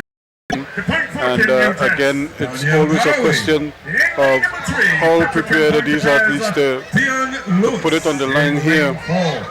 Memphis Pioneers, Ruben Walters. It's always a challenge because you never know. Because it's a little bit cooler than I'm sure they would really have wanted it. We have Ruben Walters here, who is really a hurdler. So he's using this probably for some speed work. So they are on the starters orders at this time. Ramlochan, Garaway, Lewis, Walters, John, Patrice.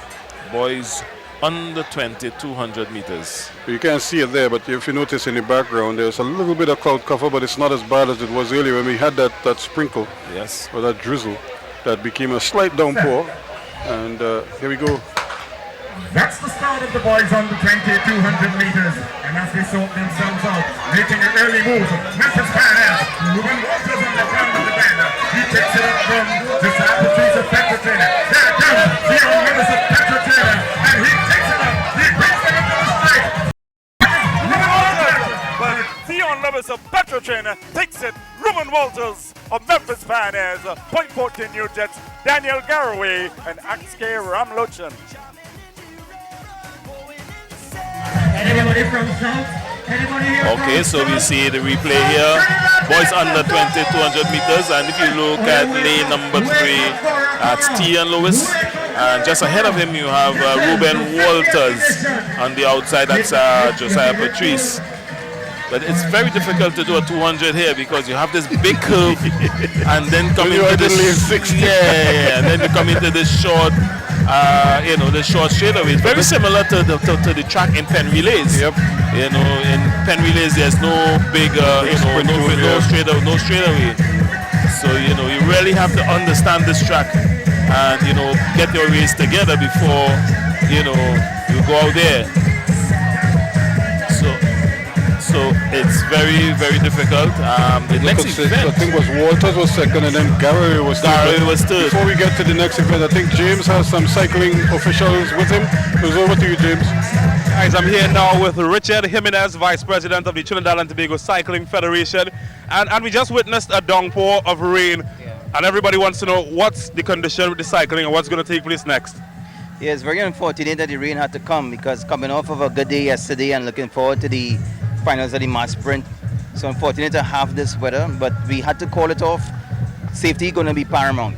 So is it official that it is over, no more cycling for the day, or is there still a possibility that there may be cycling? Had the rain fell when the sun was up, or there was the possibility of sun, but it's just about 6 o'clock now. And again, it's sun and dew is going to start. The ground is very muddy. We walked the track and we made the decision to call it off for safety. Not visible to the naked eye, but when you walk and you stick a pole, you will see that it's a lot of mud, particularly after the finish line, where people will be bursting after the finish line. That's the area that we're most concerned about because all the mud is right here. Now, we have to take into consideration that next week is the St. Philip International Cycling Meet, followed by the Easter Grand Prix, followed 2 weeks after that with the Nationals. Therefore, we have a lot of cycling and we cannot risk the cyclists being damaged. One of the things that we bear is a duty of care for all the cyclists when we have an event.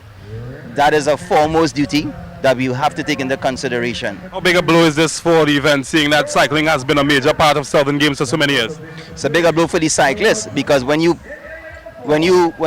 come charged up to do an event, you really want to do the event. We have a lot of undeclared races such as the March Sprint where people are eager to find out if they're going to have a chance. So this is a blow, but it's unfortunate that we can't have it. Safety is paramount and we have a duty of care to look after the cyclists. Well, thank you so much, and of course we've got to cut you because we've got to take you match side or track side rather for the start of the men's 200 meter event. Thank you so much, James, and of course here we go. That's the Masters. Ladies are on the way. As they come around, that's Hospitalis of the Masters Club. She leads from her teammate, Rema Thomas. But here comes ZC Athletics, Chris Raymer Francis. It's Joan Hospitalis coming to the finish line. Suzanne Garcia follows her.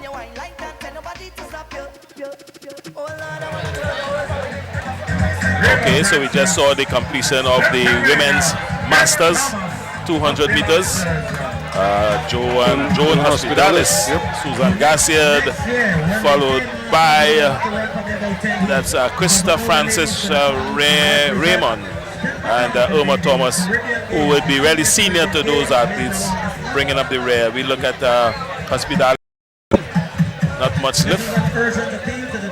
That's but she still has better form than everybody else. Yes, better form. Susan Garcia is better known for her distance running. You know, but I guess she wants to fill the lane to make the Masters event look, so much better than you have just 2 or 3 people. So I think James has somebody with him he has Tian Lewis with him there.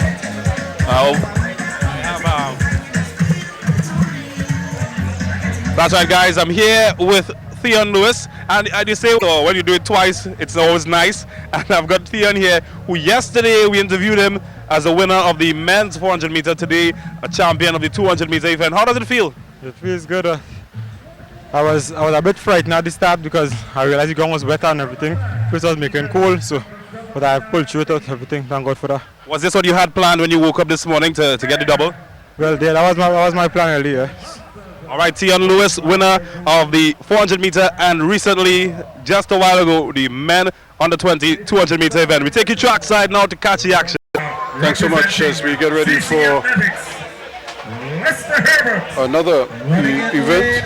Lester Herbert is the Masters men over 45. And this too is expected to be very exciting. I think the fans look forward to these events. Because they see people like themselves on the track.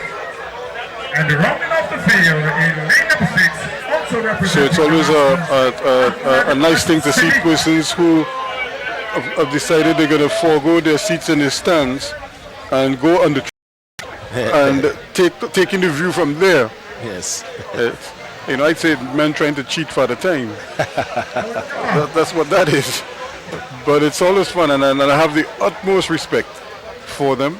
And it just goes to show how much track and field is in the vein.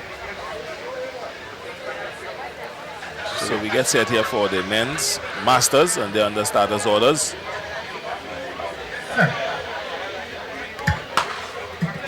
This is the Master. 45 plus 200 meters. Here they come, nice and fast, even keel. Here they come inside that final 100 meters down the straight. It seems like it's going to be on the inside.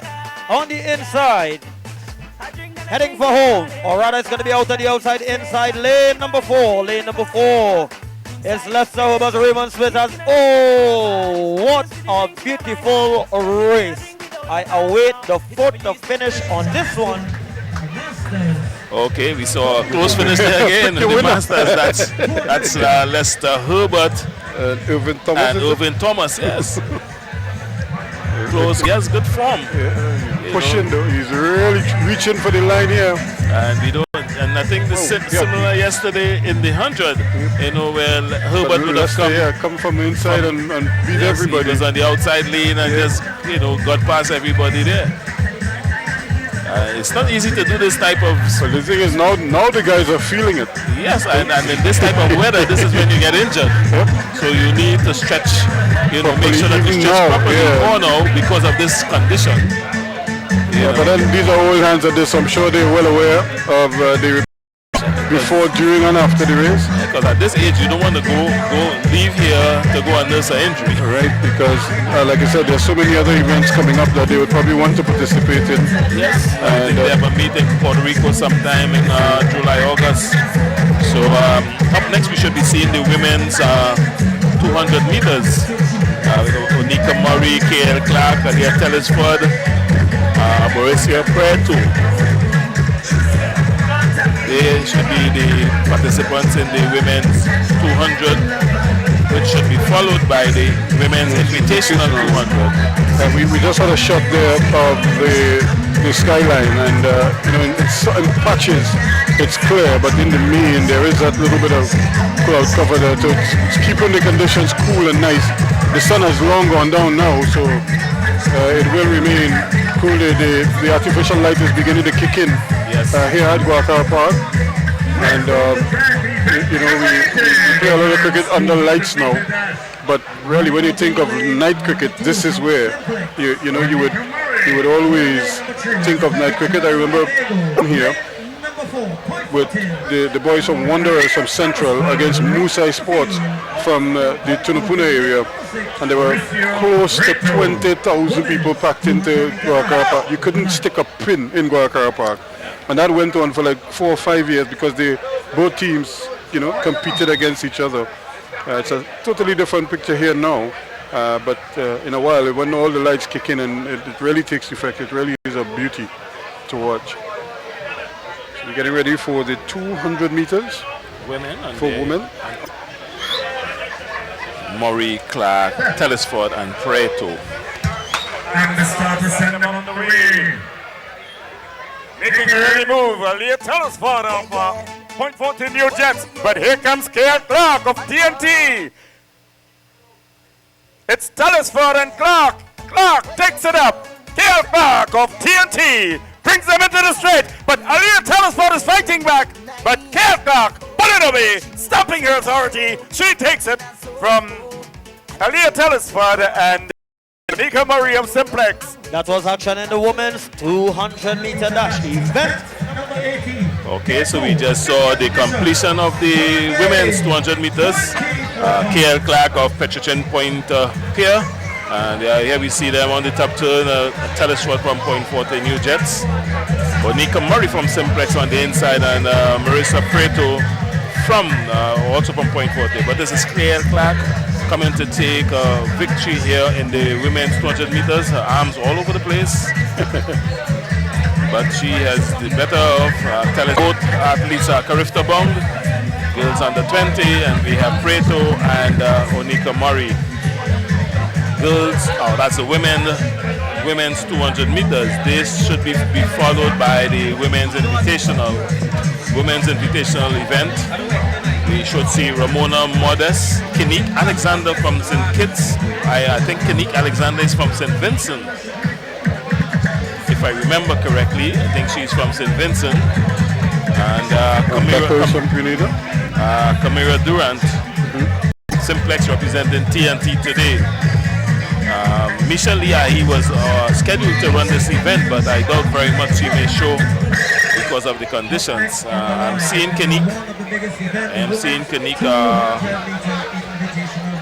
In lane number 1, representing Trinidad and Tobago, Ramona Modest. So Ramona Modest in lane 1. And we're getting ready for this 200 meter event, but James has a winner standing next to him.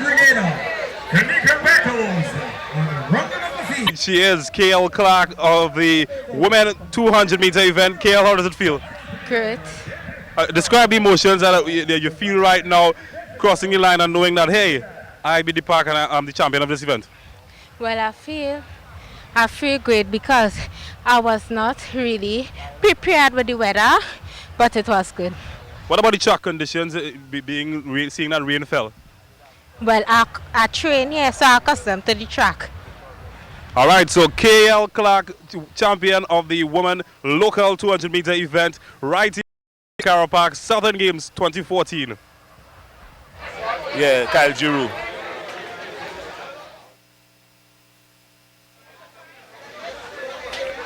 So we're getting ready for the 200 meters, the Women's International Invitational, and here they go. That's the start of the Women Invitational 200 meter dash. And as they come around the top turn, let's see who makes it. It seemed to be Beckles of Grenada as she come around the arc. She brings them into the straight. Kamaria Durant is right there. Here comes St. Kitts Nevis Alexander. But it's Kamaria Durant. Just takes it on the line. From Grenada Beckles and St. Kitts Nevis Alexander. Okay, so we just saw the completion of the women's invitational, and out in front there it's Kamaria Durant of Simplex representing Trinidad and Tobago out in lane number 6, and she comes here. We see Miss Beckles here from Grenada on the inside, and you wouldn't see in the inside shot we have Kinique Alexander from St. Vincent, very, very close. very close, as the commentators may say, too close to call. Yes. So that's Camila Durant of Simplex, represented Trinidad and Tobago in the 4x1 at the World Championships in Moscow last year. So up next we should be seeing the 200 meters for men. LeSean Noel, Kern Alexis, Moriba Morin, Cadell McIntosh, Lincoln London, and Micah Philip Spencer. I think that's the son of Anthony Philip Spencer. And of course, just to remind them about the women's javelin event. And of course, Gwendolyn Smith with her 42.46 was the one that really stood out there. And she mentioned, but there again is that replay, and we're still no closer to, because it's just the angle that is so tricky sometimes. Alexis running out of lane 3 and representing. So you see it, so now the men are getting ready. Moriba Morin is also in the mix. And there's a quick look at some of the spectators who have stayed on, so the rain didn't chase them away. They are here to witness the excitement, even though the cycling, as you would have heard earlier, would have been cancelled. The track and field is continuing, and it's mostly track more than anything else. So this is really going to be interesting. I'm sure the fans are going to stick around to see the relays, because that's going to be the excitement for them. For the night. Yep. So we see the guys here. Noel in 1, Alexis in 2, Maureen in 3, McIntosh in 4, London in 5, and Philip Spencer in 6. And they're on the starters orders now. Men's 200 meters.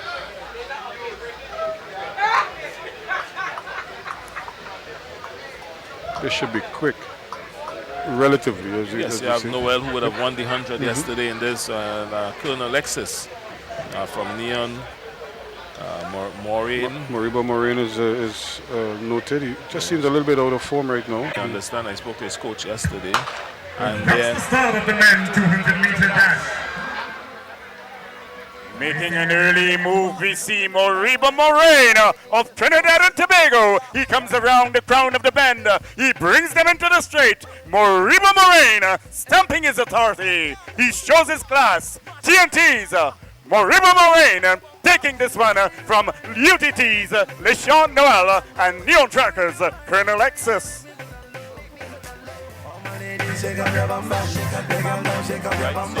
Rain running out of lane 3, taking away the stagger from the lanes 4, 5, and 6. Does it very quickly too, so Yes. he puts them under pressure from the Very get-go. early on this wide curve we have here, and then it's a short race to the end. So that when you have the turn there, it's not normal. It's not a normal turn. So When you come off the turn, you think, well, you can make up stagger now, but there's no room. And Noel ran a smart race on the inside. But Morin's start was so good that he just blew past everybody. The first 50 meters or so, he was basically in the lead. So we had Noel in second and Alexis in third. So it's Simplex, UTT, and Neon Trackers. So we a nice spread there of the local runners.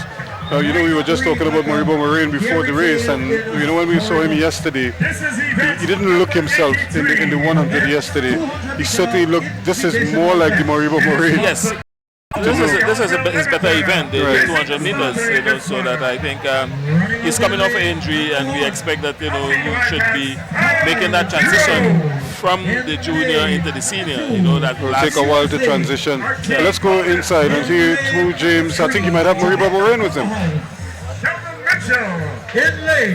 Number 4. That's right, guys. I've got the man himself, Moriba Morin, here with me. And Moriba, you have been one of the young, promising athletes. Good to see you win this 200-meter event. How does it feel? Well, it felt good. The competition wasn't that tough. We're not how that big on better guys like in the international here, but felt great in the 200. Well, I'm hearing some talk that you're coming off of injury. How has that affected you and your form? Well, it has not affected me as that much. Knowing I have been doing some strength training, had been doing some pool training and stuff. So every day gets better. So I was looking for the best. How does this victory, in fact, motivate you going forward from here? Well, it does a lot for me. Right now, I'm just looking to go forward with it and let's do better things this season. Well, certainly better things indeed we are looking forward to from Mariba Marine. Trackside with Mariba Marine, Southern Games 2014. Thanks so much, James. Well, again, congratulations to Mariba Marine there, and a youngster now transitioning into the realm with the big boys, and no doubt, I'm sure his season probably only now starting if you said he's coming off an injury, so in a way it's he's starting over. It's very difficult for the senior athletes. The junior athletes have much more competition. Right. You know, so you know they suffer. So we have now coming up the men's invitational 200 meters, and they are on the starters orders. We should be seeing Kyle Giroux, Art Collins, Sheldon Mitchell, Keston Bledmon, Antoine Adams, and Matthew Pritchard from the USA. Men's 200 meters invitational. That's the start of the men invitational 200 meters. And already we see Keston Bledmon of Trinidad and Tobago coming around the crown of the bend, but closely monitored by Sheldon Mitchell of Jamaica.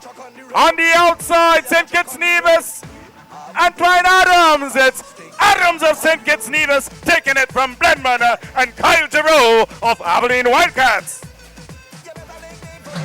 Okay, so we just saw the completion, and this is the men's 200 meters. Bledmon seemed to struggle on that turn there. He wasn't getting any traction at all. Watch how many times he's pushing, but his legs are going nowhere. And that is from running on the Mondo, where you get that response from the Mondo. So he's looking to move here and getting nothing. Yeah, it's like nothing. His legs aren't going anywhere. He's trying, but there's nothing. Nothing happening for him there. And I think anybody who should know this track, he should know this track better than anybody else. So we have. It is won by Adams, Antoine Adams of St. Kitts. Yes. In second place is that Mitchell, and then you have Giroux from Aberdeen Wildcats. Coming in lane 1 there. So that's that's a difficulty, when you get accustomed to running on that Mondo and you get the response because you get the bounce. When you come to running on the grass, there's no bounce there. Really use your strength. And you can see him, it's a pity we can't see that race again, because if they show that race again, what I was noticing is that when he was trying to dig in, nothing was happening. Look at him here. He's pushing, his hands are pumping, and the legs are not going anywhere because he's seeing the guys are running, and look at him, he's going backwards now. Everybody's racing, and he take a look there, so he's telling himself, what is happening there? And he just backed off. It didn't make sense at that point in time because he just wanted to finish here, but you could really see, there's not much there for him to really make any push to try to come up there. But Adams by that time had gone, and he took Mitchell with him, and Giroux followed him over the line. I think we have Adams over on the inside with James Saunders. Well, it's not easy beating a quality field, especially a quality field running at home. But Antoine Adams of St. Vincent, or St. Kitts Nevis rather, has managed to do that. How does it feel? It feels good. I'm thankful that I finished the race. I was a little worried about the grass being wet and slipping and stuff, but came out here, did what my coach told me to do, see how fast I could go on the grass, and I did that, so I'm thankful for the win. Well, you ran against some top quality field, as I said. Keston Bledmon, of course, an Olympian, taking part in the Olympic Games, taking part in this race, running in front of a home crowd. Were you ever worried about him coming into this race? I mean, like you said, it was a really good quality race. Keston Bledmon is a good competitor. All the guys are good competitors, but I just came in the race focusing on what my coach told me to do, so I'm happy that it worked out. Is this your first Southern Games? No, I was here last year. Running in the rainy conditions, how difficult is that for you? I mean, like I said, you just want to be careful not to slip or get injured. But it's a fun experience, running on the grass. I grew up running on the grass, so it's always good to come back to your roots. But like I said, I'm thankful to finish injury-free, so that's most important. Antoine Adams, winner of the men's invitational 200 meter right here, Sudden Games 2014. 22.8. Okay, so that Ruskin, that takes right down to the relays. This is where the fun begins. We would have heard that the cancellation of the cycling, so that takes us to the boys under 20 4x4, then the women 4x4 and the men 4x4. So and this is club against club here now, and this is where it becomes a real battle. Yes, yes. It's And club I against will club. tell you that the club you need to look out for in the men and in the juniors, boys under 20, Abilene Wildcats. Wildcats, yeah, because we just saw them there just now. They had what, 4 in one, yes, in so one event. Charles Joseph is doing a great job in that club. He's a former national athlete. He represented Trinidad and Tobago at the highest level. He went to Seton Hall University in New Jersey, and he came back here. He was in the teaching system, in the education system, and he's now contributing to track and field. Dion Lendor would have come from under him, and I mean, he just came out of the indoor season and was ranked #1 in the world, and although he's competing for Texas A&M, the coaches there still have a close relationship with Charles Joseph here, so that they work together. They have discussions, so that they understand what's happening with the athletes. It's amazing that you mentioned Seton Hall University, and because a friend of mine who went to Seton Hall University, Terry DeHare, but he was more basketball. He was a basketball player. He was actually, at the point in time, he was among the leading scorers ever at the collegiate level. Certainly in Seton Hall's history, a man named a horse after him. The Santa Anita Derby at one time, and the Terry DeHare, and but Seton Hall University, again, we kind of know them more for basketball. But they do have some decent track program now that is developing. Yeah, but in those days they had a very good track program.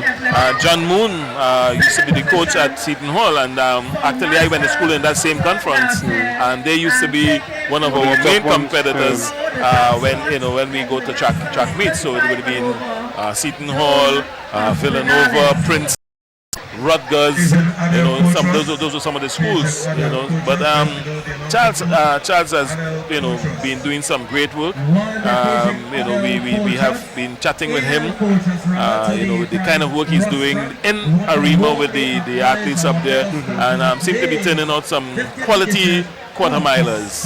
I think early in May. There's the Arima Invitational. It's coming up. It's coming up. And I'm very happy that track and field is going back to Arima, because that Arima was known as the area where all track and field would have taken place in the late 70s and the early 80s. The Arima Velodrome on the grass tex track there. So we would have seen performances with the likes of Steve Williams running a 9.9 or 9.8. 9.9 on that track. I was in Arima when he ran that, and Hazley scratched his head that night. That was. And isn't it amazing, as you mentioned, he never ran at the Olympics. I don't think he was injured. Always injured. He was injured. He was injured. How unfortunate can you be? Very much. An amazing talent. This guy was doing 9.9 in practice sessions, and then didn't make it to the Olympics. Always injured. And one of the things, as we have a little time, because they're getting ready for the 4x4 relays. One of the things that you mentioned there, that you're in contact as the federation, in contact with coaches, at different institutes. How much influence do you have in determining where kids go? Because it makes no sense to send a sprinter to a school that is really popular or famous for their distance running or something. Serve you or serve Trinidad and Tobago in any way? We are trying to address that right now. As it is now, we're trying to have discussions actually with UTT. See how many of our athletes we can have homegrown, and source competitions for them. Because I think the competitions, that they really the competition that they need. Because in the US, as you know, every weekend you have different competitors. So that we don't have much control over that. Even looking at keeping athletes homegrown You know, the parents, you know, they prefer to say that my child is in the U.S., you know. But we are trying to address that. We have a seminar scheduled in the next couple of months, you know, to talk about selection of schools and that kind of stuff. So, you know, we it's something that we definitely have to look at. But what we do is in the years of like the Olympics, the Commonwealth Games this year, the World Championships, we try to have a relationship with the coaches with respect to the kind of the way that they would use the athletes. Because, you know, we don't want them to be out there and then when they come to represent Trinidad and Tobago, because actually when you're in college, you're running for points. Yeah, so you run every event sometimes. Yeah, you're running for points, and that's how the coach gets to keep his jobs. His job because of, you know, winning the championships and that kind of stuff. So we try to regulate that, you know, so that the athletes are not spent and they can represent Trinidad and Tobago to the best of their ability. Because you were almost forced, well, I shouldn't say you were forced, but you had to make a decision squad at the indoors, at the World Indoors, because Dion was absent. A lot of people were and absent because of school. Were there. Yes, we're just looking at some presentations to some of these youngsters, the under 13. Medal presentation here for the under 11 boys just finished theirs. The under 13 girls are coming up next. Here are these youngsters. They look forward to this, Ruskin. Yeah, this is the fun part of the whole thing. And I think they in this era they are much better off than in the earlier times because they have video footage, they have all the cameras, and you know they'll be able now to put together a very good album. You know, once they stay in the sport, so they can track, you know, their own progress. Yeah, you know, I mean, it's not like me. I can't find one clipping from when you know. You mean you can't find when you beat Hazley? I have something on that, but I mean, I would like to see the footage. Hazley bought all. You know, I would have liked to see that footage. You know. Rajpal bought out all, so I'm not going to release it. But I have, you know, great respect, and I'm responsible for a lot of, you know, what happened to me, you know, in my athletic career. And I mean, he was always like a big brother. Right. You know, he always looked after all the athletes. You know, we would go to a meet, and he would make. I think that's the Cliff Bertrand Challenge Trophy. Challenge Trophy, yep. Yeah, that goes to the most outstanding performer in the 200 event. So I don't know. For today, we would have seen Adel Coltrus. He to me, well, when you think about it, he did double. Yes. And he decimated the field on both occasions. Yes. You know, so to me, young Coltrus kind of like stands out there. Who probably would have factored in here would have been, you know, Jude Codrington. He reached the final of the match sprint. He had that first win yesterday as well, and you know, but he never got a chance to ride to see if he could have make a double like success there and really put his name in the hat there as well. But as it is right now, while we've had a number of outstanding runners, got Silas who did the double in the 15 and the 5,000. You know, so we've had some a number of double winners, but when you really look at the way that the youngster performed, both over the 1 and the 2, you kind of like have to take a second look at him and really, and he's only what, 16 years old, you know. So we see the athletes coming out for the boys under 20 4x4, and that's coming up in a short while. They're just making sure the track is ready for the athletes. So and we should be seeing teams like Abilene, Palo Seco, Memphis Pioneers, where the Cougars is present. Palo Seco, Point Forte New Jets. I'm not sure, we're too sure whether they are present. I'd be surprised if they skip this because they seem to have a decent group. Yeah. And I look at the kids putting down the blocks. You know, in our days, you had to come with your own blocks. You know, now the meat promoters have the starting blocks. Yeah, they provide everything for you. You know. But even at your nationals, not only do you provide blocks, I think sometimes you also provide a horn. at some meets you have to provide a horn because the sound that goes with the gun. Yes. Because if you twitch, yes, you could false start. So Yeah, guys so- need to hear. Yeah. So we have the speaker system hooked up to the blocks, and that all of that goes together with the false With the start timing, system, and it goes right. Yeah, so that the sport just continues to evolve. So we're looking on screen, we're seeing some of the Abilene athletes getting ready for this, the 4x400 meters for boys under 20. Following on your heels, winners of the men's 200 meter dash, the Masters 45 club. Appears as though Abilene has two teams. They should, yes. An A and a B team. So we just wait on that, and then we should see the 4x4 for women, then the 4x4 for men. And I think that would bring us to the end of the track events for tonight. And as we heard earlier, the 10,000 meter cycling is normally what would close really close off the.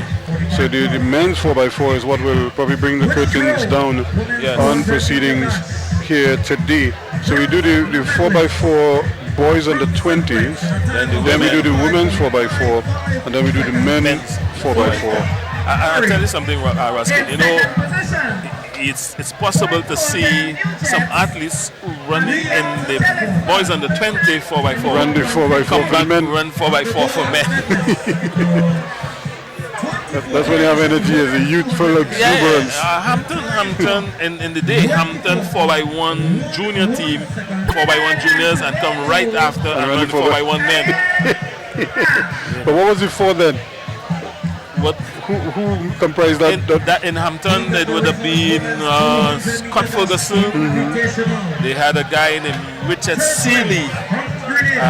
We had Ken Barton. Right, I remember Ken. So we had Ken Barton, Seeley, Scott Ferguson, Hayes Jones, who's now head of the secondary schools track and field association. And he was a one-time member of the Hampton junior team that would have run both junior and senior, back to back. I mean, I used to do that at cricket, but it was a different ball game, and you're doing that on separate days. Yeah, but not in the same day, an hour apart or so. Yeah, but not even an hour. It used to be right after the 4x1 juniors.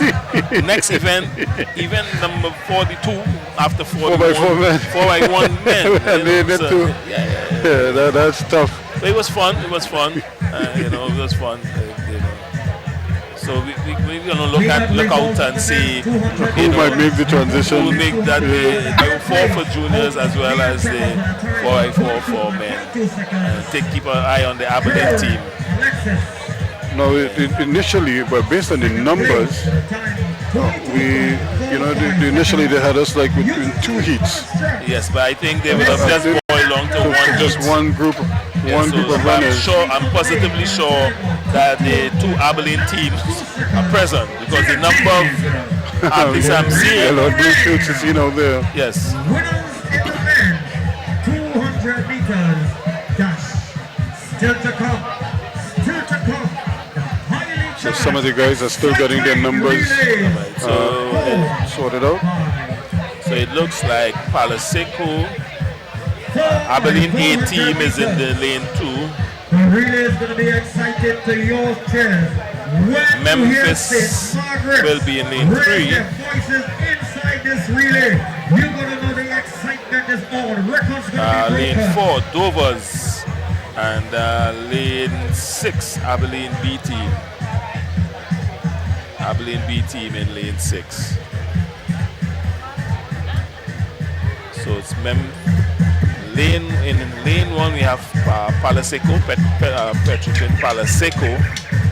Abilene A in lane 2. Memphis Pioneers in lane 3. Dovers in 4. And while we see what Abilene B team. ready for the start of the relay, I just want to draw your attention to Lane 6 or lane 5? Lane 6. Lane 6. I want to Lane 6. 5 is vacant. 5 is vacant. After having boys under 16, after having 9 teams, very long to just 5. See, we did guess that right. Adel Coltrus. So Adel Coltrus is receiving the Cliff Bertrand trophy for his performance in the 200 meters today. And as we indicated, he did the double. He won the 100 And meters to yesterday. present this trophy is the chairman of the organizing committee, Mr. Jenkins Clark.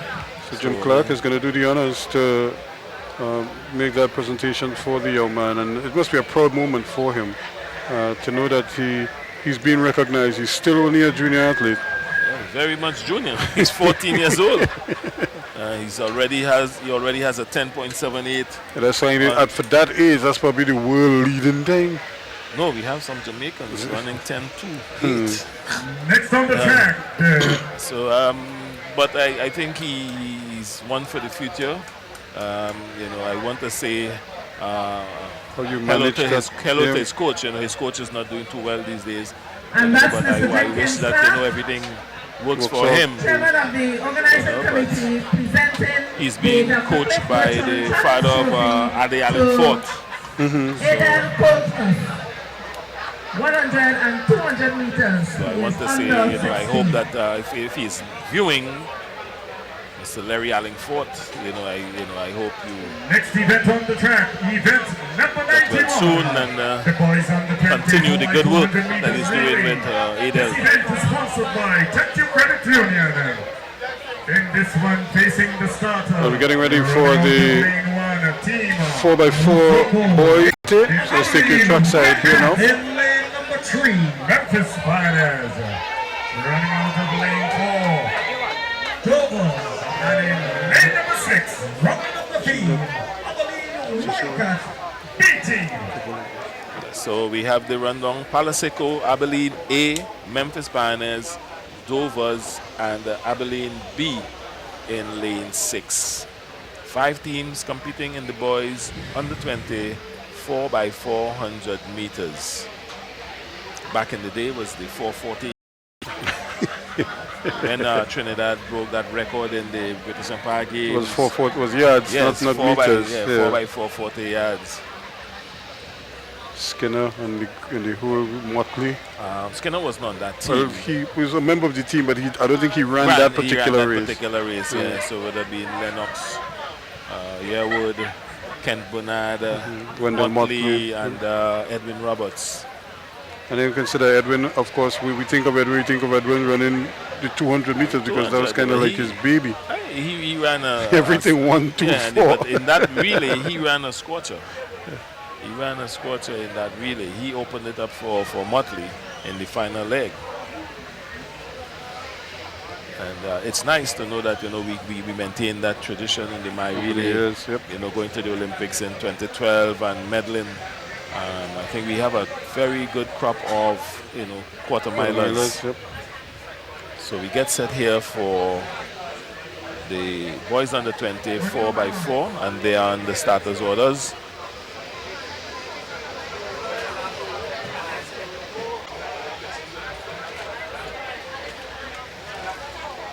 As you said, it's Palaseco in lane 1, Abilene A in 2, Memphis in 3, Dovers in 4, and out in lane 6, Abilene B. And starter Rick Francis send them on the way. Let's see as they sort themselves out, making up the early stagger. The Abilene Wildcats A team and Memphis Pioneers. As they go around the pack, the Abilene Wildcats A team leading. Memphis Pioneers in second. The Abilene Wildcats beat Dovers and Petrotrin Palaseco. Asa Guevara of the Abilene Wildcats A team hits the 200-meter marker as he come around the crown of the bend. The A team of Abilene Wildcats, the B team of Abilene Wildcats, and Memphis Pioneers in third. Here comes the A team of Abilene Wildcats with the first handover. Abilene Wildcats A team is on the lead. Memphis Pioneers, Abilene B team, Dovers and Palaseco. But the A team of the Wildcats are well clear at this stage. Memphis Pioneers in second. The B team of Abilene Wildcats in third. Dovers and Petrotrin Palaseco.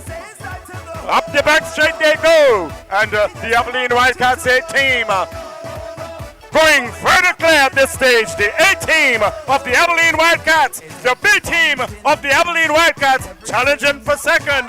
Memphis Pioneers is there with them. They're followed by Dovers and Petrotrin Palaseco. But coming around the arc, here comes the Abilene Wildcats. Well clear at this stage. Abilene Wildcats A team, Memphis Pioneers and the Abilene Wildcats B team. There goes Alex of the Abilene Wildcats A team.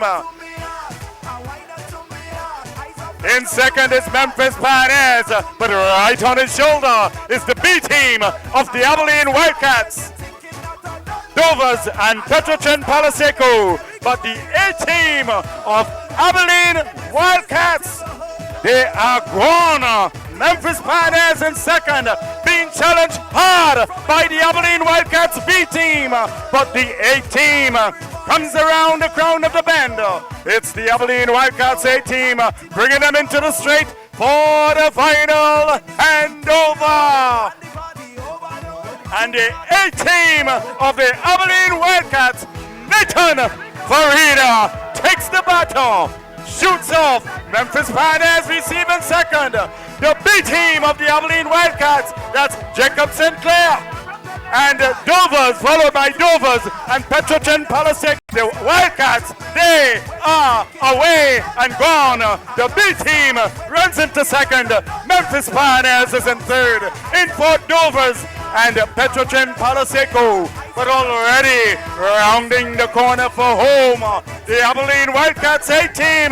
They're followed by the B team of the Abilene Wildcats. Those Wildcats are loose here down at Guaracara. It's the Abilene Wildcats A team taking the boys under 20 by 400 relay.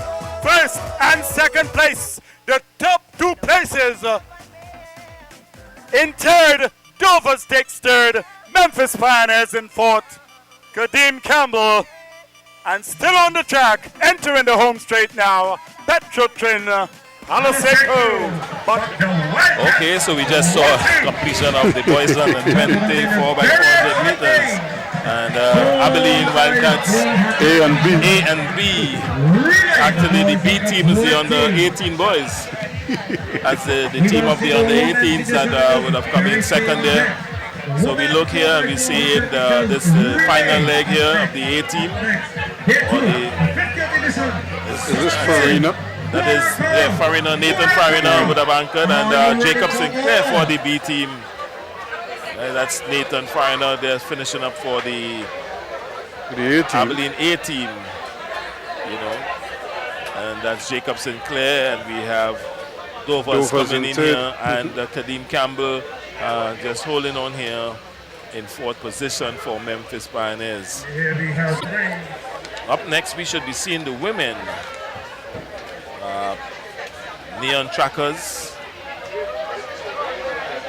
We're getting ready for a brief interview because I think James has another one of the champions over there, the youngster who won the overall title here today. Well, that's right, guys. I'm here with perhaps the most exciting young athlete of our time here at the Southern Games, Adel Coltrus.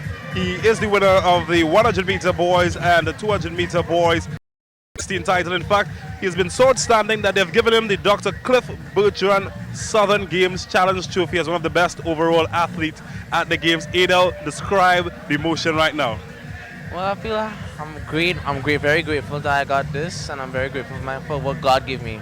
Were you expecting to come away with such a distinguished title as the one that you're holding in your hand right now? No, not really. Not really at all. As a young athlete, to be awarded or given such recognition, how does that feel? Feels great. Feels like I achieved what I really came here to do. How is this now going to carry you forward in your career with achievements such as this? Yeah, I mean, you're heading off to the Carifta Games very soon, and with rewards such as this, how is it going to help you going forward? It's going to help me. It's going to help to encourage me to do better. And it's really going to give me motivation to do my best at Carifta. We're certainly looking forward to you doing your best at the Carifta Games and making Trinidad and Tobago proud. Ladies and gentlemen, Aaron Coltrus, the Dr. Cliff Bertrand Challenge Trophy winner here at Carifta Games, or rather at the Southern Games 2014. Okay, so we have the women's 4x400 meters in lane 1, Neon Trackers, lane 2, Memphis Pioneers, lane 4, Palaseco, and lane 5, UTT. UTT in lane 5 from where I sit here. So that's Neon Trackers, Memphis Pioneers, Palaseco, and the UTT. Women's 4x400 meters. So we just have 4 teams up. On your mark. And they are under status orders. Neon Trackers, Memphis Pioneers, Palaseco, and UTT. Set. And that's the start. That's the start of the women 4x400 meter relay as they sort themselves out around the bottom bend, making the early stagger. That's Palaseco. Here comes the Neon Trackers team. And as they enter the back straight, Neon Track from Palaseco and UTT. They're followed by Memphis Pioneers. But Neon Trackers takes it up, moves on from UTT and Palaseco and Memphis Pioneers at the back as they come around the top turn. Neon Trackers leads them. She comes around the arc, brings them into the bend, brings them into the straight. It's Neon Trackers. Here comes Memphis Pioneers with a run, and UTT. It's Neon Trackers, UTT coming. Neon Trackers, UTT, Memphis Pioneers, and Palaseco. Neon Trackers, there goes Ramona Mores of Neon Trackers as she takes them along. In second, UTT, tracked closely by Memphis Pioneers, Jerisa James, and they're followed by Palaseco as they go up the back. Ramona Mores, that's Neon Trackers, takes them along. The UTT running in second. Memphis Pioneers in third. Memphis Pioneers snatches second on the meter marker, but Ramona Morris of Neon Trackers coming for the second handover. Neon Trackers brings them around the arc, enters the home straight, coming for the second handover. It's Neon Trackers. They are followed by Memphis Pioneers. UTT is stopping to a walk, and here comes Palaseco, but there goes the girls in green, the Neon Trackers. Memphis Pioneers, Donnell Collymore follows. Here comes UTT.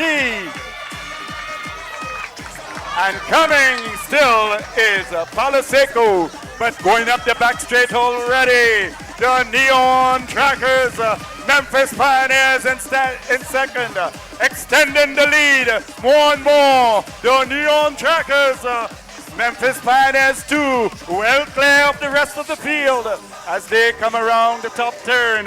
Neon Trackers, Memphis Pioneers, UTT, and Palaseco.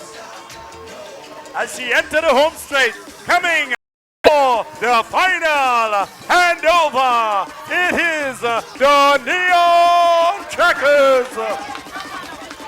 The final handover. And little Carifta bound athlete there takes it up.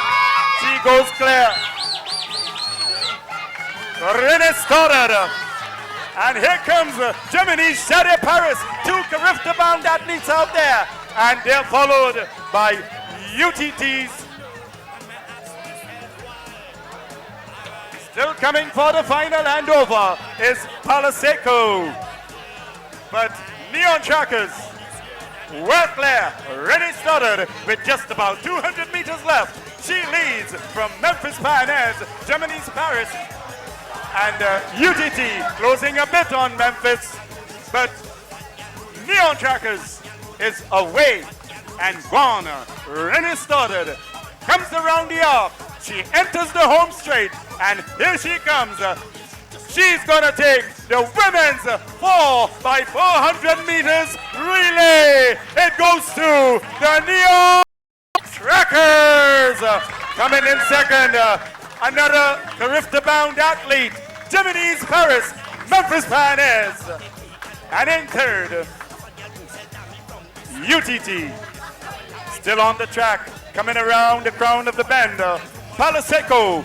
They're all alone. No real surprise there at all, Ephraim, in the sense that Neon Trackers, maybe the distance that they won by might have been a little bit of a surprise, but I don't think we're too surprised that they were able to pull this one off. I think they have dominated this 4x4 women's event for the last couple of years, and I know that wherever their coach, Ian Gordon is now, he will be smiling down on them, because, this was one of his pet events, the women's 4x400 meters.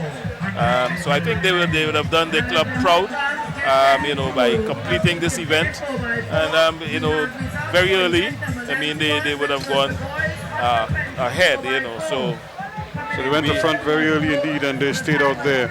And let's take you inside. I think we have James on the inside who's standing by. Well, that's right, guys. I'm here with the Abilene Wildcats, very dominant in the under 24 by 400 meter event. And I saw you running the final leg, and the final leg coming down the stretch. What was going through your mind? Well, I was just focusing on bringing it home for my teammates because all of us wanted the victory. How important was the teamwork in terms of your team getting this victory? Very important because our coach pushes us and he expects much from us. When I looked at your team, your B team was in fact the second place team in this competition. How hard have you guys been working at this particular event? Well, we're working hard every day, trying to bring out what we bring, then training, and just come out and do our best. Now the first leg in any competition is always one of the most difficult, and my friend across here, I'm going to bring him a little closer. I know you started really well, you maintained that pace. Was that the game plan to go out hard from the beginning? Actually, it was. I just trying to give my team a gap to make it easier for us to bring it home to victory. What is the next step for this team? A very talented bunch of guys. What is the next step for you guys? Well, in our 2 weeks, half of the team, we are going out to Carifta Games in Martinique. And the penalties after, hopefully to bring home the medal. All right, so they're hoping to bring home the bacon, or in this case, the medals. Abilene Wildcats, victorious team in the men 4x400 meter relay right here at the Southern Games 2014. Okay, so we're getting set for the 4x4 for men, and I see Point Forte, New Jets in lane 2, Abilene in lane 3, Memphis Pioneers in lane 4, and in lane 5 or lane 6, UTT. So that's the lineup for the men's 4x400 meters. Point Forte, New Jets, Abilene Wildcats, Memphis Pioneers, and the University of Trinidad and Tobago. And from this is the curtain event for tonight, because as we said, normally the 10,000 meter cycling event would have brought the curtain down, but this one is what is going to bring the curtains down on 2 days of exciting track and field and cycling here at the 50th edition of Southern Games. And it's been 2 splendid days of competition. Unfortunately, today was disrupted somewhat by the rain, so the more interesting part of the cycling was basically pushed aside and had to be cancelled. The mat sprint, the final of the mat sprint, and again, it would have been interesting to see what would have happened there with the young Trinidad and Tobago, with a young team, and getting a rider into the final of the mat sprint event. But for now, we're focusing on the men's 4x4. They on the starters order, and the second leg, really tough. And for Memphis Pioneers, Jehu Gordon. And there they go. As they sort themselves out, making the early stagger, the Abilene Wildcats. But on the outside, the UTT is still there. Abilene Wildcats, UTT, Memphis Pioneers, and Point 14 New Jets. As they go up the back straight, UTT, Abilene Wildcats, Memphis Pioneers, and Point 14 New Jets. Hitting the 200-meter marker, Abilene Wildcats, UTT, Memphis Pioneers, and Point 14 New Jets coming. As they come around the top turn, entering the home straight, it's the Abilene Wildcats. bringing them into the straight. He leads from UTT.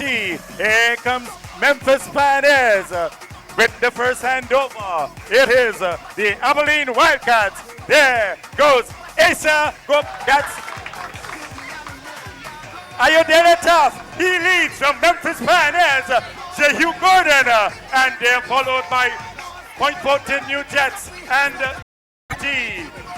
But up the back straight, Ayodele Tough of Abilene Wildcats takes them along. Running into second, the Point Fortin New Jets. In third, Jehu Gordon of the Memphis Pioneers. And bringing up the rear, it's the UTT. But it's all Abilene Wildcats. Ayodele Tough brings them into the straight. Running back into second is Jehu Gordon of Memphis Pioneers. But here comes Tough and the Wildcats. But Memphis Pioneers takes it up. But right on his heels, the Wildcats of Abilene.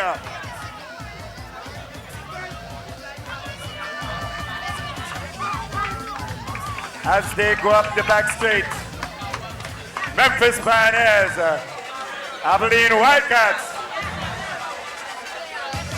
Memphis Pioneers, Abilene Wildcats stalking, makes his move now. Kyle Giroux of Abilene Wildcats takes it up again. Memphis Pioneers has no answer. Point Fortin New Jets in third. And UTT as they come down for the final handover. Kyle Giroux, the Wildcats are on the loose. Memphis Pioneers getting it in second. In third, UTT takes third, and here comes the big engine from Point Fortin. He's in fourth, but it's all Abilene Wildcats as they go up the back straight. They lead from Memphis Pioneers, making no impression in second. As they come around with the 200 meters left, Abilene Wildcats extending the lead. Memphis Pioneers coming, but no hope of catching the Wildcats as they shoot clear into the home straight. The Abilene Wildcats gonna take this one convincingly. The Abilene Wildcats, here comes Memphis Pioneers for second. UTT takes third. And in fourth, Point Fortin New Jets.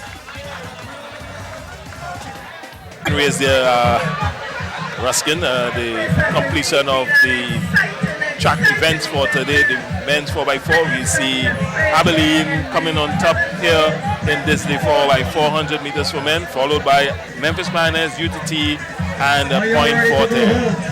And then again, this race was close right at the end of that last handoff because they more or less Jehu brought it right back. They got it back. Yes, he brought back that race. Yeah, he brought back the race there for Memphis Pioneers, and he kept it close. Yep. You know, they just couldn't finish it off because Jehu ran the second leg and he brought it right back. So when they made that handover, they were pretty much even Stevens. If anything, they got a little bit ahead because when they left here, Memphis was actually in front.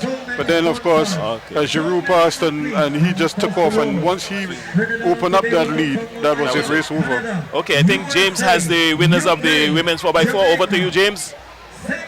Well, that's right. I'm here with the women of the Neon Trackers Track Club. Of course, the winners, as you said, of the 4x4 women's competition. You guys look pretty fatigued at the moment. Describe how you're feeling right now.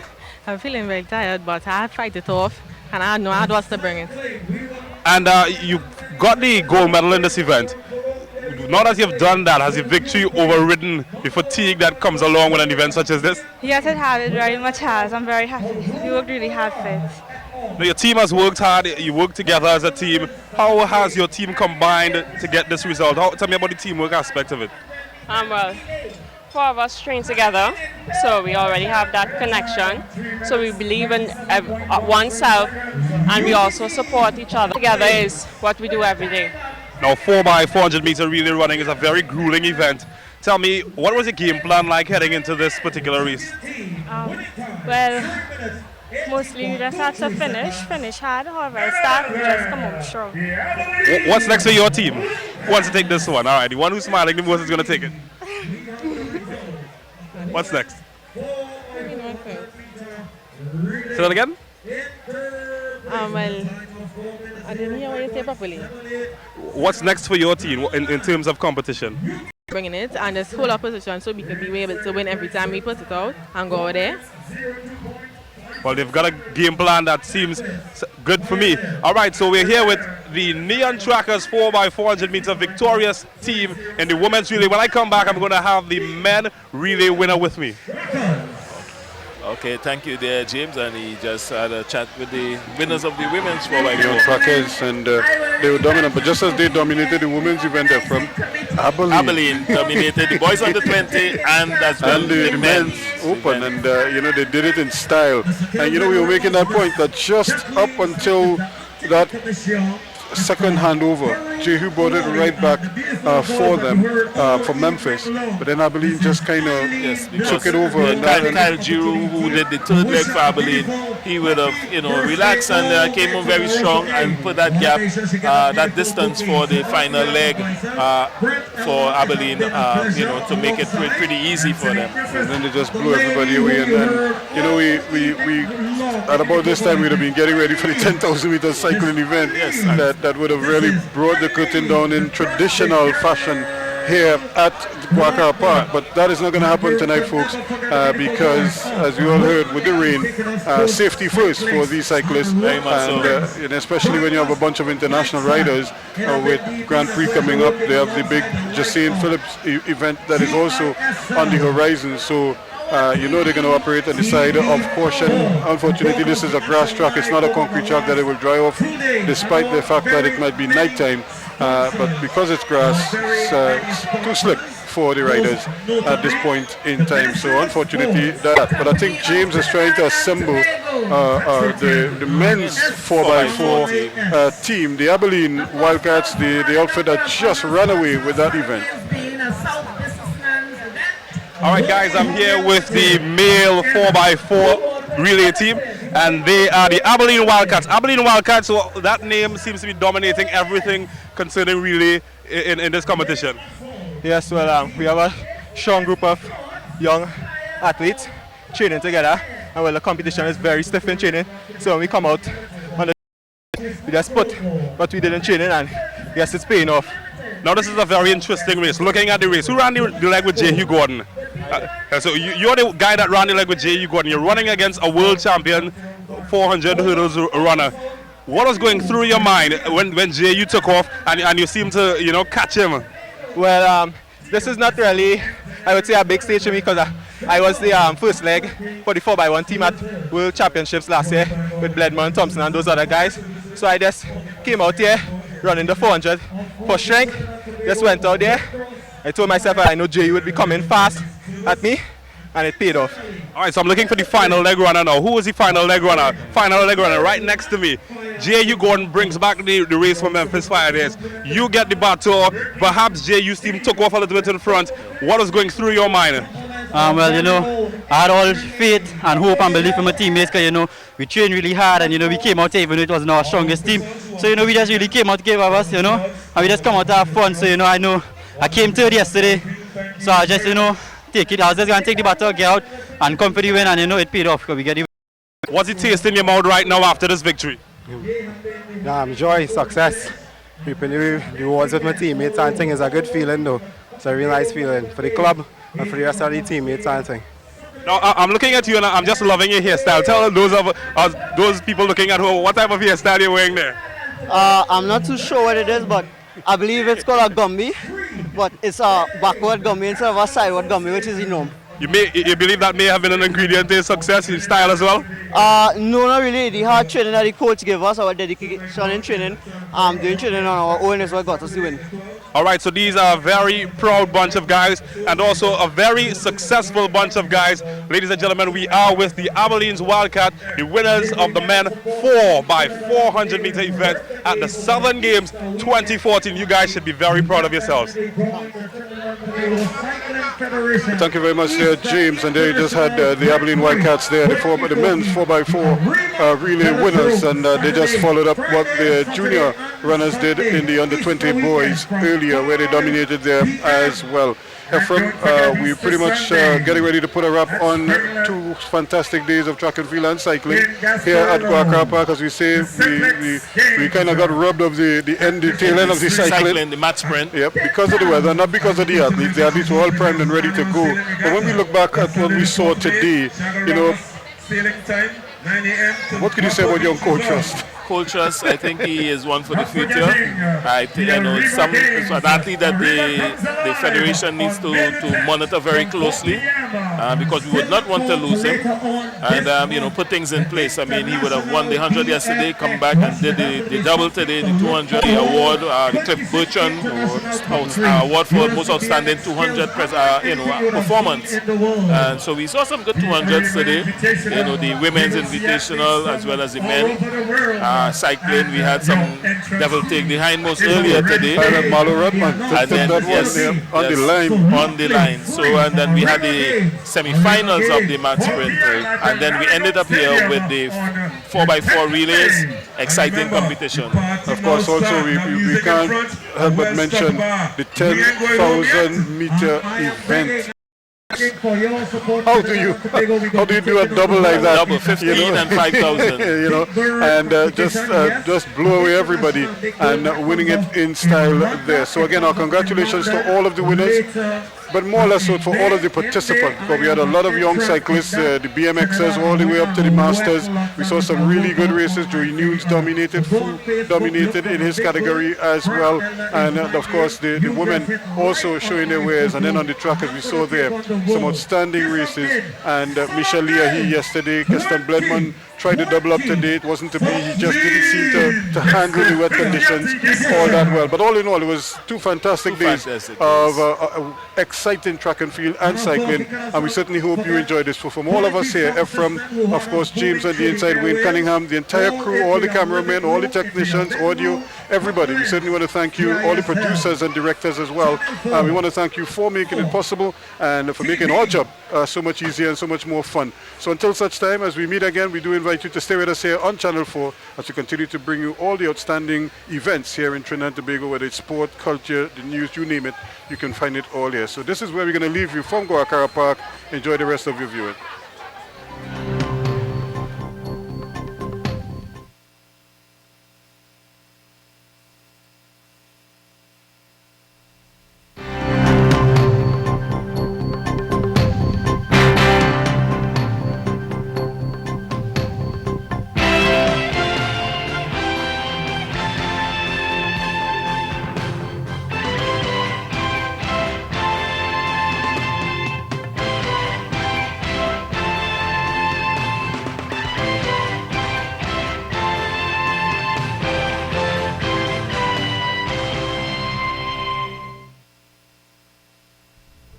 Each of us is responsible in our own special way for building this nation.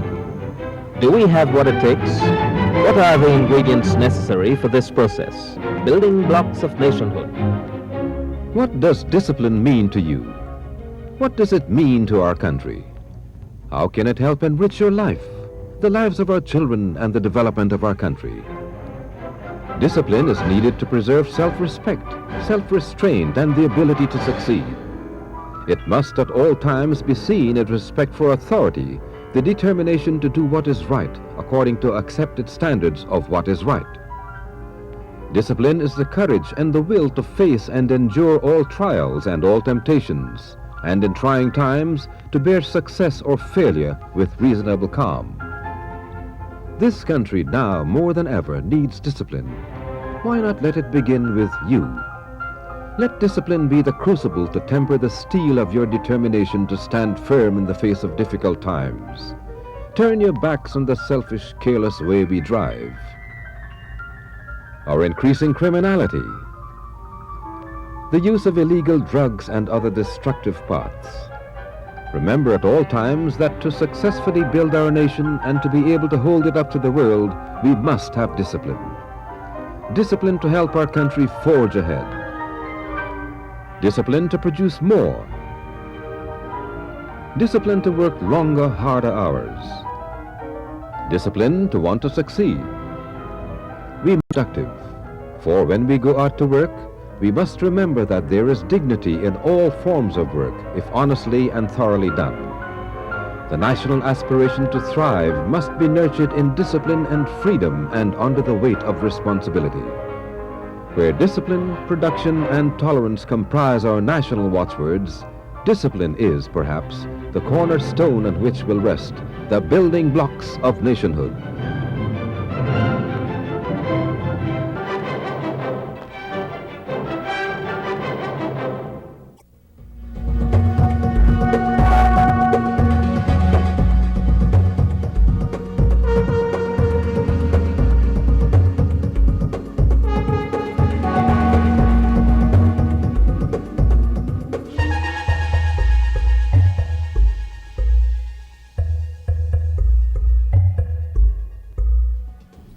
Some folklore fall into the realm of fables. While others seem so real, we think there must be some truth to them. Well, in La Brea, we find examples of both, a social Trinidad call the Pitch Lake. Hello, and welcome to another edition of Science for All, a program created by NEHURST to present the issues and developments in science and technology as they relate to our everyday lives. According to villagers, La Brea's lake of asphalt offers more than just material for road paving. They claim that waters which collect in the cracks and depressions of the lake possess healing properties. This week, Science for All examines whether there is any truth to this local belief. Is Granny right? Can the waters of Lake Asphalt heal? We'll visit the area and use science to help solve this mystery.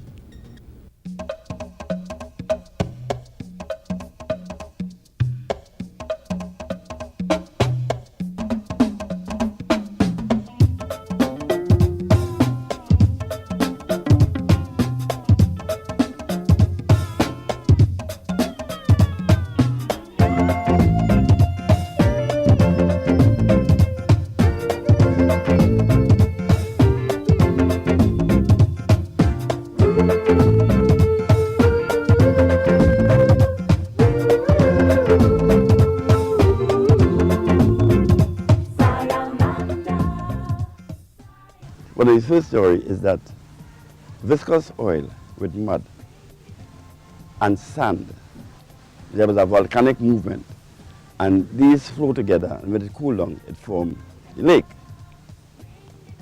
Another theory was there was a tribe, very powerful tribe living in the lake, and they fought the enemies and they won. And in the celebration of their victory, they ate the hummingbird. And that's so brought the god, the great god, that he caused the perishment of the lake.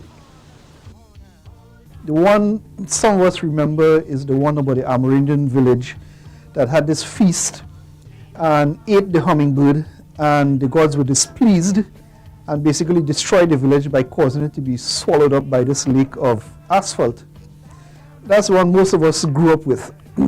But as a scientist, we know that that isn't entirely correct. The oil started forming deep within the Earth's crust and started moving up because oil is typically lighter than most of the fluids around it. And with these folds, we tend to have what we call faults, which are breaks in the rock. And these oils migrated up these faults towards the surface and basically formed this big pool of pitch. Now the pitch really is a mixture of water that has been incorporated while the oil has been moving up towards the surface, various bits and pieces of the rock which it was moving through, and sometimes some of the organic material that is also within these rocks and which has fallen in through time. So which is why the pitch is kind of a little different from oil, because a lot more impurities in it. Within the world, there are two known lakes of this type, two pitch lakes, one here in Trinidad and the other one in Venezuela. As to why we're the only two places that have lakes of this type, is probably the only mystery that is left about the pitch lakes. The one connection between the pitch lake of Trinidad and Venezuela is that the oil that has formed the pitch was formed from the same type of rock which you find in Trinidad and Venezuela. Otherwise, we are separated by probably about 1,000 miles. And there are very few geological features that extend over such a distance. There's sulfur there. And they said that when you bathe there and you have disease on your skin like eczemas and so on, they would vanish.